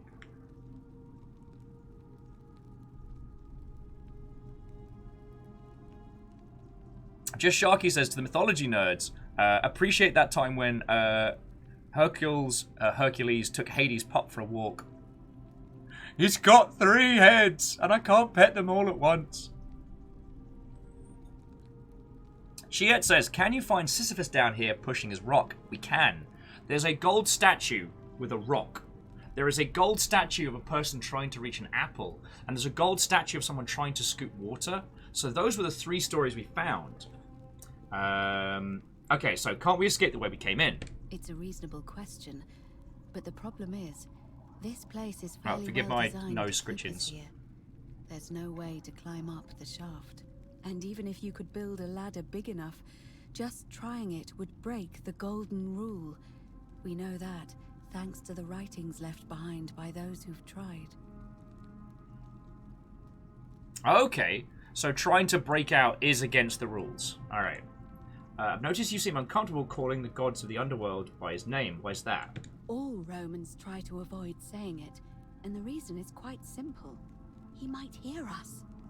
You may refer to him as Pluto, if you wish, but you'll only be calling attention to yourself. Do so at your own peril. Hey, remember that time, friends, that we delisted Pluto and kept talking about Pluto? When was that? When was that? I'm trying to think if the cool zone and messing with Pluto might correlate. Alright, tell me more about confronting Pluto head on. Is everyone so blunt where you're from? Yes! That option would be the boldest, but also the only way to learn the truth about the Golden Rule, and maybe even put an end to it. As I said, Hercules managed to overpower the god of the underworld, but he was a demigod. Forgive my candor, but you are no Hercules. How very dare you! How very dare! Oh, no. Look at these guns. Yeah. Yeah, I was allowed to bring these in. Unlicensed. We're doomed. We're doomed.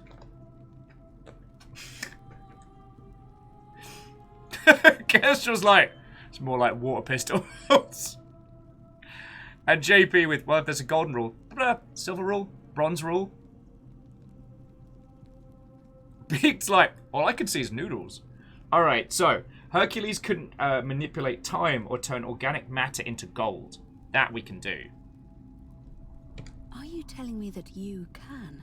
I won't pretend to understand exactly what that means, but if that's true, then perhaps you stand a chance. So, if you want to confront him, I'll help you as much as I can. Who knows? Perhaps your name will be uttered in the same sentence as Hercules one day. But yes, first, you'd need an audience with you-know-who, and for that, you'll need to enter the great temple overlooking the city. The problem is, the door has been sealed shut for as long as I've lived here, and there doesn't even seem to be a keyhole. I suspect the answer lies in the desecrated obelisk in front of it. I'm not sure if you noticed, but there are 4 plaques missing from its base. It looks as though somebody, or a series of somebodies, forcibly removed them, and in doing so, dishonored and angered our divine keeper. If you could recover and replace all 4 of those missing plaques, I imagine he might be willing to receive an audience again. JP, I can't remember the correct hand placement for the Heimlich maneuver despite being taught, but I can remember that scene from Dr. Dolittle.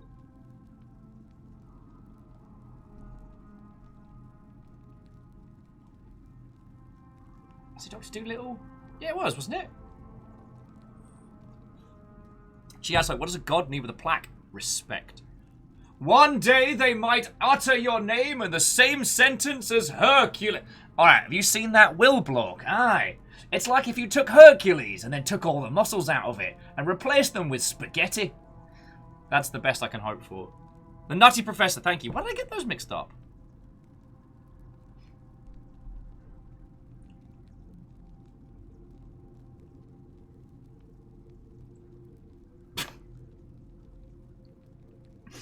Alright, so what can you tell me about the obelisk? It's the towering stone monument with 4 sides and a pyramid-shaped head that stands before the great temple, a dedication to the god of this place. You'll find them all over Rome, but of course they were looted from Egypt many years ago. It seems one of them made its way here too, although how is a mystery. However, this one is unusual in that each of the 4 sides is decorated in a different style: Roman, Greek, Egyptian, and another I don't recognize. The Christians. That means you'll need to recover 4 different plaques: Roman, Greek, Egyptian, and a 4th, a mystery plaque. Ooh. Okay, and what's interesting about the plaques is that... It's like a budgie plushie filled with cooked macaroni. Fuck! Oh. Though, if I ever create a Tinder profile, that is how I will describe my physique. Thank you for the 200.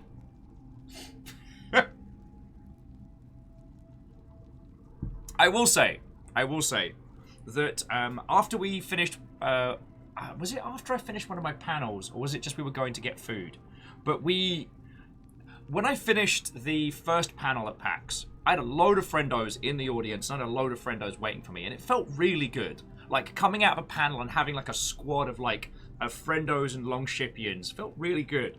And when we went for food, when I got my next round of sponsorship snacks, I want you all to know that it is pretty much the roast of Will. There's no ego stroking in the longship, and I'm really grateful for that. I don't know why that popped into my head. Oh yes, Neogen. And Jin. And Jin. Kestrel! Kestrel, Mothra, left-handed cup north. How very dare you? Okay, Greek plaque. I don't know. But perhaps you should begin your search with the local Greek fellow, Georgius. His store is in the forum. Uncle T. Yes, my luscious long locks. Oh no, just because Bacon Avenger, like, thank you for the 200 bits, but it's nice that there's a consistency of, like, everyone's equal in the circle of piss-takery. Also, Lizzie, you know what? I heard the restraint from across the border. And I'm actually surprised Kestrel got to it before you did, if I'm being honest. Oh, yeah, downright I didn't read it. You're all terrors. Okay, where would I find an Egyptian plaque? Perhaps Kabash, our Egyptian resident, will be able to tell us. Unfortunately, he disappeared weeks ago. But I did hear Aurelia is peddling rumors about him at the tavern, so perhaps you could talk to her. Or just take a look in his room. I wonder if that's the one that we found already. Where would I find the mystery plaque? I'm afraid you're on your own with that one. But perhaps finding the other 3 will illuminate the way. Okay, let's talk about something else. Tell me more about escaping with the help of Proserpina or a guide. As I mentioned, both Orpheus and Sisyphus were said to have persuaded Proserpina to help them escape, and Aeneas was guided to the exit. The problem is, those are the stories of a poet, a self-aggrandizing king, and a brawler about their own heroic deeds, so they should be taken with a grain of salt. First, Proserpina. Okay, Equator is a treasure, and... Well, it's a grim tale. It's said the god of the underworld abducted and dragged her here against her will, forcing her into marriage. Boo.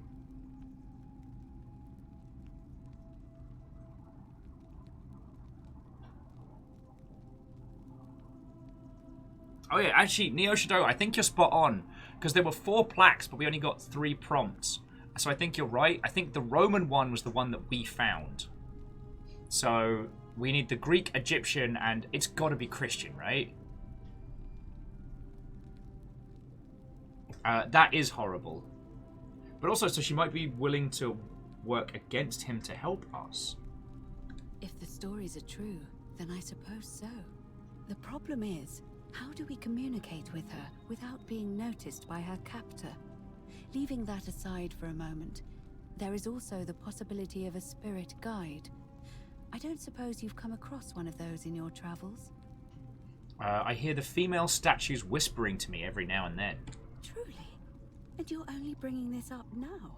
Then again, I suppose you were worried I'd think you were as mad as Navia. Can you tell me more? Is it the same voice? What kinds of thing does it say? Fred's like, a spirit guide? Oh, I hope it's Torben's.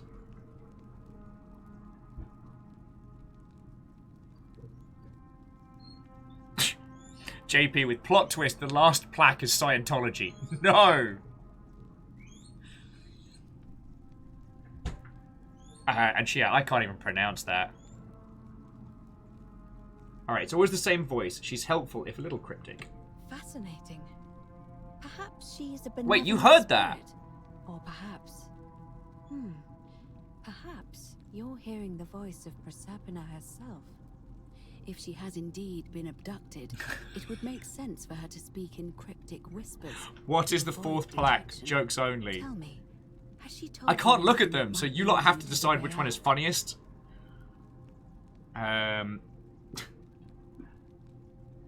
Fiona, the nuggets have done so well. The peeps can hear them. The children cry for salad. Oh, Beaked, if it is the spaghetti monster as the last plaque, sign me up. Oh, yes, and we already found a way to escape. Truly? Then why are you still here? Because the path will result in the deaths of nearly everyone here, and I don't want to do that. I see. Then it seems you have made a great sacrifice for all of us, friend. I admire your compassion. Truly. Well, Thank you. But Scintilla might feel very differently I'm from that afraid one. Your only other option will be to confront you-know-who. Okay, I'm ready to get started. All right. I would suggest not discussing this with anyone. The best we can do for them is to let them remain oblivious for as long as possible.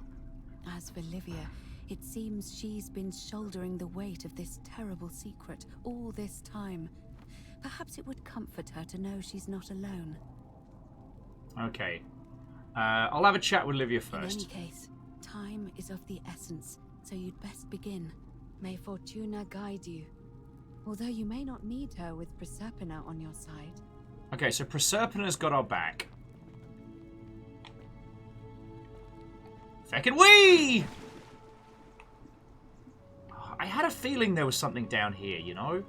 It's just the way the baths were designed is so luxurious that from like an environmental standpoint, I was really sure. Okay. So we know who he is. And it's only the lady statues.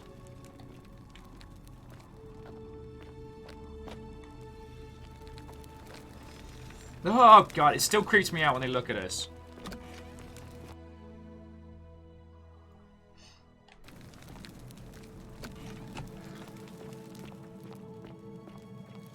Yeah, so we're gonna go comfort. Comfort the one that has lost what little marbles remained. Fred with, it's a plaque, made of plaque. Dentists love the commission. Oh, I scraped it off teeth. Look at it, it's right good. We haven't even helped the star-crossed lovers yet. Can we do that today? I feel guilty. Mainly because the last time he jumped, I also said do a flip. Lizzie's asking, teeth of the living or the dead? Yes.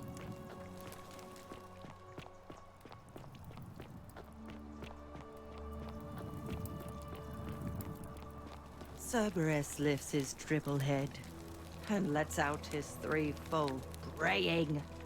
Livia, would you stop muttering like Medea over a cauldron? You'll scare away my customers.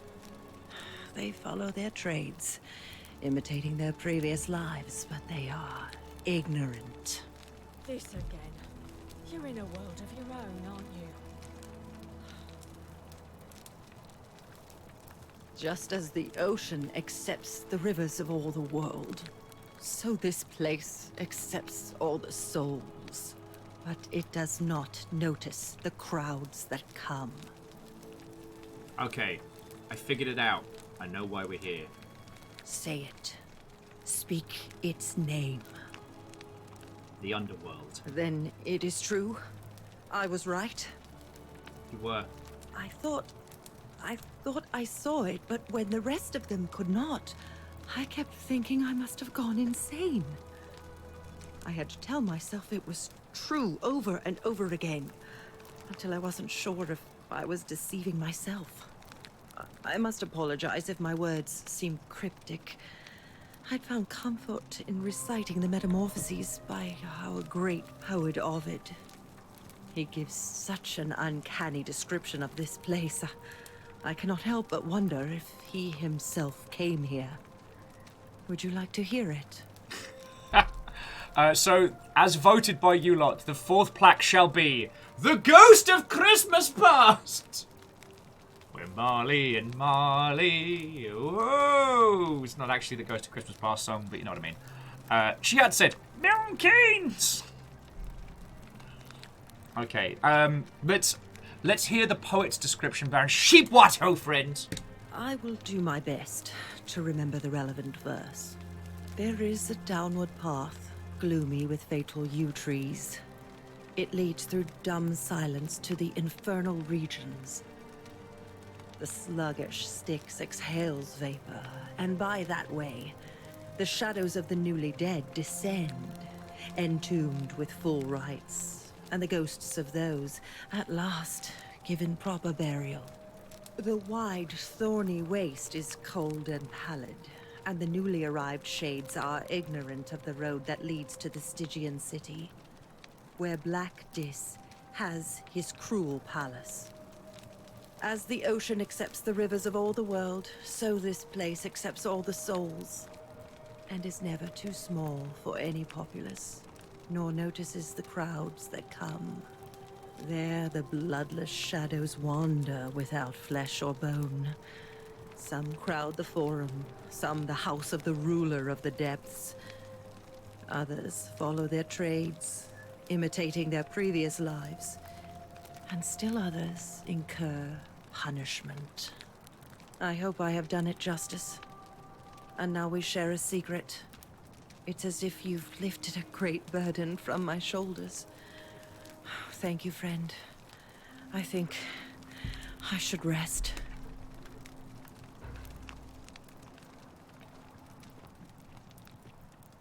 Okie dokie.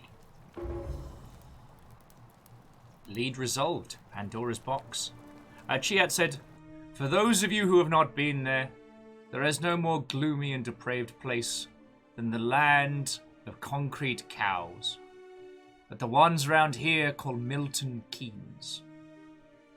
And Chiat, I would put to you that the dark, desolate wastes of the destroyed north, a twisted citadel known only as Blackpool, comes in close second."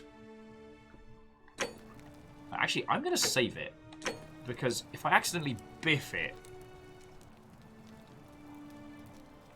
Bocat says, "Is the part where you dance battle the NPCs to help them move on?" This isn't that point. I haven't unlocked the Parappa the Rapper River Styx Edition DLC, but I was going to wait until later on in the show to do that. Aurelia?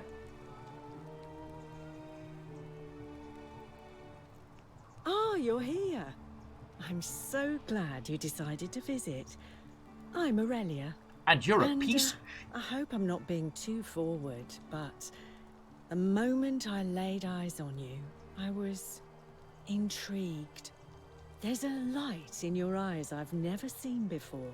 A certain learning and sophistication. Oh, stop. But do go on. Don't waste your breath. I know you're a horrible person. How dare you? Get away from me, you pig. Hey, you're the one poisoning people. Oh, do us all a favour and drink hemlock, Caput Murder. Oh, well, piss off to you too, then. Bloody hell. I'm trying! Doing me a whisper. Heavy his chest. Oh! The key? The key to the chest and the shrine of Apollo. Oh, we can take it without stealing it. Oh, feckin' grand.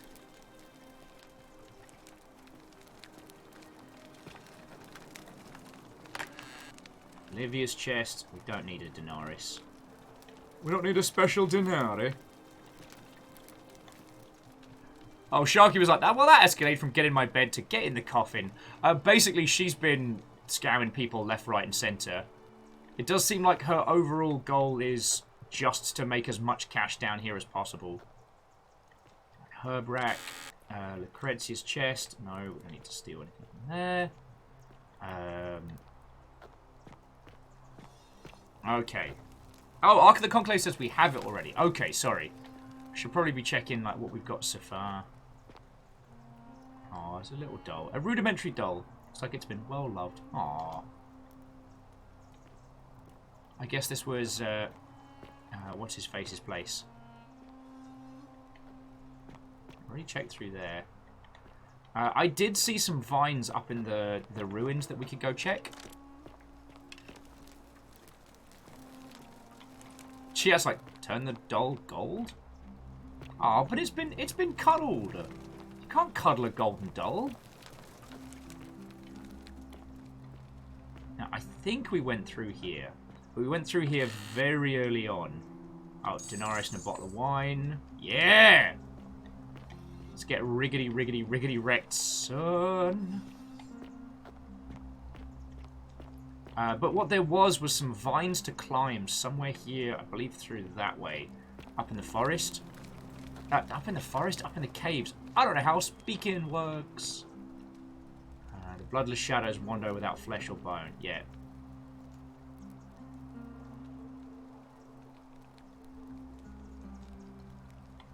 Okay, but I've definitely seen the person pushing the boulder.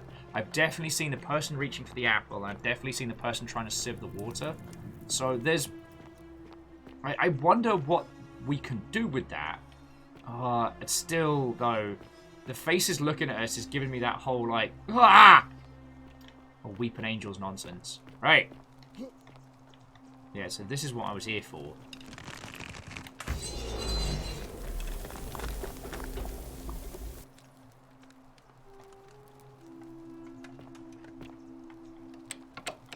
So yeah, this gets us into Christian temple. All right, here we go. So there's the Roman plaque. Pluto, father of riches. Okay.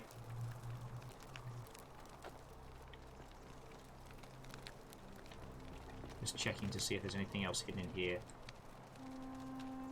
There seems to be a lot of carvings. But nothing else that we can really work with.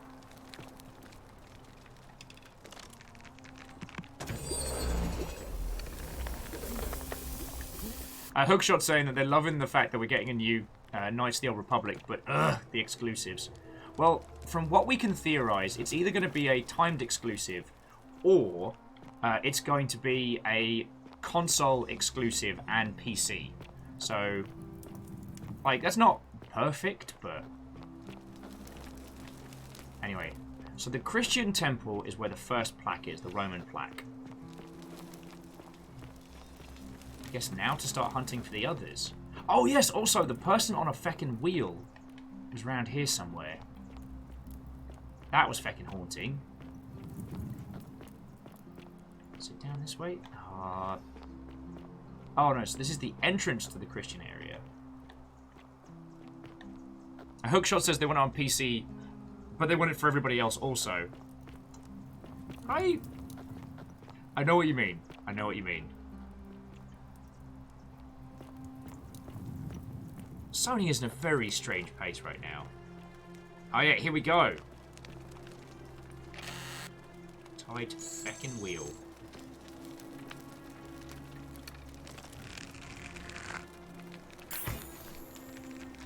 What about the wheel itself? Nah. And it gets a bit shiny, but not by much. We don't have the tools to pull those out. And even if we did, it doesn't look like it does anything.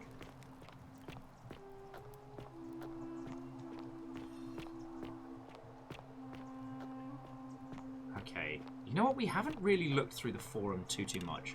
Usually by the time we're over here, things are going horribly, horribly wrong. So let's take a moment to have a little look about. That your help is very much appreciated. Alright, stone grate with holes in. Perhaps there's another layer of the city under the forum. Ulpus loves Scintilla. Corrected from Ulpus killed Scintilla.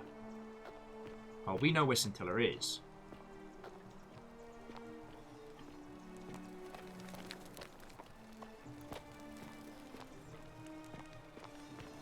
Hello? What? Oh, no. I know where this is. I was about to be like, what? We just found some extra area! Oh, no. I know you're going to turn and look at me. Just... Maybe if you didn't. Old chest with some more denaries in. Doesn't count as stealing.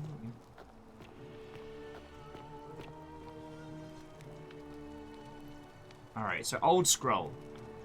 The Myth of the Golden Rule by Darius the Younger. As per custom, I shall begin by paying my respects to the god responsible for the city. For our continued prosperity and tranquil seclusion, he deserves our admiration. But there I must depart from our custom, for his attempt at imposing strict rule on us, oppressive and overreaching, is deserving of contempt. Next page. Who among us has not woken the night of a cold sweat, fearing some sort of accidental transgression of the golden rule? All of us must accept that we are capable of error, whether from a momentary lapse in judgment or a conscious decision based on faulty reasoning.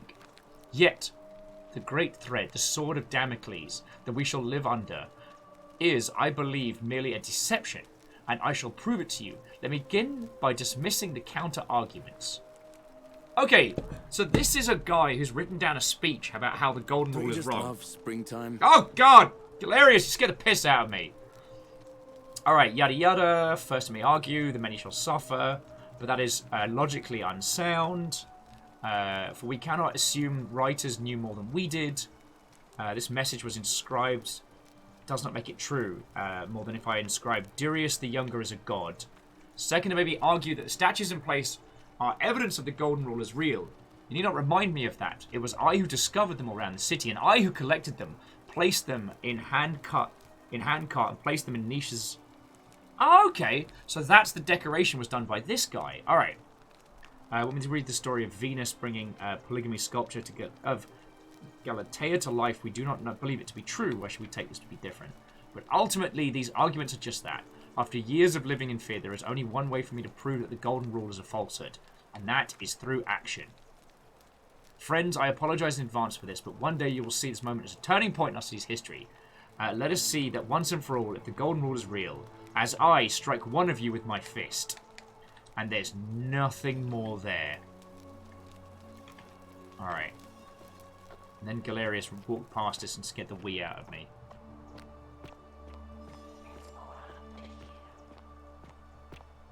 But that's the thing, is like, the logic implies benevolence, and there is no benevolence here.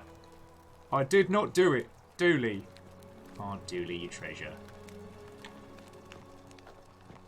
I don't know how much time we have left in this day.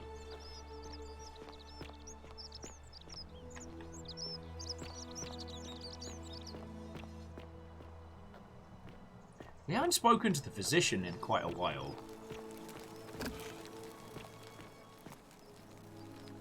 Is she still super dead? Actually, you know what? I'm just going to leave him alone for the moment.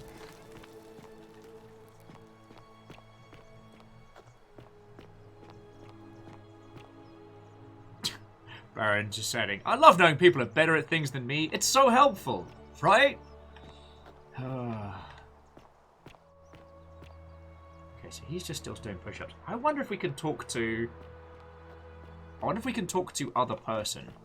If we can get these two separate, we know where Scintilla is. Citizen. Bastard. We're finally alone. I assume you already know who I am. May I know your name? I'm William Tiberius Maximus. We've had this conversation before.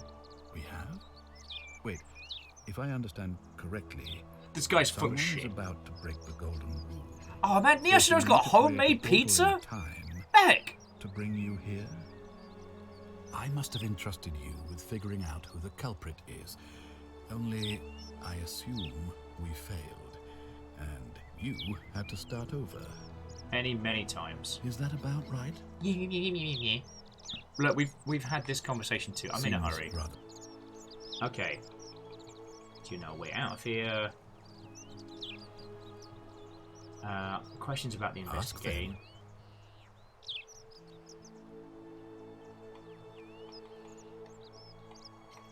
Actually, I don't have any questions. Alright. I'd like to get back on it. Alright, you can feck off and all.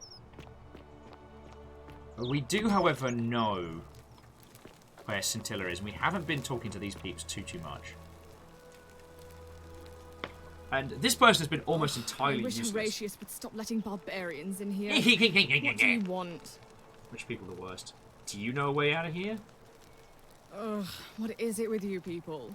You heard the rumor that my little sister escaped and figure I must know a way out too. Is that it? Well, that's just a stupid rumor. We have no idea what happened to Scintilla. Can I help? I don't know. Can you? Can you tell me how a person could have disappeared from a city with no exits and no crime? Was she snatched away by the harpies?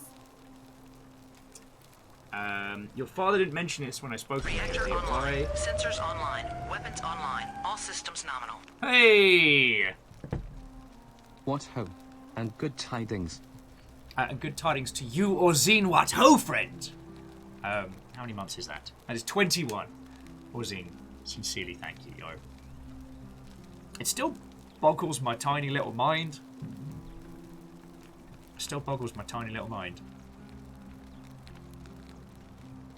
Like I said, I'm amazed any of you put up with me for 5 minutes, let alone 21 months. Hookshot, there's a lot of this that is kind of overhangs from that Bethesda engine flavor. Alright, when did you last see her? It was 3 weeks ago. We ate our evening meal together, and I remember she seemed happy. In love. We went into our rooms, I went to sleep, and when I woke up, she was gone. That's it. Was she seeing someone? I think so, yes. But she was very careful about keeping his identity a secret, even from me. I I see.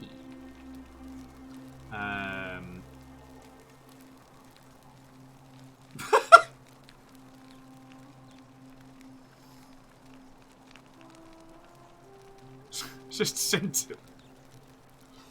Are you okay? Oh, okay, JP, go get some sleep, friend. To be continued. I feel like we should exhaust these, That doesn't but... surprise me. To him, it was like a prize cow wandering off from its paddock. He's upset, of course, but he says he's too busy with the election to help look for her. So he's letting Horatius do the heavy lifting. Some good that's done. Oh, also, sorry, what was the last bit you saw? Because I'm happy to catch you up. Is it possible her lover was involved? I don't know, but it's been 3 weeks since she disappeared, and he hasn't come forward. That might speak to a guilty conscience. Okay, bye. All I know is, whoever he is, he's still here in the city. He's in the city. Sentius, Center, Scintilla. Why are all your names so You really similar? aren't from here, are you? All Roman women are named after their fathers. I think it's their way of branding us, like cattle to be sold at market.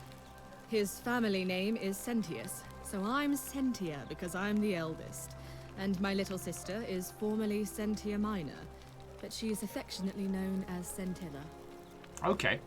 And you look surprisingly relaxed about your sister's disappearance. I hope you're not insinuating I'm somehow pleased with her disappearance. Are you? Oh, you're awful. Get out of my villa and never speak to me again. Thank fuck. Alright. It's interesting though, we are not able to just tell her straight up we know who done it. That's curious. I thought it would give us the option. Citizen. Bastard. Alright, Horatio. What is it, citizen? Okay, what's your I'm a story? legionary of the First Italica, but there's not a lot of fighting down here. Oh, I think we heard this the one magistrate before. has assigned me other duties. I act as the magistrate's right-hand man, keeping an eye on his daughters. Daughter, I should say.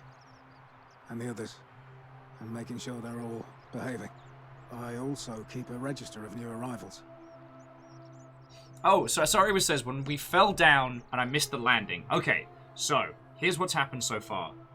We've confirmed a lot of our theories. We are in the underworld. We believe the god commanding this place is Pluto. Though there may be something in the Shrine of Apollo that can help us out. And we have the possibility of a spirit guide to help us, alongside some other... Basically taking a few Sisyphean-style stories to heart. We can challenge the god, we can outwit him, or we can use our spirit guide and bust on out of here. And as Chia said, Pluto appears to be, checks notes, a monstrous cockwomble. So, we're just trying to work through it. Alright, so how did you end up here? I'm from Liguria, up north originally. I was doing alright for myself. 12 years into my service. Had a nice girl lined up for when it was all over. Not anymore. She's probably figured I'm long gone and moved on by now. I try not to think about it. My commander sent me to deliver a message to Rome. While I was there, I thought I'd do something nice for my girl, and pick up a little pendant from a silversmith. That's when the crowd started flooding through the streets, shouting fire. People were screaming, trampling each other.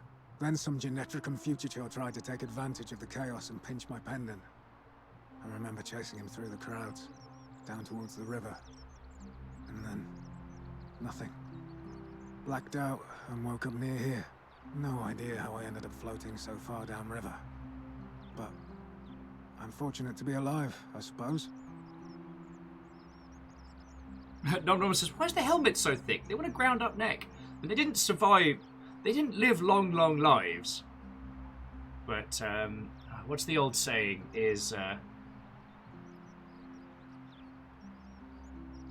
helmet is, what is it? It's like, a helmet loses all weight when arrows are raining down.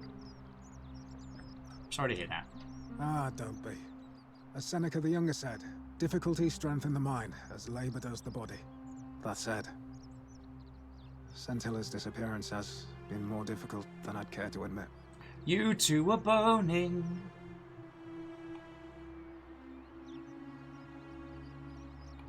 Can I see the citizen register? I don't see why not. Just make sure I get it back by tomorrow. Done and done. Alright. Commoner, Tavern Keeper, claims no way out. Claudia, Villa Central. Dominus, Duclus, imprisoned in warehouse. Equita, Fabia, Gallerius, Georgius. Hannibal, died in Cistern. Horatius, Corash, disappeared. Julia, Livia? Oh, Lucrezia. Malleus, not to be trusted. Neva locks herself in the palace. Neva's not doing so hot. Octavia. Rufus, increasingly agitated, as he hates the gays! Rufius, our own steely-clad Chick-fil-A. Sorry. Sentia, restricted to her villa for her safety. And Scintilla, missing. Sentius in charge. Lupius, about to do a swan dive. Virgil's in the forum. Alright, take item. That will be useful. Sure, I'll give it back to you tomorrow. Not sure why you said it like that, but whatever. Hey, DJ Kian, what, old friend? How did you find it? Sorry, DJ Kian just finished Night in the Woods. There may be some peeps here who haven't played it through, so don't... But Night in the Woods still contains the most brutal line of dialogue that a game has put in front of me in a long time. Okay, what can you tell me about the Magistrate? He's one of the better commanders I've ever had, that's for sure. Good stoic. Lives by Seneca's words. Treat your inferior as you would wish your superior to treat you. Can't ask for much more than that. Oh, that's cool. Oh, the line that broke me was house buying jobs became rent paying jobs, became second jobs. Or something along those lines, and that one just struck me down. Do you know a way out of here? He doesn't, but yeah. I went around asking the same questions when I first arrived. Never did find a way out. But I learned how to accept my situation. To bear trials with a calm mind robs misfortune of its strength and burden. That's from Seneca the Younger, if you're interested. What do you think about the Golden Rule? Well, as I always say, it's kind of like a divine version of the practice of decimation in the Legion. By threatening to execute 1 in 10 men, the idea is to ensure order and discipline among everyone. And it works. If you knew you could be executed because your brother-in-arms is planning a mutiny, well, you'd bloody well watch him like 100-eyed Argus, wouldn't you? Because your only chance of saving yourself is to stop bad things before they happen. Makes us all responsible for keeping each other in check. It's brutal, of course, but effective. The Legion wouldn't be the most formidable force in the world without it. Where I'm from, that would be considered collective punishment, which is a war crime.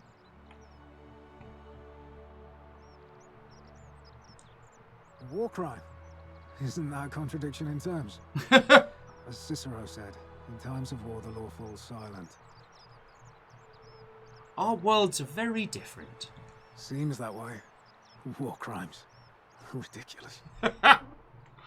Alright, sorry, are you saying you're in favour of it? What's done is done. I was forced to execute my brothers in arms, and those memories will always visit me in my sleep. But life is harsh, and I've come to accept my lot. As with the Golden Rule, I don't have any control over it. So railing against it would be like trying to stop the seasons or the tides. As Seneca the Younger wrote, true happiness is to enjoy the present without anxious dependence upon the future. Not to amuse ourselves with either hopes or fears, but to rest satisfied with what we have, which is sufficient. For he that is so wants nothing. Feckin' yo, I didn't realize out of every character we spoke to, like, this was the guy dropping truth bombs. To live in the present without fear of the future. Bleed Nora. If you like. Okay, I will be going. Right. Cheers for the man. Cheers for the list of peoples. Okay, So I'm trying to think, like, what's our next play in this loop?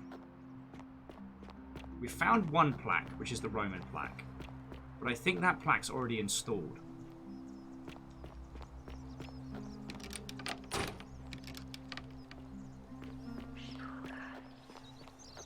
I feel like the other... Are they? I feel like the other temples might help. So, yeah, so this is the Greek statue, probably the goddess of whom this is dedicated to. A local Greek person will be able to tell us more. It does seem like it's been punted over a little bit. Wellity, wellity, wellity! What have we here? Secret tunnel! Secret tunnel! We just found a cool looking secret tunnel! Get my feckin' bow out though.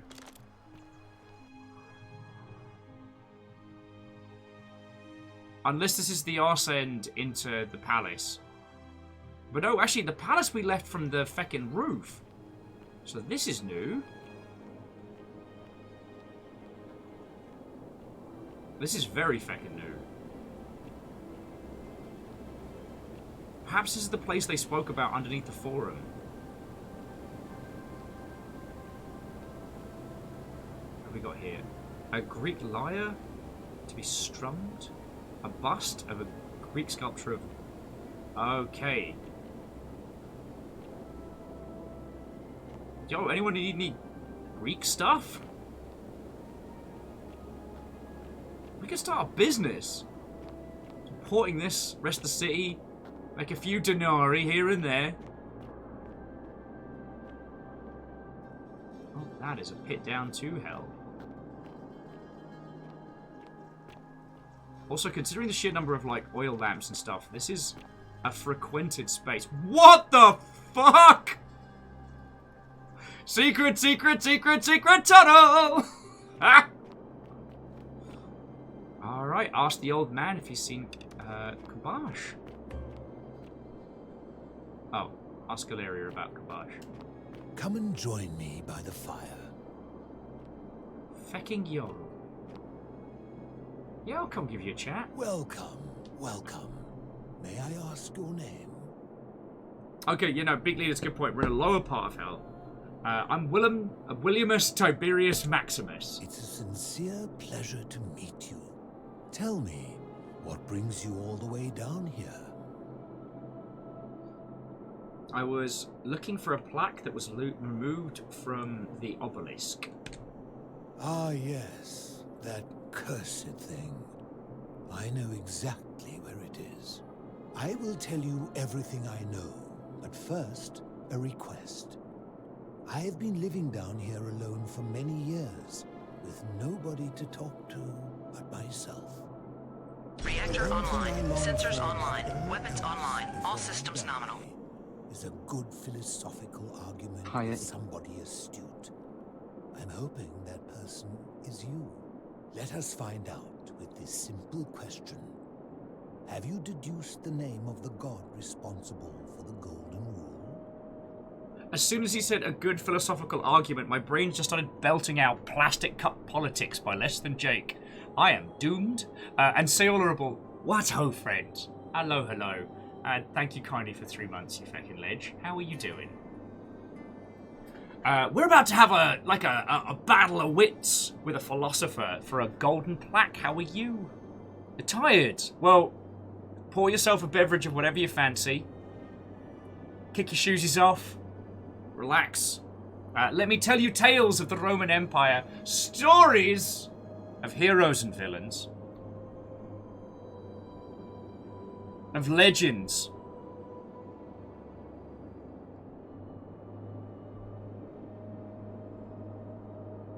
Oh, okay, sorry, bear with me just a second.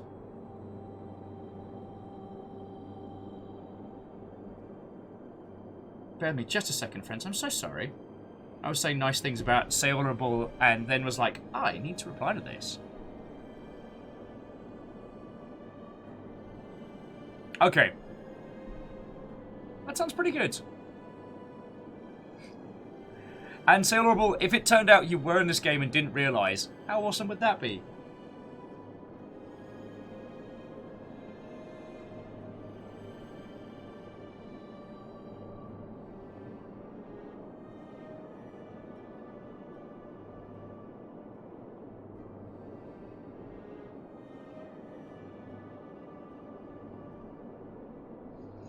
Sorry, I know I'm being a terrible host.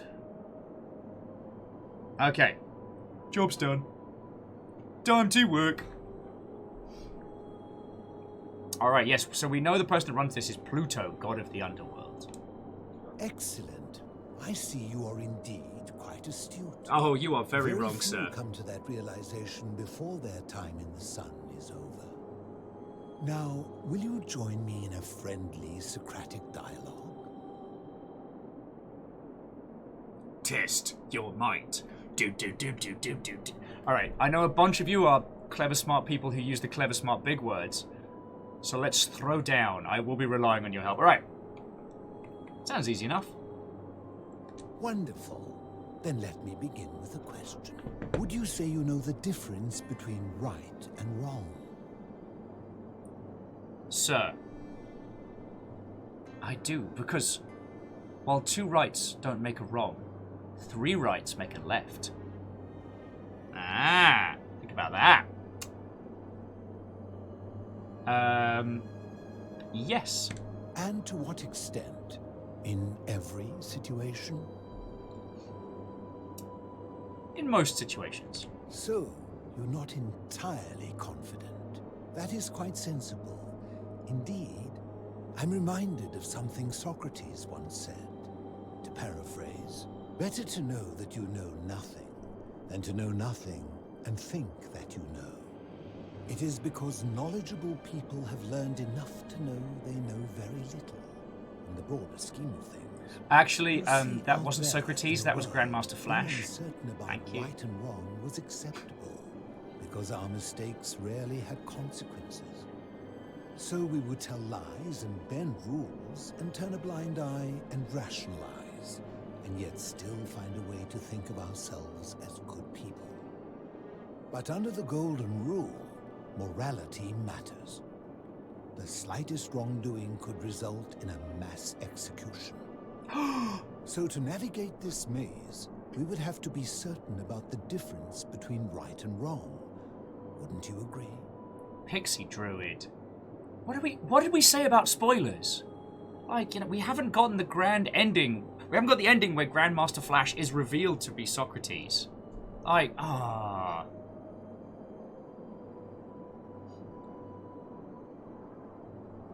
could you, Pixie Druid, how could you spoil that for me? Pixie, how are you doing, friend? Watto and welcome. Somehow we got into logic trap battle with this guy. C222 with, well, we're all just dust in the wind.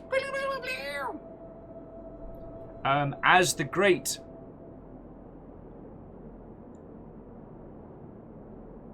Is it Bill Logan and Ted... No, is it Ted Logan and Bill Theodore Esquire? God, I always get their surnames mixed up. They just said be excellent to each other. I get this. Whose version of right and wrong? Boof. That is an excellent question, and it leads directly Okay, no, you can't answer my question with a question, you... So let me ask you this. Is there one system of morality which is always perfectly correct, which you could follow in every situation and always do the right thing? Yes, Bill and Ted. Be excellent to each other.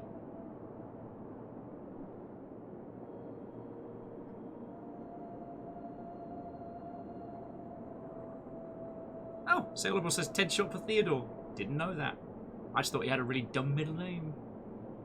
Oh yeah, Sadlin, so many crates. Crates for days.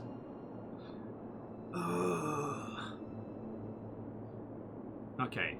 One system of morality is always perfectly correct. Okay, no.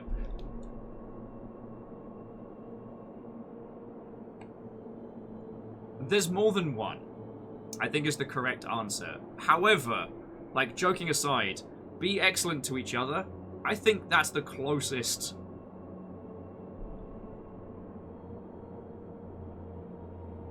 Oh no, actually, Sadlin, Much Crates was his older brother, who actually didn't go into philosophy. He was a baker. Not a lot of people know that. There's more than one. How can that be? Since they all have differences, it follows that in some cases they would offer different conclusions about what is right and wrong. If there is a correct moral code, then wouldn't it follow that only one can be the correct one?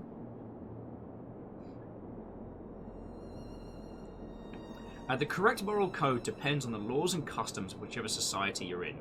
Sorry to throw a we live in a society in here. It's just, currently we under Pluto's rule.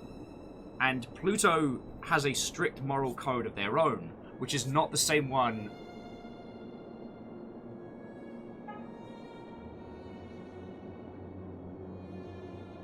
Oh, yeah, laws definitely do not equal morality. Maybe there's no correct morality.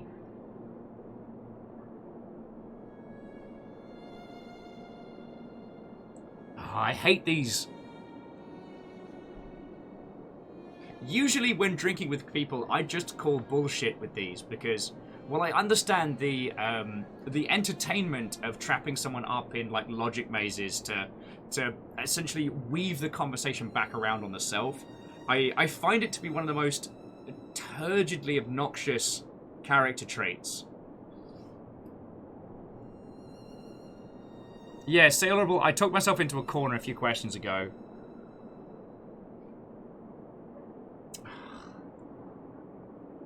Because then, the answer to the maybe there is no correct morality, but what is I think I'm just going to concede the point on this one. Because maybe there's no correct morality leads down a very different path, which basically means losing harder. Yeah, Kestrel, at this point, just punch him in the nose. Ah, but by your own logic, BAM! Be nice to each other! Me punching you doesn't count! Oh. Actually looks like the guy's already got a broken nose. And Sailorable, you're correct that no morality system can be perfect due to the law of due to unintended consequences. It's a good point. Also, watch The Good Place. It's wonderful. I won't go any further. Oh, so sorry, I'm not against like in-depth in-depth deconstruction discussions, but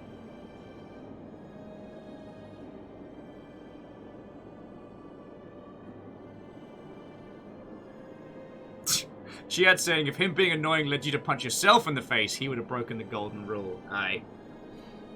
No, so I do enjoy,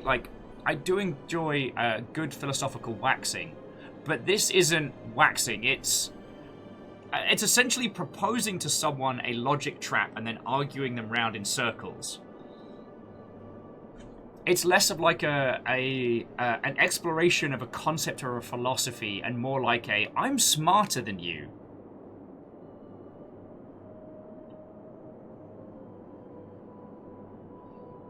Perhaps there is no correct morality. Right.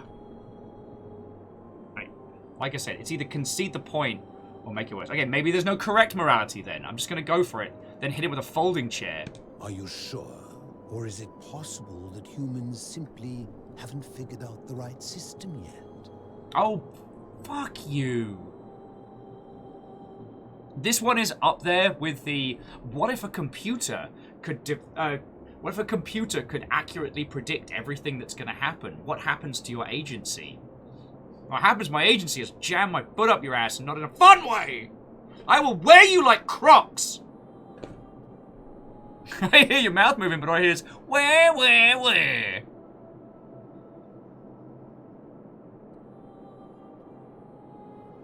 Sadlin with, well, if the sentence starts with perhaps, then of fucking course I'm not sure! Bends over backwards to save an entire city from the golden rule, meets one asshole, and it's like, nah, I'm sorry. He had it coming. Bam, bam.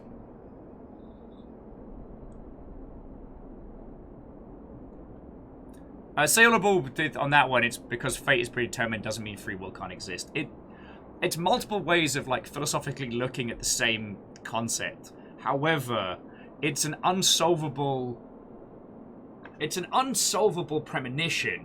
proposition, and is great for just tying people up in circles. And again, there's no joy in that. It's not a conversation at that point. You're just, it's it's a pun without the punchline. It's a joke with no end. It's not a conversation or an interaction or an exchange of ideas. You're flexing on someone else with a concept you didn't come up with. Because, yeah, I mean, while it is philosophical, we call it wavy. Chia is, however, correct that there is no free will, only Zul. Online. Sensors online. Weapons online. All systems nominal. What ho, my philosopher pals? And to Andorf, what ho to you, friend? Thank you, Coney, for 9 months of that. You get a golden boat, which is not a philosophical premonition. It's a boat made of gold. There is no metaphor here. Sorry. Neo Shadow says, is morality finite or does it change over time? Again, The Good Place does a much better job than any of my explanations will ever do, so if you haven't watched all of that, do. But yes, morality does change over time. And if we're talking, like, you know, emotionally and empathically, I believe a large proportion of morality stands from intent. That, and while, like, ignorance leading to, like, physical or emotional harm of others doesn't excuse one from repercussion, intent is a very big indicator. Like, I often describe the bad will times, right? And I was aware of the actions, I was aware of the impact that my actions would have on others, but I did it anyway. That is why I consider that to be a demonstrably bad action. The reasons behind why are to an extent almost irrelevant. Like, knowing that doing X would have this bad impact, I still did it. Do you know what I mean?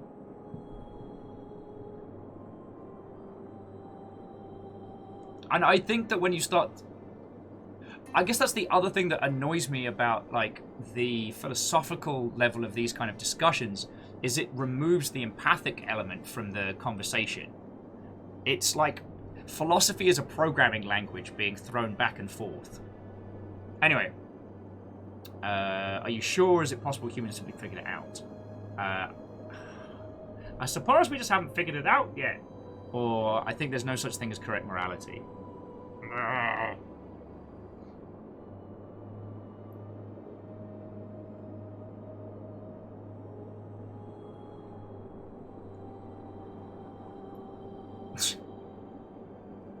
Unsaleable, you're right. This is why everyone hates moral philosophy professors. Again, I don't want to spoil it, but if you haven't watched The Good Place, please watch The Good Place. I suppose we haven't figured it out yet. He's just trapping me in my own little puzzle. And Sadin says, of note, this is why we don't teach using the Socratic method. Yeah, because now all this makes me want to do is take my shoe off and beat fucking Socrates to death in a bathtub. That's a bad moral action. Alright. Okay, so I'm gonna walk it back to I think there's no such thing as correct morality then, because I suppose we haven't figured it out is him trapping us in. So, feck you, chaos.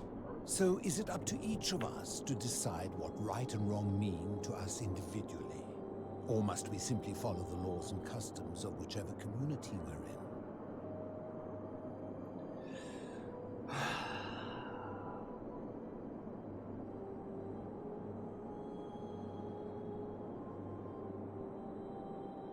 See, the thing is, as someone who tries to put empathy first, saying, I think we need to decide for ourselves, is how I feel, but I understand that, like, it is a naive ideal. Because if you decide that it is right to kick me in the nads, I don't agree with that. Please don't kick me in the crotchal region. I'm not, no thank you. And following the laws and customs of the community, again, in an empathic standpoint, that's like a group agreement on what is right and what is kind. But you can enter into a community where your actions are not, and they are not looked upon as unkind.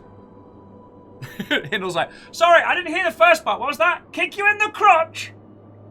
Please don't. To Ruzel, Watto. Hello, hello. Beat says the way Socrates died was amazing. You're going to have to remind me because I'm drawing a massive blank. And yeah, I think it was Socrates in the bath. Or Socrates, as I called him. Because I know it would piss him off. Yes, hello. I am Socrates, the Grand Professor. No, you're not! You're Socrates! You're that wanker what sits in the bath all bloody day! Get a job, you wanker! Sorry. Yeah.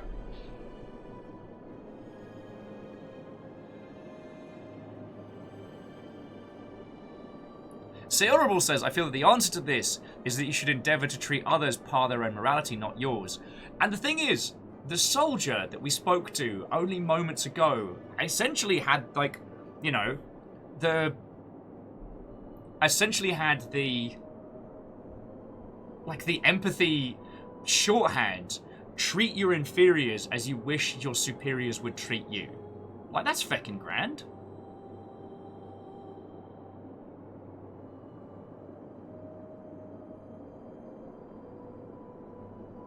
Oh, Hindle, I do like Socrates.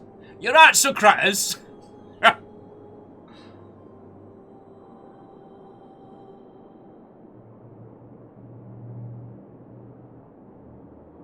Although I do feel the endeavouring to treat others as per their own morality, not yours, does put an additional emphasis on empathy, and sometimes that means that you can have to learn things very, very quickly. But God, yeah, Andorf, do unto others as you would have them do unto you. It's one that keeps popping up through human history, and I like it. Like, it's what I try and put forward.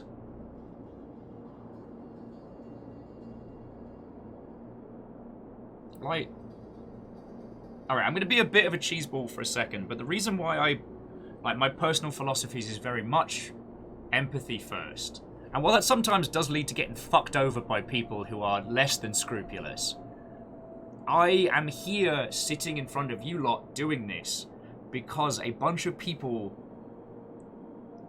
chose to treat me with kindness despite the fact that I've been a piece of shit.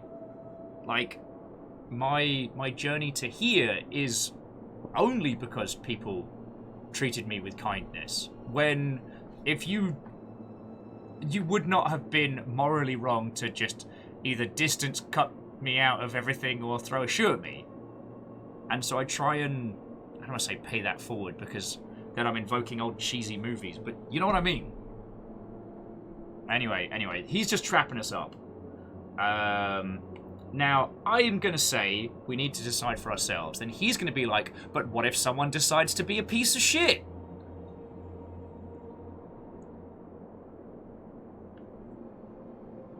Oh, Bacon Avenger. Wheaton's "Don't Be a Dick" is a glorious shorthand for just that. I kind of like it.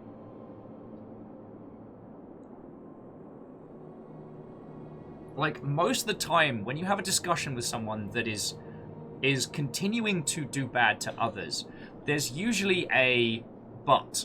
So it's like, don't be a dick, but this person did bad. Or don't be a dick, but this person has wronged me. Don't be a dick, but this one person has broken this one rule, so I'm going to be terrible to them. It's the... you know what, we're straying way too far into the moral and the philosophical. Although, I'm going to put my hand up and say, like, being able to have this conversation with all of you lot, and people not turning into, like, horrible shithousers, shithowitzers, I was going to say, is feckin' blessed. Oh, and Neo Shadow, you're not wrong. Much like how the chicken and egg conversation is usually thrown forth to... If someone is asked, without irony, which came first, the chicken or the egg, they're not asking you a question. They're trapping you in a little logic puzzle.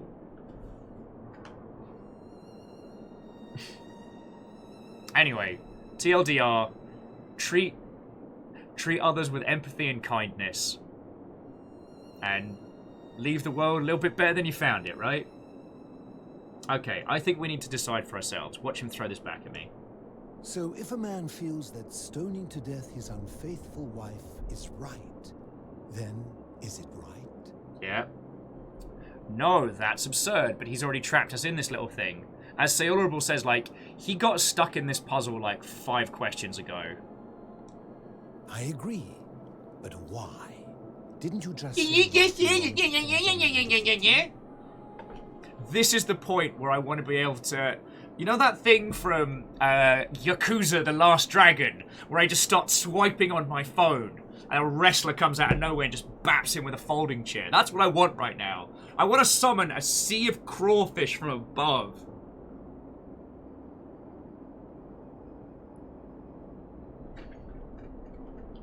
Yeah.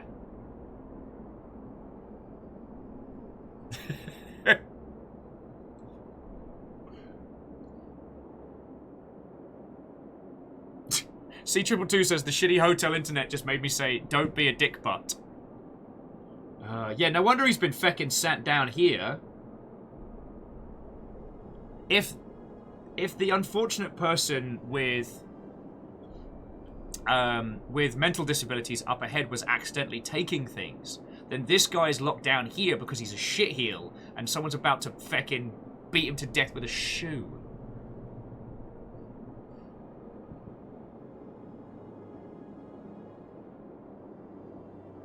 If he feels he's right to kill his wife, then he's confused or sick. Now, that leads us down another path, which is, well, who are you to say his morality? Like, what if he feels that you're putting your left shoe on first is morally questionable?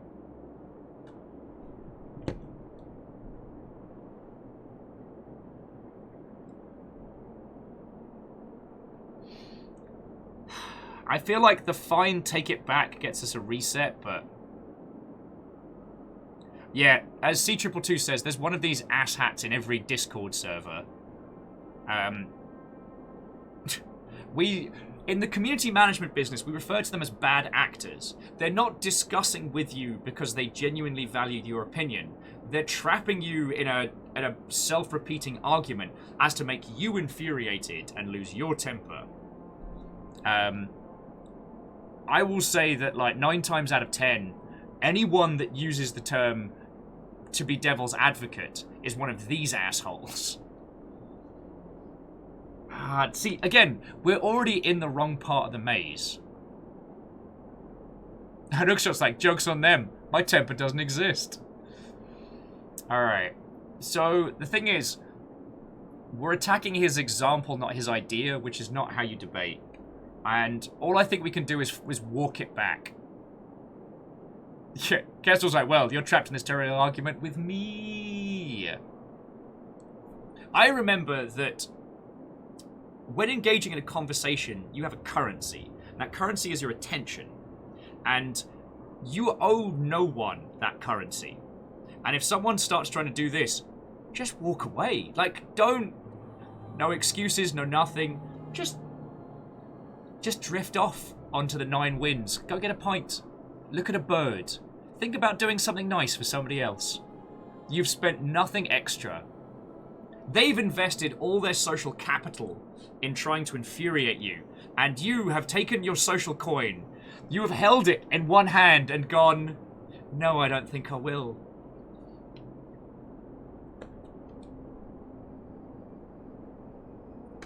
Alright, so I guess walking it back is the only thing we can do.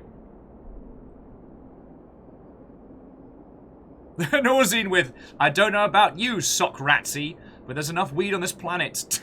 There is not enough weed on this planet for this garbage. Oh, and so, Sayolable, Devil's Advocate can be great for hypothetical situations where someone is assured and proposing to them a different solution, but most of the time it is used as a stance, oh, well, I don't believe in X, but I'm going to say it at you because I know it's going to infuriate you. And, yeah. Anyway, fine, I take it back. And that's a credit to you. It is the mark of a civilized person to change their position when presented with a superior argument. I'm gonna give this guy a fucking noogie. What's your fucking point? You Mr. Clean, old man, ball bag looking bastard. My point is this. I don't think anyone alive truly knows any hard and fast rules about right and wrong.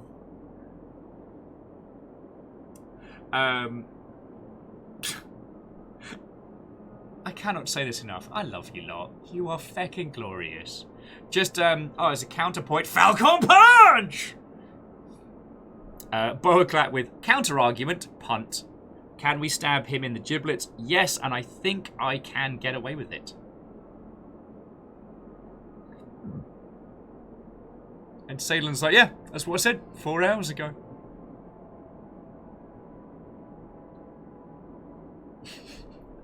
Okay. So, my point is, I don't think anyone truly alive has any hard and fast rules about what is right and what is wrong. I'm not sure about that. What about do not kill? Then he's going to propose us, like, philosophical arguments about murder. Oh, I don't... Ah!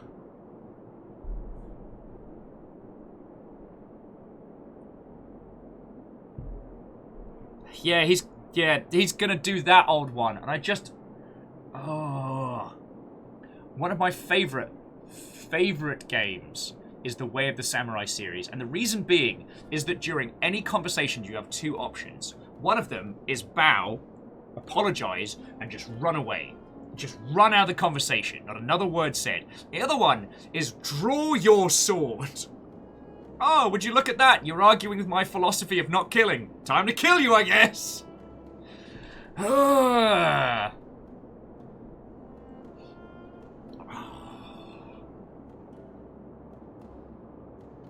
Should we just concede the point so we never have to speak to this rotten genital pile ever again?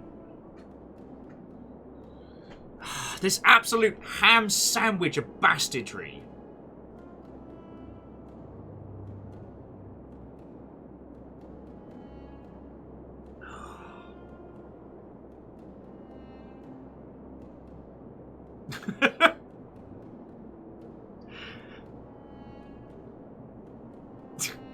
Just Agonaniki with, I mean, technically...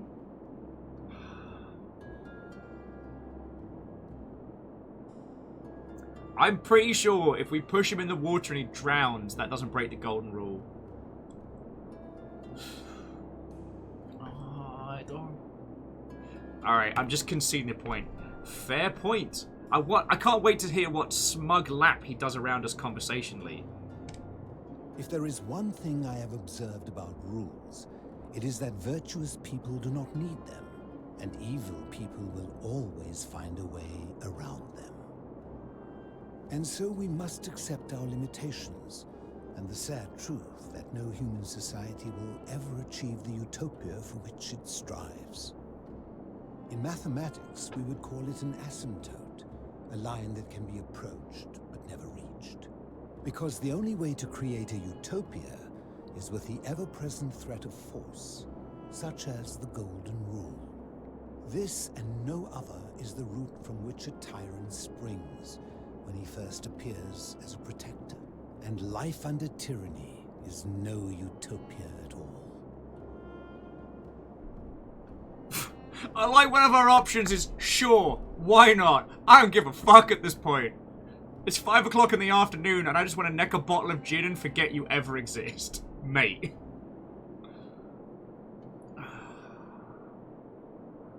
Because the thing is, all I can do is agree or disagree, and then he can pick any part of his argument and just beat us to death. C222. I won't say it out loud, but I do believe that one. Fucking yo.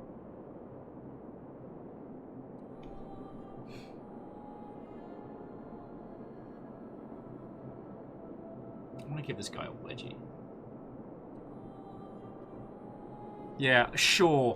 Why not? I'm fucking checked out at this point.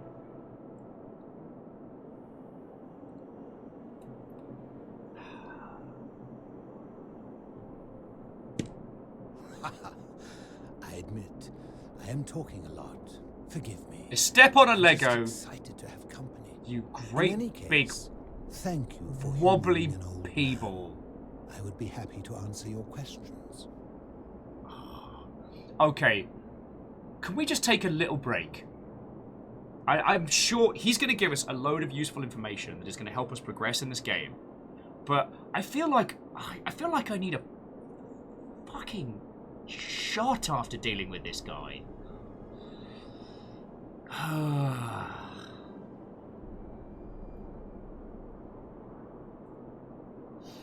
Okay. Let's all take a breather. I don't want to bring the negativity and the bad words formal in.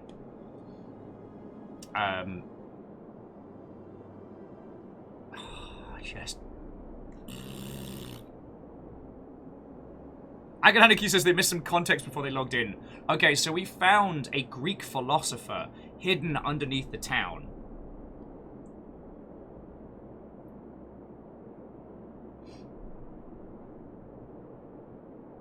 And he trapped us in some, like, morality logic arguments. And it was excruciating. Yeah, Sailorable. He's hidden down here so he doesn't get stabbed up and he bloody knows it. Salem says to the earlier point, they had a co-worker at one point that they had the entire office in a standing verbal argument with to say bored now and walk away when he crossed lines like this. Oh, and Captain Steph. Hey! Firstly, thank you for filling the pint glass. And secondly, you took the Yalton. Well done. House Valkyrie sits on the throne.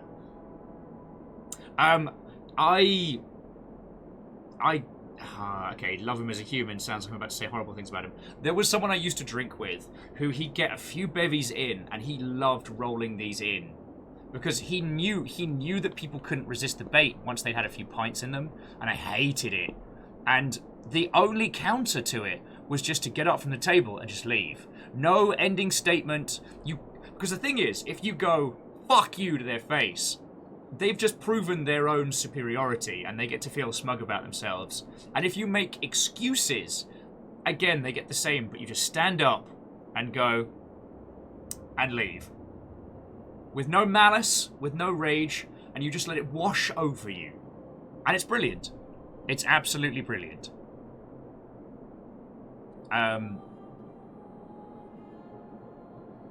Yeah. Okay. Tea break. Friendos. Go get yourself a cuppa or a beverage or a shot or a big fatty boombaladi if that's what you need. Then we will We'll get him to divulge the information he has and the Greek plaque and go from there. Sailorable says you can do the same thing with arguments on the internet and don't engage. Yes, I understand that don't feed the trolls has led to some parts of the internet becoming essentially empowered by not being countered. Remember that most of the times when someone challenges your opinion on the internet, it is very rarely in good faith. It is mostly like this knobend, either for entertainment or amusement, trap someone up in an internet loop argument. And that the more social capital that you invest, the more coins you spend on that, the more they win. And I fucking hate that. So, but you know what you can do? Just nothing. Unfortunately, there is a counter to that, which is when people go on the internet and just say a horrible thing with no backup and just leave it through. And then glean the social capital from others wailing against them. It's unfortunately a technique of becoming very, very popular and very successful on the internet. But... well, no, sorry. Successful is the wrong word. Rich. I wouldn't call it success because once you start using those techniques, you can't pull off the throttle. You know, it's the poison that makes you stronger.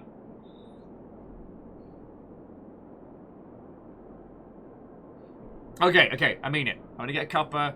I'll be back in just a second. Have a breather, my friends. Have a breather.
Alrighty.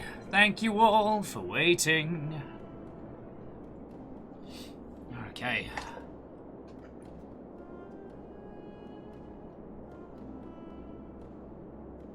Okay.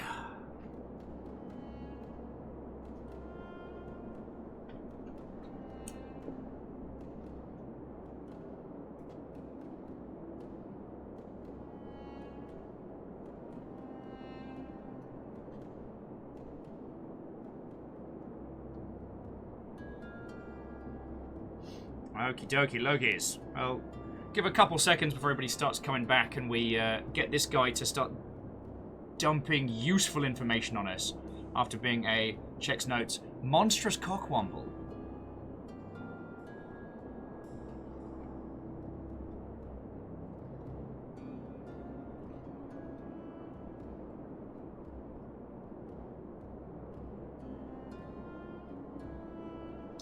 I got tea instead of more coffee. For being healthy. And because I perhaps shouldn't be necking coffees all day, every day.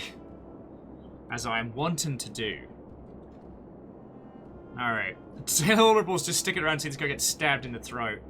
I mean, I'll try. Let's find out his story. See if he knows where we can find the plaque. And then if he knows about Kabash. Alright, what's your story?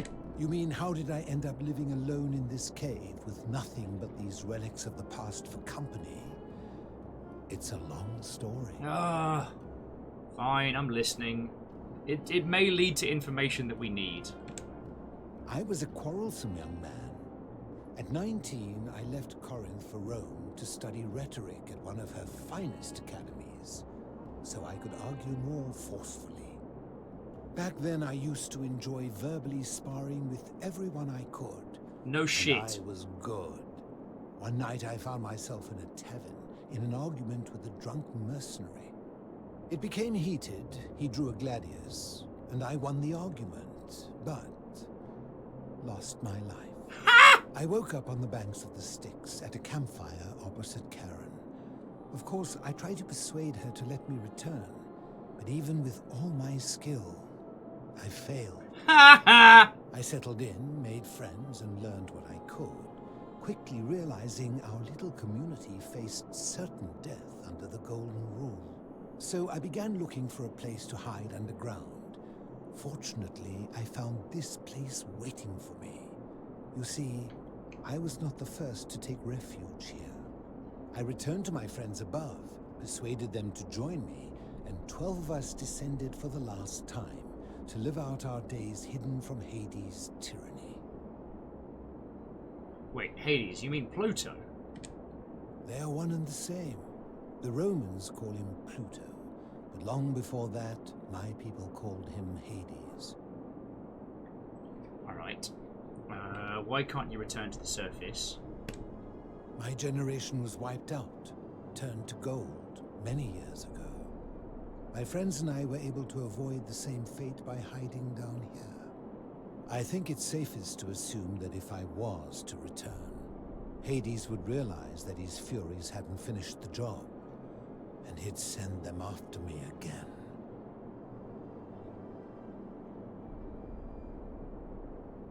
Oh, and running bed... Red Burning Dragon. What ho, friend? How are you doing?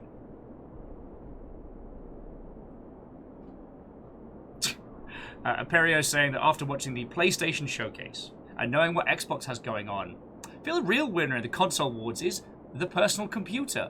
I think you might be right there.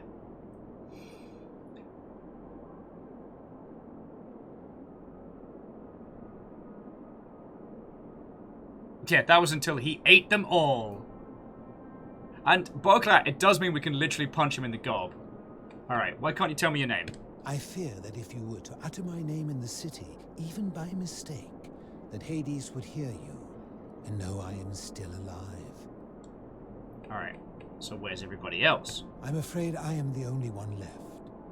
There were 12 of us in the beginning, but one by one, my friends passed away. Some from malnutrition, others from madness and despair. It has been lonely.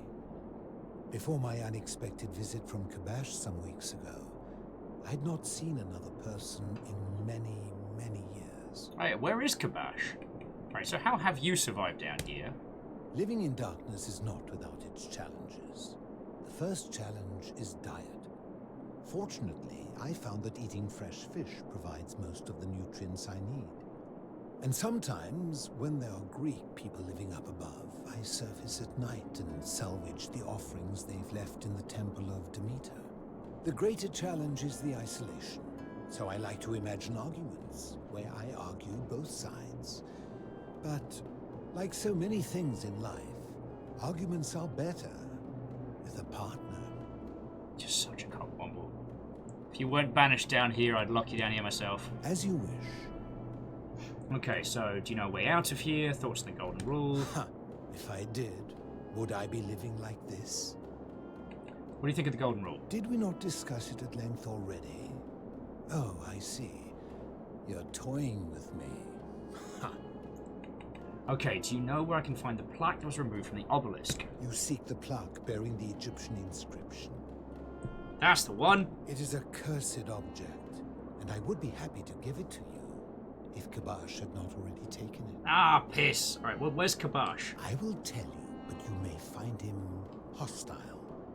To prepare for your encounter, there are certain things you must know. Okay. Very few know this, but before the Romans came to this city, it was once entirely Greek. The architecture, the temples, and the people. Okay. When the Romans came, in typical fashion, they claimed it as their own, built over everything that could be built over, and renamed the things that could not. Thus, that doesn't sound like the Romans at all. Became the shrine of Proserpina. And when they found an obelisk bearing the name Hades, they tore it off and replaced it with Pluto instead. And the city's dwindling Greek residents, witnessing this compulsive Roman conquest, decided to preserve what they could of their heritage. They gathered their art and valuables, secreted them away through the Temple of Demeter, and hid them here, out of reach of the Romans. So Neoshido, so far, his info dump has not given us anything super useful, other than he really likes debating. Okay, so I'm with you so far. However, there was one thing that always seemed out of place to me, and it is the very thing you seek. An even older plaque bearing an Egyptian inscription. Okay, so what did it say? I had no idea until years later, when the first of my friends began to die. As a result of their deaths, we began to dig catacombs branching off from this cavern to lay them to rest. We extended the tunnel so far that we accidentally discovered another, an even older tunnel, which somebody had gone to great lengths to keep hidden. Ooh. Suddenly it made sense why there was an out-of-place Egyptian plaque among our people's possessions. You see, we proud Greeks had thought the Romans beasts for stealing and corrupting our heritage. But it turns out this game has been going on much longer than any of us imagined. I think it is best you head through the catacombs and follow Kabash's trail. Okay. What's in there? There are certain things you must see for yourself. Take this key. You'll need it to open the gate. Alright, rusty key. Okay. So I'll be going now. I enjoyed our chat, but please, keep my presence here a secret, yes? Alright, I will. Mainly because if Hades finds out, he'll probably just start on everybody. However, there is one thing I need to do, which is one, save the game, because I never want to have to do that again. And two, I want to test a philosophy with you. It's called... Not this again. Yeah, dance for me. Dance for me!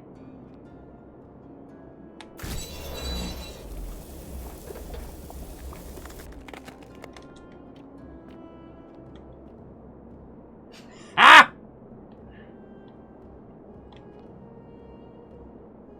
God, that feels good. Ah, certain satisfaction to that. Whoop! There it is.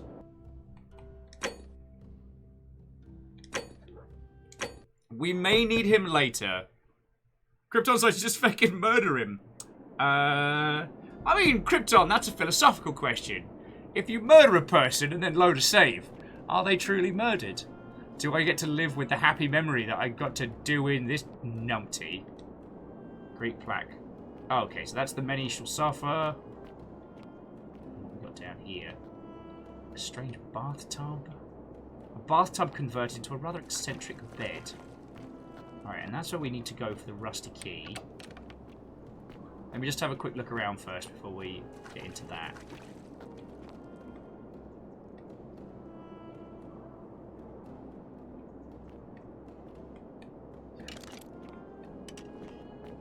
Ah, you've returned. Oh, feck everything you stand for.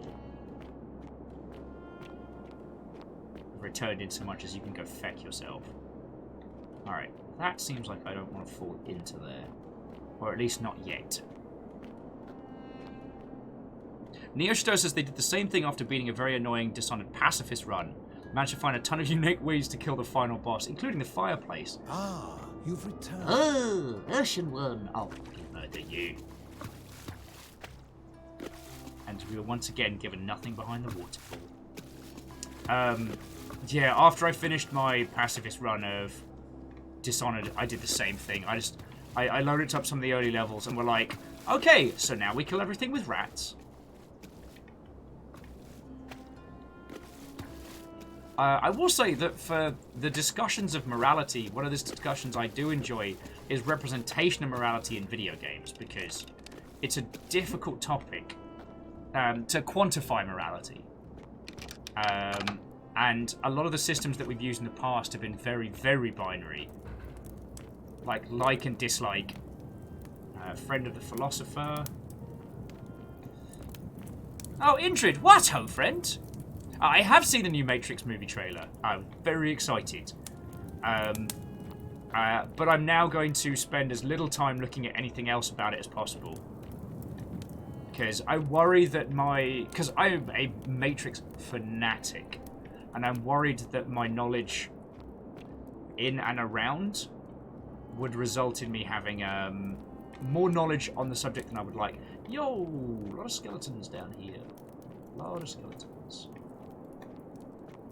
Do bodies just completely decompose to skeleton if left unconsumed or unexposed? Or do we just go all leathery? I forget. Alright, let's talk to Kabash. Okay, so this seems kind of spoopy. Checking to make sure there's nothing back this way. Sealable says, depends on moisture and stuff. Okay. Andrew says, reminds of someone said about the difference between good versus bad and balance in stories. Yes.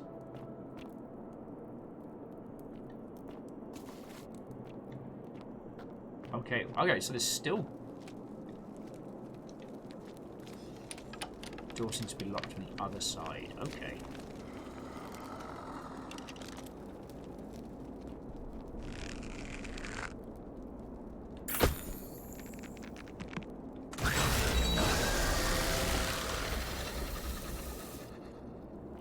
It must be mummies!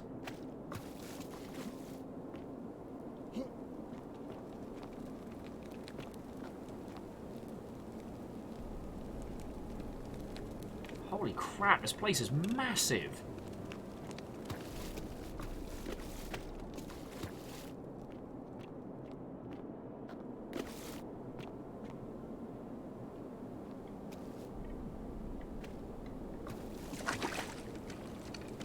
Alright, bows at the ready, friend.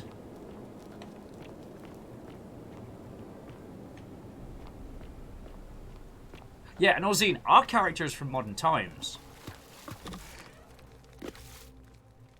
What the fuck?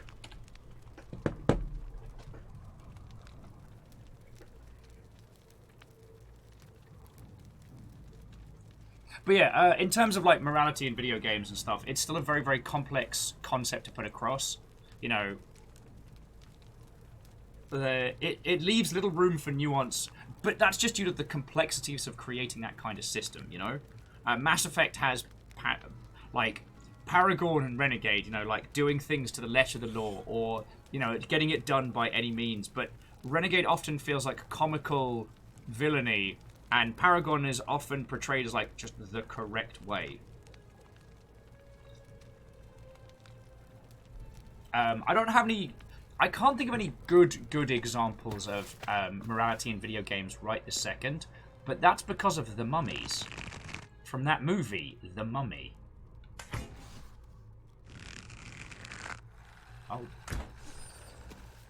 Oh, there are a lot of them here.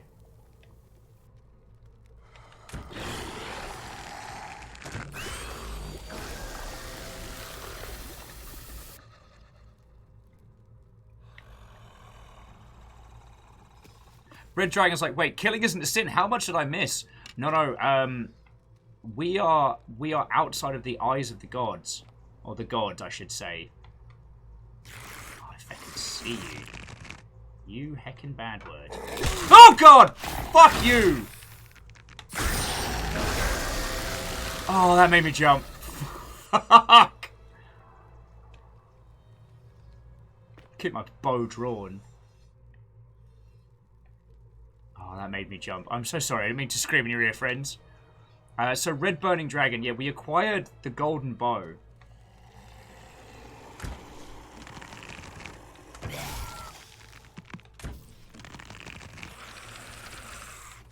Oh, cool. These ones run. Don't like that.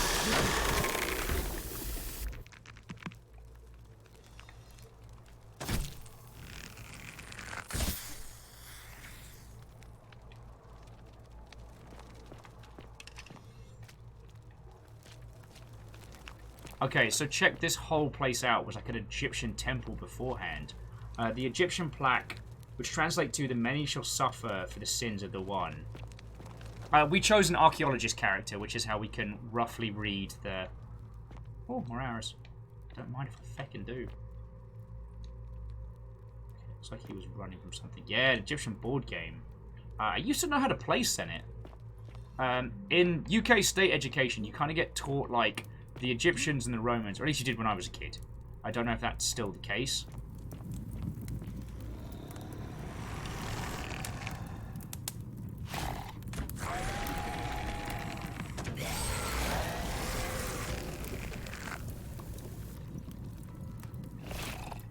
A little worried.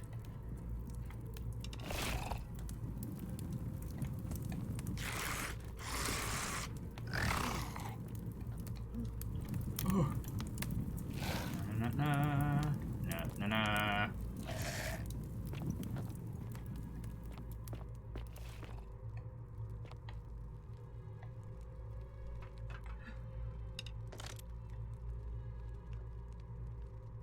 Sorry, jumping back into chat, Fred was saying, games that have a numerical morality system are stuck defining everything by relation to that system, which struggles with the nuances of life. It does.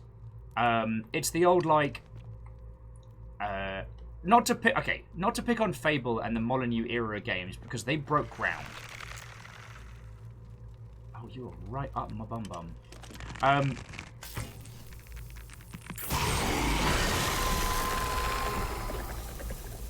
But the numerical morality system that's often used for as a shorthand for a lot of titles does mean that, like, you know, killing someone's nan is as evil as punting 100 chickens, or helping 100 little old ladies across the road undoes one murder.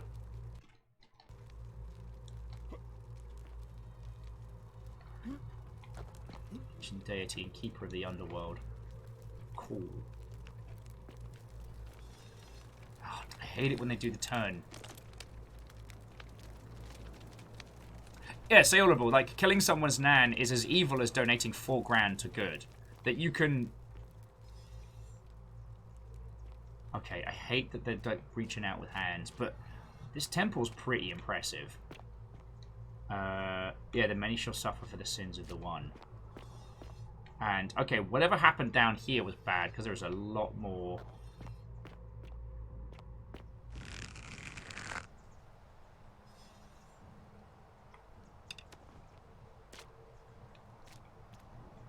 Okay, so Kalesh has been living here. I'll do it, buddy. Stop. Do not come any closer. Who are you? I am Willimus Tiberius Maximus. Who are you? I am Kabash. Hey, up, Kabash. And let me guess. Another Greek or Roman come to loot and plunder the resting place of my ancestors. Well, okay.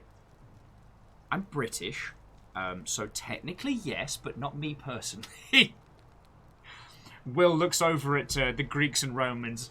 I learned it from watching you! Sorry. Yeah, why did that plaque say the Craigs will suffer for the sins of the Craig? I don't know. Do I look Greek or Roman to you?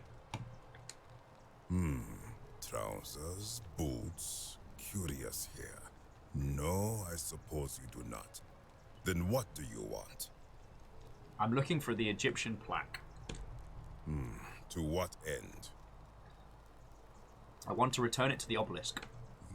That is welcome news.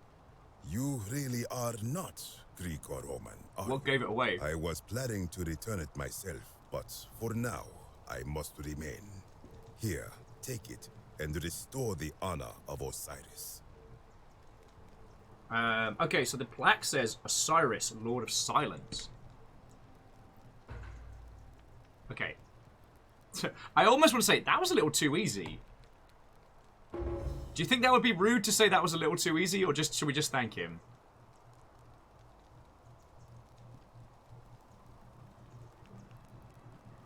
It's so on the nose, I want to say it.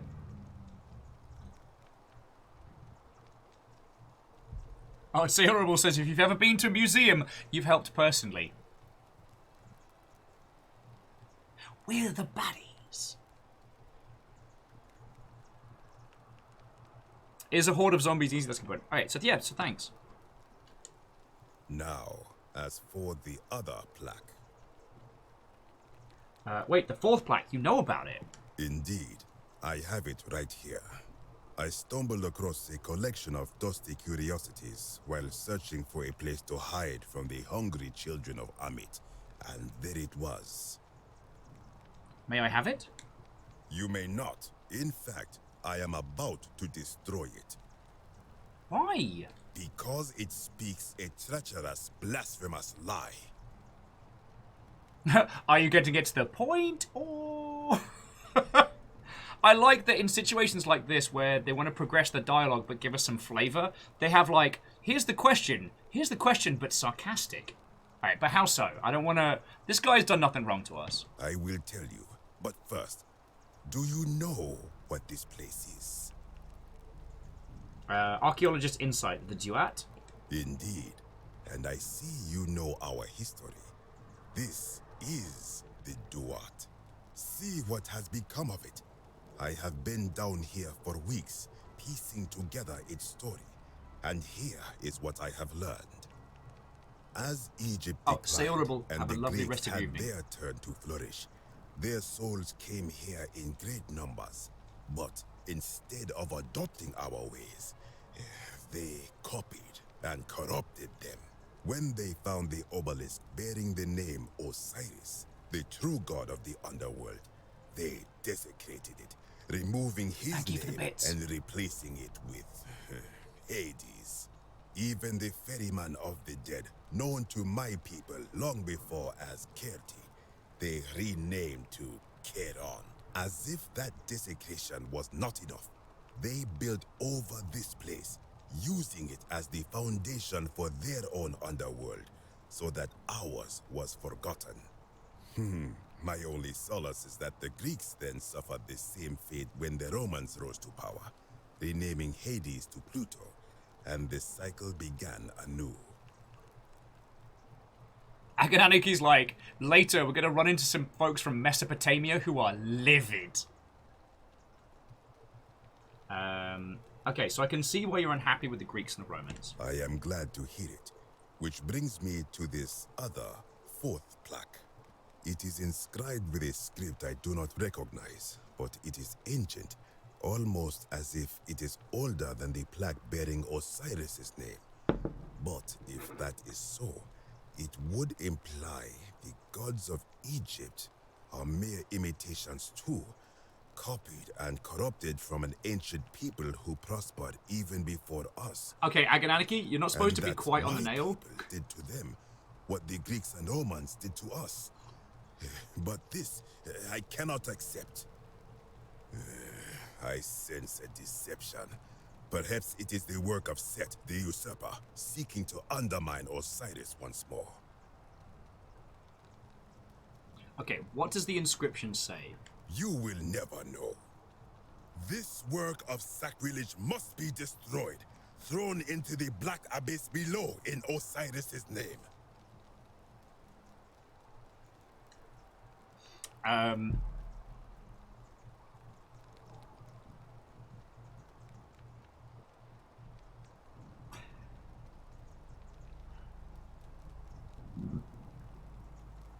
Wow, yeah. No one can copy and corrupt things quite like the Romans. Yeah. If I had to guess, I would say that whichever gods came first, it was an evolution of their stories and their tales, which became the gods of Egypt. I would say it was only really, you know what? It's like, I'm gonna put this one on Rome. They did a ruffle stomp damage to a lot, and they hoovered up. Reactor online. Sensors online. Weapons online. All systems nominal. Very nice. Extremely low. Thank you kindly. And thank you kindly. The idea that you've been procced 3 times before this by the Hunters of House Carl is mind-bogglingly awesome. That means that up until this point, 3 previous people managed to get you with gifted subs. I will say, so we're playing The Forgotten City, and we are guts deep into the story. Like, everything from here is big spoilers, and this game is very good. So come with us on a journey through time and space if you wish. But if you want to tap out, and tomorrow we're playing the Blackout Club, which is not spoilerific. But if you do want to tap out, I completely understand. Fred, why are you like this? Fred's like, maybe you did sub, because this is the Forgotten City, and that was on a previous time loop. I'm just going to be like, please don't. You are too late. It is done. Fuck. Now I'm going to have to go in after it. You would plunge into the depths of the Duat with no way back up. Madness. No. Madness is baggy trousers. And our street in the middle of our street. This is a calculated risk. Alright, we'll see. First I have some questions for you. If it will help you to see reason, then ask. Okay, so what's your story? Let's get his narrative. I am from Rakotis, which you may know as Alexandria, the name of the city the Greeks built over it. I was a fisherman, like my father before me. Since the Romans had taken over from the Greeks, I took the opportunity to learn Latin and eventually traveled to Rome. When the fires broke out last year, I tried to help. I gathered terrified locals into my boat and led many of them to safety farther along the Tiber. On my 7th trip, a passenger demanded I wait for his brother. But we were full to almost sinking, and smoke was all around us. I told him his brother would have to save himself, and he tried to bribe me by placing a coin into my hand. When I refused, he drew a dagger and thrust it between my ribs. I awoke on the banks of the river to a stranger wearing a ram headdress. He said his name was Kirti, and at the time, I simply thought him odd. It did not dawn Mate, we on met me at until Karen. much later Our shit was that weird. He was the Kirti, the ram-headed ferryman described in the Book of the Dead. And in its very, very well-selling sequel, Zine of the Dead.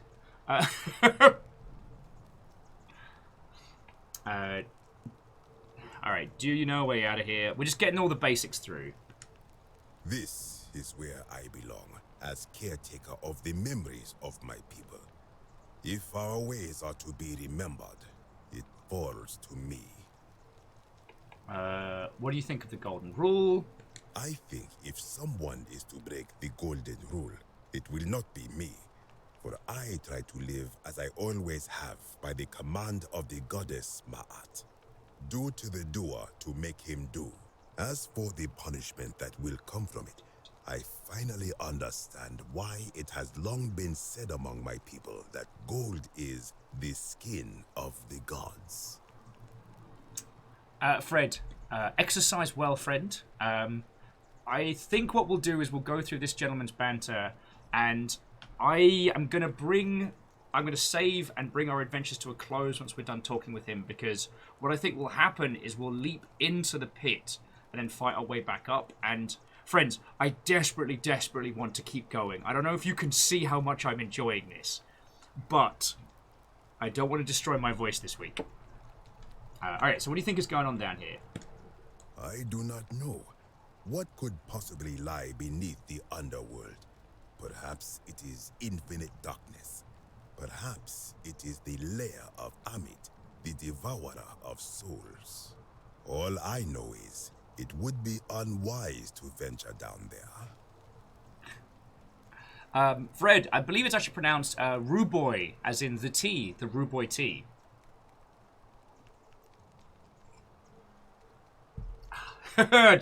just makes me want to go down there even more. Is everyone so contrary where you are from?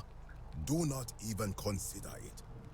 In the words of my people, feckin' we. Alright, I will be going now. Good. Be gone from this place. Wait. You are planning to go down there. I see it in your eyes. Maybe.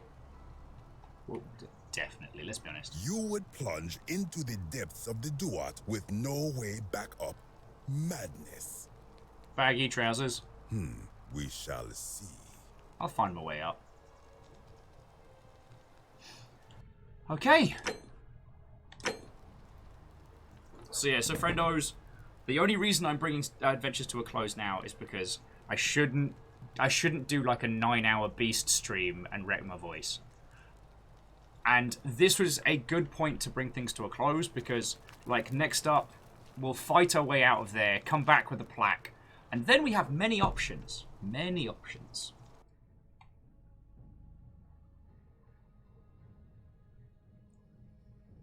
Casuals, I look at you being responsible. Oh, thank you.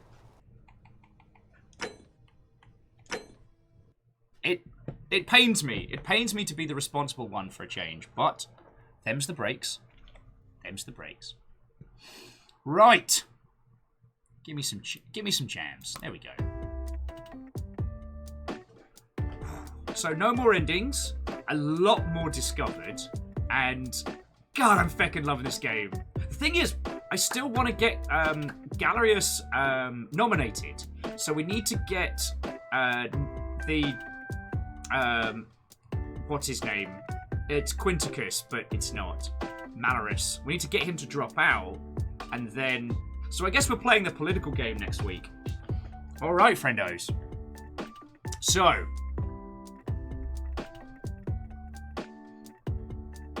Rest of the week. I know that I pitched you all potentially doing a charity event this Saturday, and I do still love the idea of it. I love the idea of using a game that a bad word worked on to raise money for the thing that he vehemently dislikes. But friends, I started looking at the Tiltify setup and stuff last night, and I don't have it in the tank this week to set up a charity stream. And that feels like the worst reason not to do one, and I do want to apologize for that, because it's a great idea. I don't have the capacity to do post packs, plus follow-ups, plus emails, plus a charity stream by myself. I will keel over.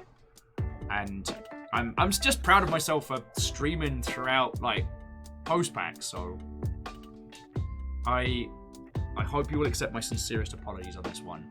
It's still a cause I believe in, and I love... Again, if he hadn't stepped down immediately, God, I probably would have done it on, like, Tuesday with Ben, because that would have been funny as feck. But But then again, we still would have had to get Ben back to the airport, so...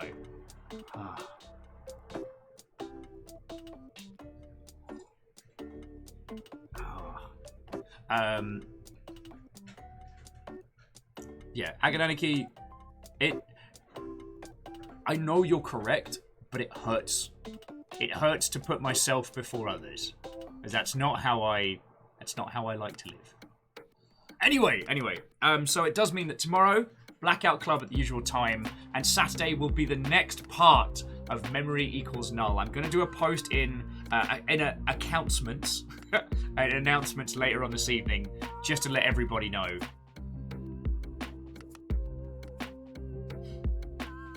Because I'm still looking forward to it, yo. We have many adventures to continue. Yes. Right. So, friendos, thank you for a feckin' wonderful day. I'm going to have a shit ton of subs to read out in the credits, so I'm going to need something a little bit more upbeat.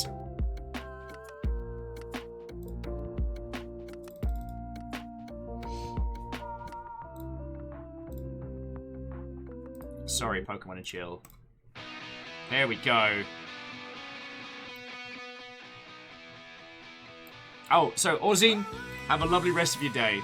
So yeah, I'm gonna roll credits, and then I do not doubt we can find someone cool to crash into. Okay. Brace yourselves. We're going in!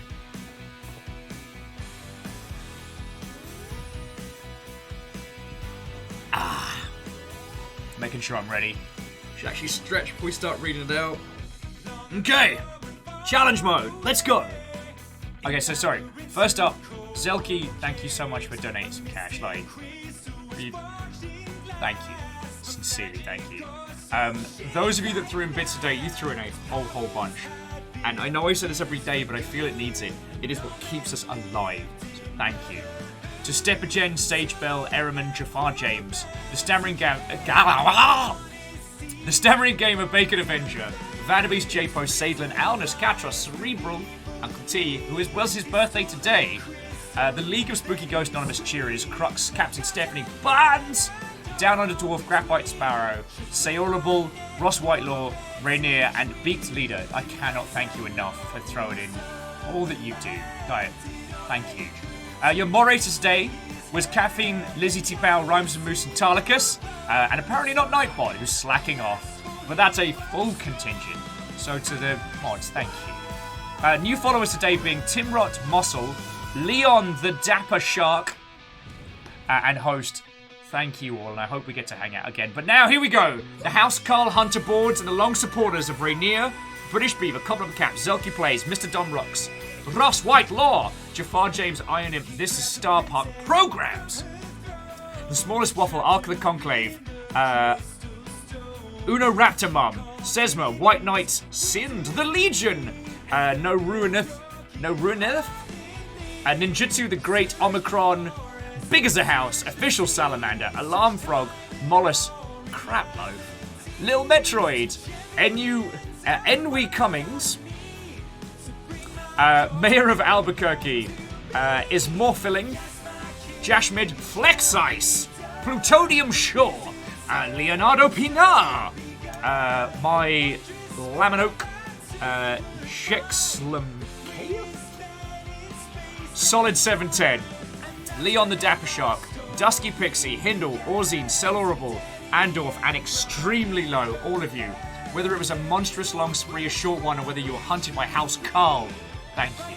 Thank you. To Hey, it's Fiona, Sage Bell, Captain Stephanie Barnes and Kestrel North, thank you for the hosts as they do help. And to Go Pirate Software and Stooge, for a combined fleet of individuals that you brought into us.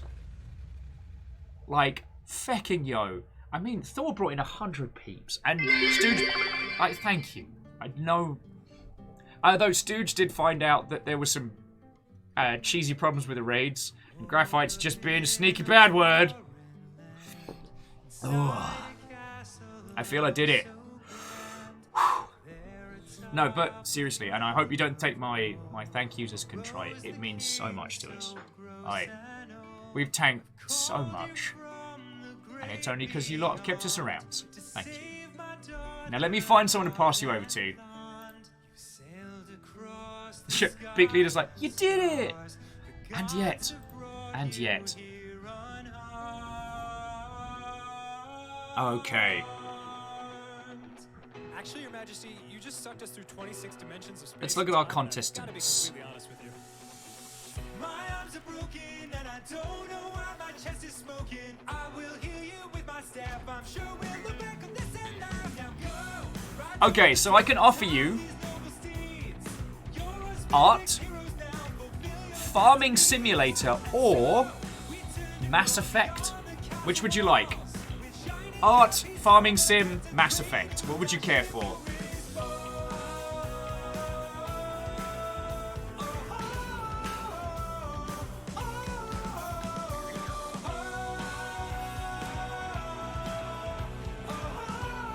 Oh, wow. Asari wants farming. Lizzie wants Mass Effect. Graphite wants farming.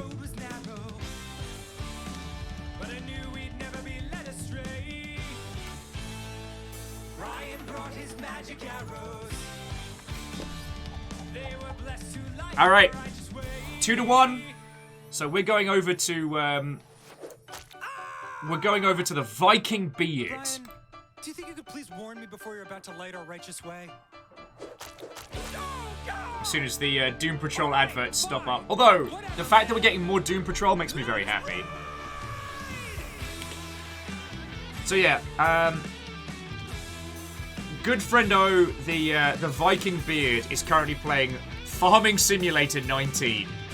And at very least, to see him flick an axe into a piece of wood, it's pretty worth it. It's pretty worth it. Right, today was a wonderful day. Thank you all so much for indulging me on this journey. I am loving this game, and while I understand that at times it is not the most action-packed of adventures, I really appreciate the company through this run. And I've been obsessing about it. C222, no!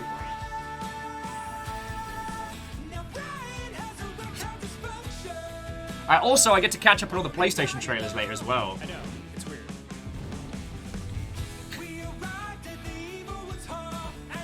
Right. I think that's all from me. Friendos, have yourself a lovely rest of your evening. I'll see you tomorrow for the Blackout Club. And now, let's ride! As soon as the buttons do the thing.